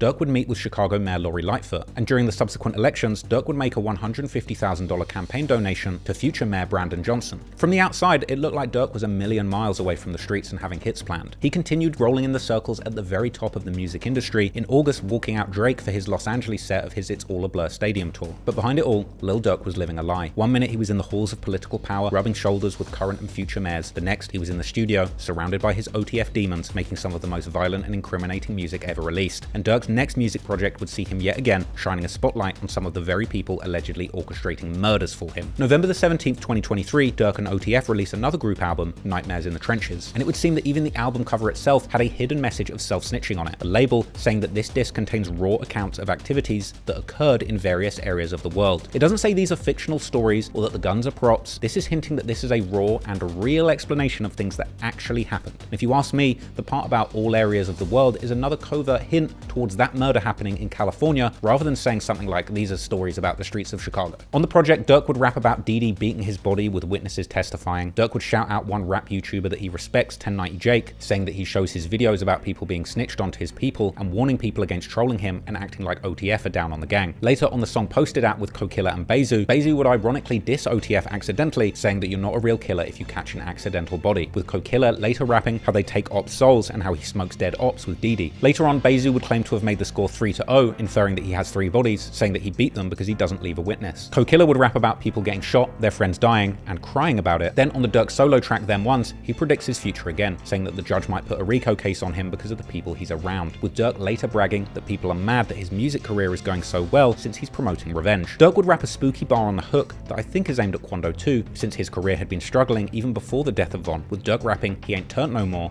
and that Durk in contrast can't run out of money, a bar that's a lot more threatening when you remember the deadly violence that he seems to be able to buy with his money. The next track, I'm the Type, sees Durk and Chief Wook rapping with arrogance, pretty much saying that they invented murders. Durk begins his verse with a brazen line, making gun sounds and taunting his victims, saying, "You ain't think I was gonna get you, did you?" Following that up, pretty much confirming its relevance to the Pab murder, saying share locations, get up on him close, make his mental wiggle. Durk then hints at revenge, suggesting that his enemies are the type to see their friends get killed and not get revenge, unlike him, who's up late, plotting on his enemies, appearing to suggest that he's actually done this 9 times. In another line, Durk breaks down the process of having people murdered, saying that first he threatens them, then someone runs up on them and shoots, and that he's the messenger. A detail that hits different when you later learn that he was indeed using Apple iMessage to orchestrate an alleged hit. Durk even reflects on remorse, saying that after he's had someone killed, he then wonders if he's screwing up the blessing of his music career, then ending his verse recounting a conversation with God where he says that he had to do it because he caught his op slipping and moving like Durk wasn't beefing them. On the next song, titled Last One, this was an interesting track that saw Doody Low expressing his frustrations at the street life, saying that the last hit his gang did he can't talk about because the feds are indicting people, and that the last hit was so brutal he can't leave his home without a gun himself now. Then appearing to reference Pab's murder, saying the last person got caught out of town and that their target didn't get hit but doesn't come outside anymore. Doody Low would also express his opinion on the YouTube and vlog space becoming full of figures from Chicago streets, with Doody saying that his ops are vloggers now, perhaps a reference to anyone from FYBJ Main, King Yella, or FBG Butter. Doody Low would even reference an infamous YouTube channel, Chicago Rarest, known for posting body cam and prison footage exposing Chicago gangsters. Doody would continue to allude to paid hits, saying that he has 20k in bounties out and saying that people got killed for dropping diss songs, and that he's laughing now that getbacks have been administered. Next, on the track F It, Durk mocks people trying to get attention off murders they didn't actually do. Durk would later say that this death is a celebration and that he knows the right way to do people, as well as saying that his shooters will cut off their ankle monitors and hop on flights without standing warrants, with Durk dropping a very subliminal line saying that you can pass the message to him to me, this ain't what you want. Now I think this is a deep bar because not only is that the name of Durk's song, but Lul Pab, many years before being allegedly killed by shooters sent by Durk, was actually a big fan of Durk's music, tweeting that Durk's This Ain't What You Want was one of his favorite songs. Durk would then reference OTF Jam, saying how serious he sounds when he's on the phone and that if he tells his shooters to do something he only has to ask once. The next track, Whatever You With OTF D-Ski, would see him openly talking about the violence, saying him and OTF are with all the violence. Later rapping how it only takes 10,000 to get someone's brain removed with a bullet, and saying that when he pops out, murders take place. The project would end on a strange note, as things switched tone and Durk dropped an introspective track that would speak to his future situation. The song Smirk Carter starts with an intro from Robert Shipp, his father's co-defendant, who explains that he thought he was supposed to die in jail but he got a second chance. Durk would rap about his brother Dthang gambling with his life and losing by not having a gun with him when he was killed, and again seeming to suggest that that murder was was avenged, before going on to say that someone he knows got hit with a racketeering charge despite him warning them to move differently. Clearly, no one was advising Durk not to snitch on himself. If anything, this formula was working perfectly for Durk, just like it did for his evil twin King Von. Ultimately, things were moving fast and going very well for OTF at this point, but it had now been over a year of self-incrimination, and the Lul Pab murder was likely being investigated deeply for some time. After all, it took over a year for Duck's killers to be brought to justice, but they all were eventually caught. Soon, the walls would begin closing in on Durk and his crew, but the fall of Durk was an interesting one, as coming at the end of 2024, arguably the best year of his career, it almost seemed as if the feds let Durk climb to the very top of the mountain before grabbing him and lining him up for one of the most devastating downfalls in hip-hop history.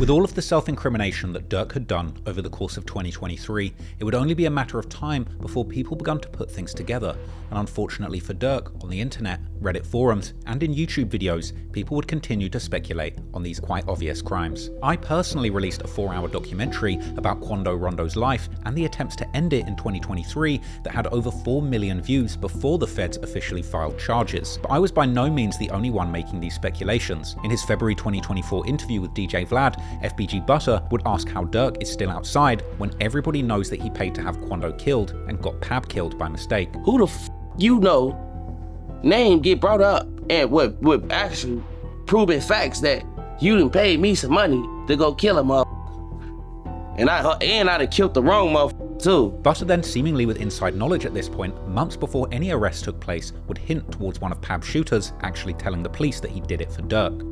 The police know I work for you. Cause they say Shorty flat out told they like, man, Lil Durk told me to do that shit. And he paid me to do it. Showing receipts. Like, this gave me real money to get this man gone. Despite having an explosive start to 2024, winning that Grammy for his inspirational song All My Life, behind the scenes, it seemed that Durk was fighting his demons from the very top of the rap game. He was notably absent for a short period of time, and in June 2024, Durk revealed that he'd actually gone to rehab for an addiction to codeine and Xanax, explaining how he was living too fast and decided that he wanted to focus on his family and peace. We got word that you were in rehab. Yeah. Right? Yeah. I want to embrace it, you know what I'm saying? Because it helped me a lot.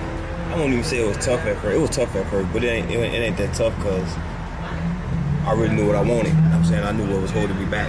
And what was that? What did you want? I wanted better. You know what I'm saying? I wanted to be a better man, a better father, a better leader, you know, so, but more action. So I got to make sure that self is good before, you know, anybody else. It helped a lot, you know what I'm saying? Just thinking clearer. See, my main goal is peace, you know what I'm saying? Being with the family and staying out of bull. You know what I'm saying? Durk would open up about feeling that his life was too fast before rehab. Moving fast. Moving fast. Making excuses. You know what I'm saying? Letting the drugs take over me. You know what I'm saying? Yeah, just like the codeine and everything. Just Is that what it was? Was codeine? Yeah, Xanax. But you know, make me. You know? Durk would drop a song commemorating his release from rehab, being seen in a Louis Vuitton suit and a skinnier frame. The song was called Went Hollywood for a Year, and it was a Pain song with a 3 6 Mafia-inspired bridge that sounds like Durk is actually saying farewell to his beloved codeine cough syrup. In one line, Durk says that he'll give $1 million to somebody who can prove he's a snitch, and another $1 million, but then appearing to stop short of rapping, find him. As well as bragging that he has killers in his circle sharing his money and cars, and mocking someone saying that their homie's killer is still alive, but for Durk, it's been a year since revenge. It seemed that Durk was back, trying to put a brave face on things and attempting to get his career on track. The month before his arrest, Durk releases a new song and music video as a teaser for his upcoming album. The song's called Turn Up a Notch, and just over a week later, he would release yet another track, this time with an interesting title. The song was called Monitoring Me, and obviously had a theme to suggest that Durk indeed knew that the authorities were watching his every move. And it also had some very suspect lyrics where Durk says that he can't send money to his killers in his own name, and that he doesn't know if the feds are setting him up, or if people are snitching. In another line that seemed to refer to the attempt to kill Quando that resulted in Pab's death, Durk says that he wouldn't say his shooters missed their target because they were so close, as well as rapping more lines that he can use money to have people killed, then backtracking, saying that his killers will murder for his friendship regardless of payment, as well as bragging about having seen his killers commit murder, then backtracking again, saying that he didn't see it, he just heard the shooter shout "get up" to the victim, and going on to say that if his enemies post their locations, his people will go there, and openly admitting that he pays for his people for more than just murders, hinting at OTF's dual role as a label and a murderous gang. Not only was the song another self-snitching anthem, but it came with a music video filmed at, you guessed it, a gas station. This was a strange time, and once again, Durk was seen to be living a double life. Clearly going into promotion mode, Durk was making major moves in the industry, but unlike his recent song release, some of what he was doing was actually positive. Durk's 32nd birthday was coming up on the 19th of October, and he was planning to make this one special, announcing his first annual birthday show at Chicago's prestigious United Center, home of the Chicago Bulls, with a concert capacity of 23,500 people. The show was epic, and Durk drove from the dressing room to the stage behind a literal convoy of Hellcats and Trackhawks, then performing the song with that very name from the back of a moving pickup. It was also a star-studded affair, with Durk bringing a number of huge names in the rap game out, like Bossman D-Lo, Sexy Red, Nardo Wick, who performed Who Wants Smoke with Durk, and even Lil Baby. Another interesting move was choosing to use the event to unite with Chicago's top content creators, sharing the stage with prolific interview host DJ U and rapper turned Instagram comedian FYB J-Mane, notorious for his Whoop cereal and his Pushing Peace movement. With Durk's acceptance of J-Mane, who actually hails from 63rd and was very good friends with FBG Duck, as approval of his Pushing Peace agenda aiming to stop the gang wars. Notably, in the name of Pushing Peace, at one point in the show, Durk would even put up on screen a collage of fallen gang members from both sides of the war. This was during an extended onstage speech reminiscent of Kanye's stadium shows, where he would tell the crowd that he was showing love to everyone in Chicago and telling the crowd to take a photo. My brother J-Mane one time in small man. So look, right? You see FBG Duck. I'm gonna do something ain't never been done one time here, right? We gonna show love to everybody we lost in Chicago. Funny, everybody put their phone lights out one time. But everybody who we lost in Chicago, you know what I'm saying? Everybody, even if your face ain't on here right here, still showing them love. The show looked absolutely lit, and I really wish that I was there, because it's kind of sad to imagine both Durk and the over 20,000 fans watching that this may very well have been Durk's last show. By this point, he was at the pinnacle of his career. With a huge catalogue of bangers, he would rap hit after hit back to back on stage to the sold-out stadium. It's a huge reminder of how much he very well may have just thrown away. But then again, despite releasing a song called Monitoring Me, Durk's situation with the law seems surprisingly good at this point. Strangely, in September, he announced that his felony record had been wiped clean of all cases, with Durk saying how he believed that everybody should get second chances at life. Seemingly now able to travel internationally, Durk would make the most of his newfound freedom with lavish trips abroad. Durk was even invited to dinner with Sheikh Mohammed bin Maktoum Bil Juma Al Maktoum, a member of Dubai's royal family, where he received an ornate cane as a gift. And Durk also made his first ever trip to my home country, London in England, with him appearing outside freestyling in front of the iconic clock tower Big Ben and in the streets of upmarket Knightsbridge, even attending an NFL game with UK legends of the rap game, current king of UK drill Central C, Grime Clash veteran Chip, and road rap pioneer turned podcast pioneer Young Spray.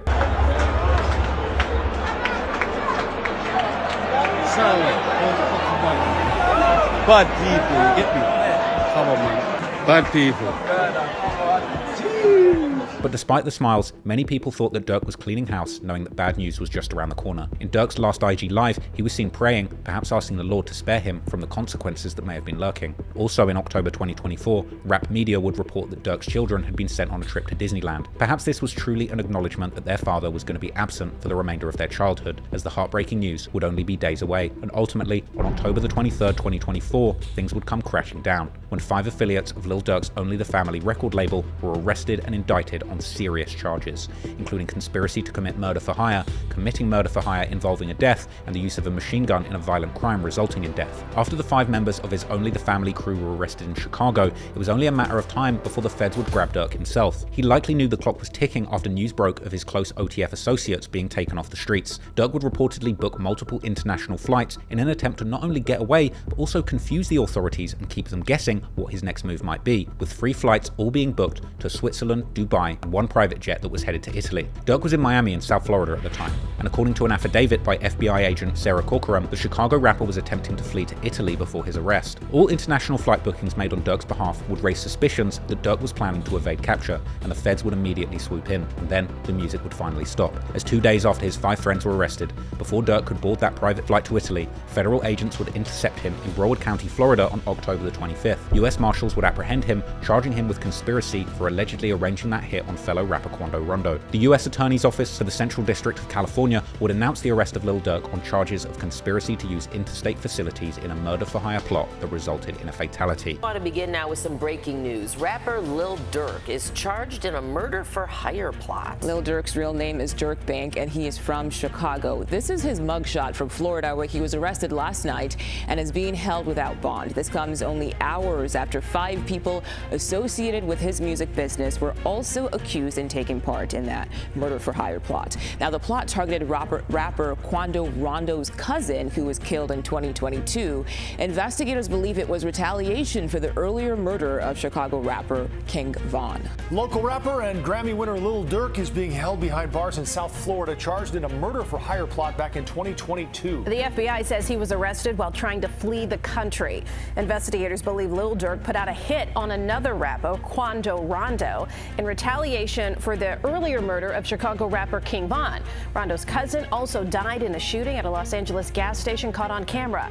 Several of Lil Durk's associates have also been arrested in connection with this same plot. The superseding indictment filed against Lil Durk himself would paint a detailed and damning picture of OTF as a criminal enterprise that was allegedly led and directed by Lil Durk himself. According to prosecutors, OTF operated not just as a music collective, but also as a violent organization that was engaged in murder, assault, and intimidation to maintain its dominance in the Chicago and broader music scene. The indictment alleges in black and white that Durk placed a bounty on Quando Rondo, promising financial rewards and lucrative opportunities within OTF to anyone who carried out the killing, and confirming that the murder of Pab was indeed revenge for the killing of King Von. Not only that, but this music-turned-murder enterprise had been incredibly sloppy in their actions, as the indictment would reveal an alleged text exchange where Durk would reportedly advise his shooters not to book no flights under no names involved with him. A tragic exchange suggesting that he was actively trying to cover his tracks and that his shooters had been incredibly cheap and reckless. And soon, Durk's situation would surpass Diddy's as the most trending topic in the rap media. Not only that, but those close to him would begin to find themselves under the magnifying glass too. In the aftermath of Durk's arrest, eyebrows began to raise about his ability to potentially influence the justice system and politics, with questions being asked about whether the mayor of Chicago would be giving back a $150K donation. But most importantly,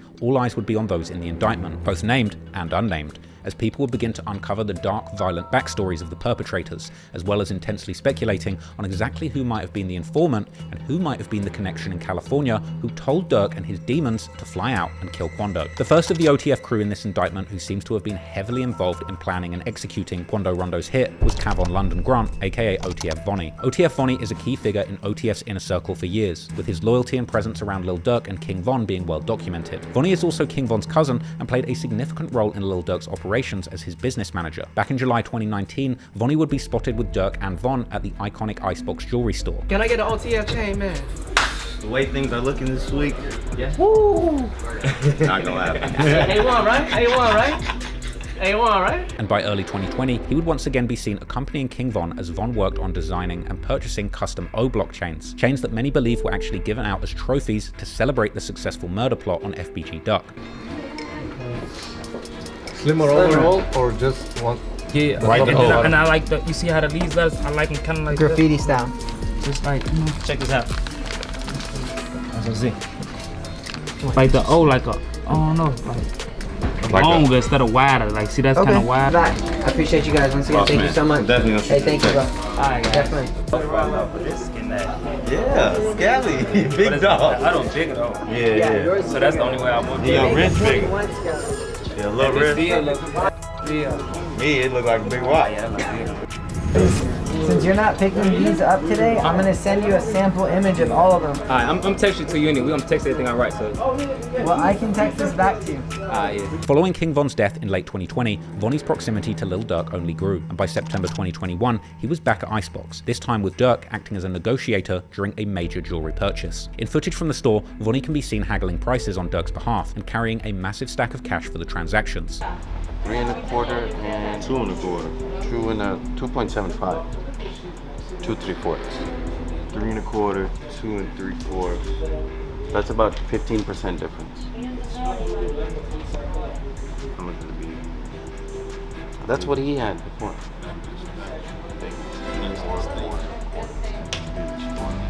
The old one is exactly the same size. It's just bigger. So how big is it? It's 4.5. You can say Just 3 and he didn't like this because oh my god. Appreciate it. Chief. Man, it's my birthday, man. Comfortable as fuck. You ain't even know. You ain't even know I had it. No, that's how it go. That's how yeah, man, birthday behavior, man. We ain't around this. It's like you were the Tom Hagen. Watch. Godfather, you're Tom Hagen. This moment highlighted not only his close relationship with Durk, but also the level of trust that Durk was placing in him, with Vonnie seemingly handling significant amounts of money and playing a critical role behind the scenes for OTF. Another OTF member implicated in the paperwork is DeAndre Wilson, aka OTF Didi, or D-Ski, aka Big Threat. Didi had been involved in multiple violent altercations over the years, with him even managing to beat a murder case in 2023 in regards to a 2014 murder that took place in Chicago. But this wasn't just any murder, but the alleged get-back for the murder of Tayski, whom Taytown is named after, something which would have made Didi a very respected member within Taytown. Other co-conspirators include Keith Jones, aka Flakka. According to unverified sources, Flakka himself beat a murder case back in 2011 after allegedly being acquitted for the murder of Big Baby from Hula Gang, an almighty P-Stone set based in Sunnyside or Magnolia that has a long-standing rivalry with the Gangster Disciples in Rogers Park and Uptown. The gang is named in honor of fallen member High C, preserving his legacy within its ranks. Then there's David Brian Lindsay, aka Brown Eyes, who's also named as a co-conspirator on the indictment, and Asa Houston, aka OTF Boogie. However, along with Durk, there still remains 2 significant question marks, as 2 unnamed co-conspirators had their identities withheld by the feds on the indictment, leading many to believe that these individuals have perhaps turned informant. There's been rampant speculation on the potential identity of co-conspirator number 4, particularly LA rapper and rising podcaster and content star Brick Baby, mainly due to him being one of the first people that had said that Durk slid for Von. For Von, right? Yeah. They say you can't say that no more. You can't say that no more. Oh, because of FBG Cash? Nah, because Lul Pab. Now, Brick has made numerous references to the crime in music, but in my honest opinion, there's really been no solid evidence provided to prove that he is actually the person that lined up Quando Rondo, just rampant speculation. In fact, Brick has talked about this case with so much openness and confidence, I personally believe that he was simply using the false allegations as fuel to boost his career, and it seemed to work. In fact, there's actually an alternative theory floating around the internet that the actual person who set up the murder is a lesser-known LA gang member by the name of TS from a set called Gutter Ave, with Reddit posts claiming that him and his friend had a personal vendetta against Quando after Quando refused to do a song with them. However, once again, at this stage, this is all speculation, and it's highly possible that this person's identity may never be revealed to the public, and it could be somebody that we have absolutely no idea about. The other person who people have speculated may have been informing the authorities is co-conspirator number 2, who's actually one of the shooters. There's been intense speculation on social media that this person is in fact a beloved member of Durk's crew by the name of OTF Jam, someone who Durk frequently rapped about, saying that Jam vets killers for his crew, along with one rather suspicious line where Durk points out that Jam is always very serious when they talk on the phone. Well, real name Casey Hester, OTF Jam was once considered a rising star within Durk's Only the Family label. In 2010, Jam was convicted of a shooting, being sentenced to a minimum of 12 years in prison for attempted murder, and he would complete his jail term in February 2022. Lil Durk would post a picture of the stack that he had for OTF Jam as soon as he got out, with some Reddit Sherlocks counting and deducing it was over $250,000. In an interview in May 2023, Jam himself would verify that Lil Durk had taken care of him, giving him over $50,000 when he got released. Because he's super solid, but like a lot of like, you know what I'm saying? He said Jam get out that jam, I'll give him 50. He ain't gotta ask again, bro. Like, you know what I'm saying? He ain't gotta ask, bro. He said he gave you 50, bro. You know what I'm saying? Facts. More than that. More than that. But so, can you tell us how much he gave you, or you don't want to even?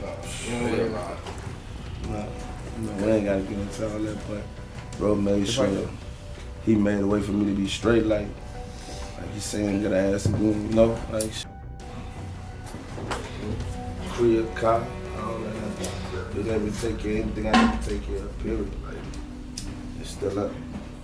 This is why people were surprised that when a year later, he would become a focal point in reports suggesting that he may have cooperated with the authorities against Lil Durk. Jam even had his very own track on the highly incriminating OTF mixtape, Loyal Bros 2, released just months after the murder of Pab, a song ironically called Federal Freestyle, with lyrics where Jam rapped solo, admonishing others for snitching and asking suspicious questions. After Durk's indictment suggested a member of OTF had been cooperating with the feds by wearing a wire for the span of 2 years, Jam's snitching allegations would surface on various media platforms, and adding to the speculation, a photo photo would be posted on social media appearing to depict Jam dining on fast food whilst reportedly cooperating with the feds in the case. This photo, shared by DJ Academics, shows Jam glancing at a security camera while eating, prompting captions like "Bro really snitched on Durk for McDonald's." However, it would later turn out that this image was a AI-generated fake, but that didn't stop the speculation. And the next day, on October the 28th, 2024, internet personality Wack100 would support the reports that OTF Jam had indeed cooperated, explaining the details in a Vlad TV interview. Wack would go on to explain that although Jam served his whole 12-year sentence, he would get a gun charge that resulted in him wearing a wire for 2 years. There's a guy named OTF Jam. That was wired. Very ironic name. Jam now got he him put in a everyone jam. in a jam. Did 12 years. 12 got years. out, interviewed, said he kept it real, brought him cars, gave him 50,000. Right. This. Made mention that ain't no smut on his name. He ain't never been a rat. Caught a gun case, but eventually he flipped. Yep. He got put in the jam and now he's... Right. OTF Jam did 12 years for attempted murder back, I guess around 2010. He got out in 2022, right around the same time of the Quando situation. And he allegedly had been wearing a wire for the last 2 years. From 22 to 24. Yeah. So he immediately got caught up. Yes. Then, on October the 30th, footage would circulate on the internet, allegedly showing an uncomfortable-looking OTF Jam, footage which people believed showed him wearing a wire near Lil Durk. The viral footage would show a nervous Jam looking anxious around Durk, with many alleging that Jam was looking very uncomfortable, triggering suspicions that at this point he was recording. But there's no proof of that. Give me the check on your man. I heard you got here to this area. Ain't gonna lie, man. Hey, when I was growing up, I used to be an architect. Metro! You slip me over that roll over arm mark. My dad really found me with a cast. So I lift my shit up. I'm like, man, this nigga boom, man. He laughed. You see, I ain't do that. I say, slow vacation. Trying to tell him. I ain't know shit no more. Keep my shit right on that. Additionally, unverified claims would surface alleging that Durk had actually ordered a hit on a woman speculated to be close to OTF Jam after suspecting Jam of being an informant. According to an interview between Academics and Chicago reporter Trench's News, the mother of Jam's child actually contacted Durk after Jam was arrested, and Durk refused to pay his bond. An apparent threat was then made to Durk. Get bonded out and they don't know nothing about no white, but he did make a threat towards Durk, like, if you want to come in, you know what I'm talking about, how you gonna play somebody who be putting in work and shit like that. You know what I'm saying? And they took it as a threat and that he told us. I don't know how he got mixed in with the Quando Rondo, but yeah, they say he's... I've been holding you down because I heard you say something about like his baby mama called Durk for a lawyer and Durk may have like brushed it off and they're like, yo, you're not supposed to brush off my call when I need something. Like, I'm the guy who does the dirt for you. That's facts. Like, you got some real demons out there, like, you finna find me out. No matter what I did. Or you gonna come in with me. Sometimes you gotta make them threats for you jump off that couch and go snap down money.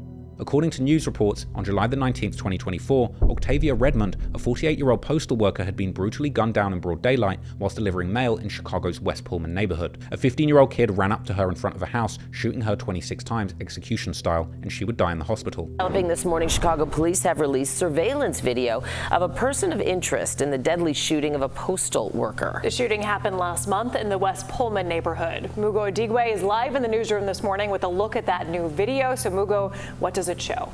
Well, first off, we know the U.S. Postal Inspection Service is already offering a $250,000 reward for information leading to an arrest and conviction in this case. And now, Chicago police are hoping the new video gets them closer to the killer. So here's that video on your screen. Part of it shows a man getting to a white Dodge Durango near 70th and Campbell. This is right before the shooting.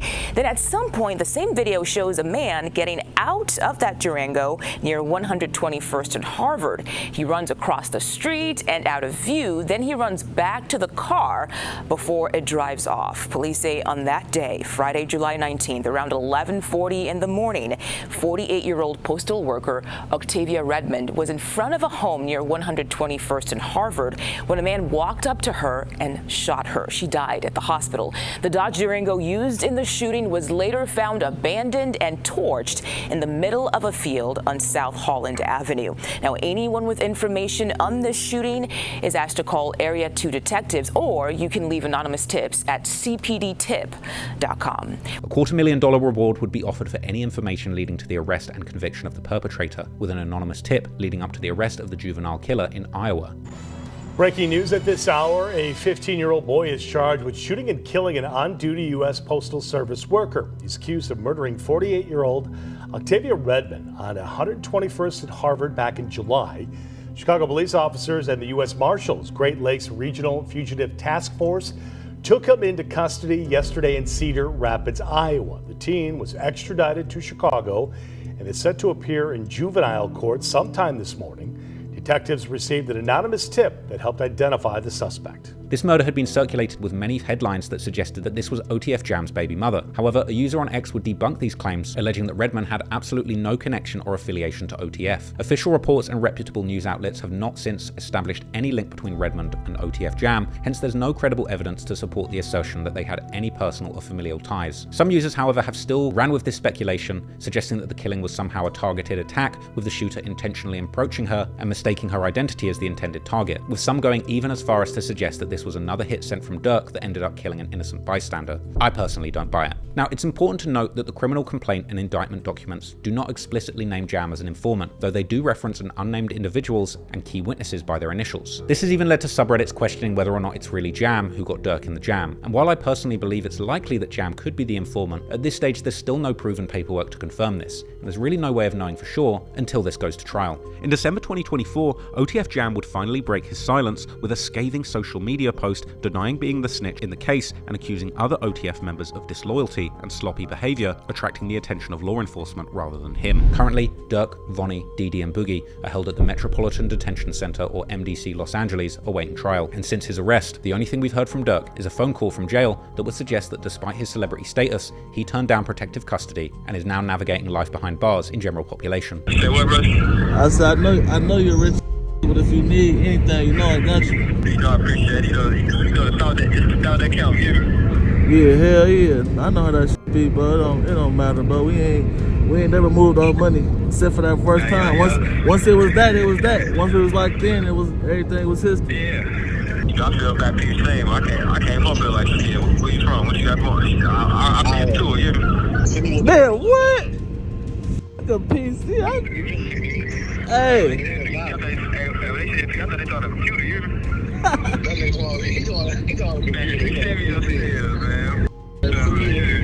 Hey, I respect your mom forever. The PC. Yeah, downstairs they be like, man, you know you, man, send me upstairs. Whatever it is, I gotta adapt to it. Nah, for sure. Can't go no more. PC and come out acting all crazy.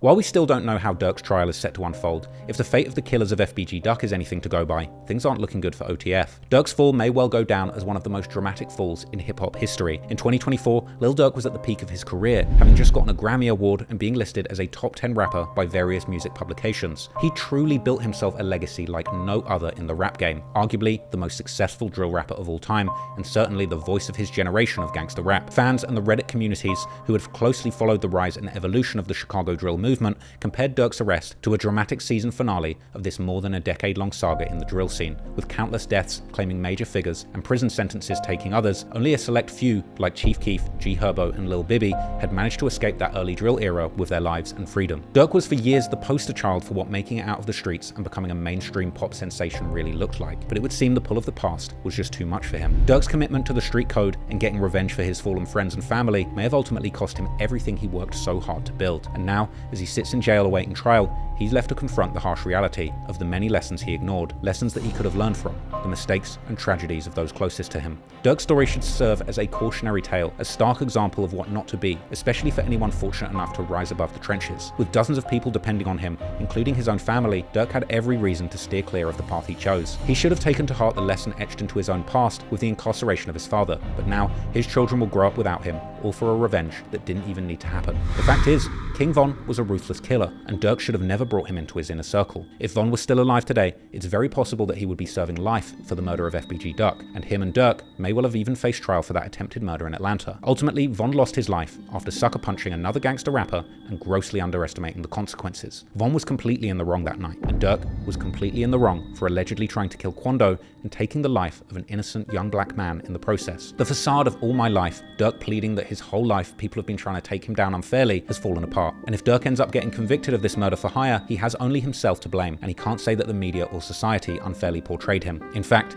if he really did this, in many ways, he truly set his people back. Even Quando himself said on October the 27th, in an apparent reference to Durk's case, he'd expressed sorrow about how everything had worked out. He didn't want to have these issues with Von that night, and I know it's not easy for me to say, having never lost a friend under these circumstances, but Durk really should have killed his enemies with success rather than bullets. He was already a bigger artist than Quando. He didn't need to keep dragging this beef, but ego and bravado ultimately blocked his blessing. To at least give him some grace, if you put yourself in Durk's shoes, you might well have done the same thing. I haven't lost over 30 people to the streets. Becoming rich and having all of that money and the people around to pay to have your ops killed must have been incredibly alluring. And despite King Von being in the wrong when it came to that fight with Quando, when it comes to the murder of his blood brother Dthang, I can only imagine the burning desire for revenge. But then when you look at the cases of FBG Duck and FBG Cash, that was nothing more than senseless gang warfare. Now all of these men's children have to grow up without their fathers around and their mothers without their sons. And that goes for Lil Durk too. If he winds up doing life in prison for these murders, he, just like his own father, robbed his children of a priceless relationship. And perhaps that's part of the problem with this cycle of violence. Young men growing up without the right guidance or leadership to put them on the righteous path has led many to commit crimes that might not have otherwise happened.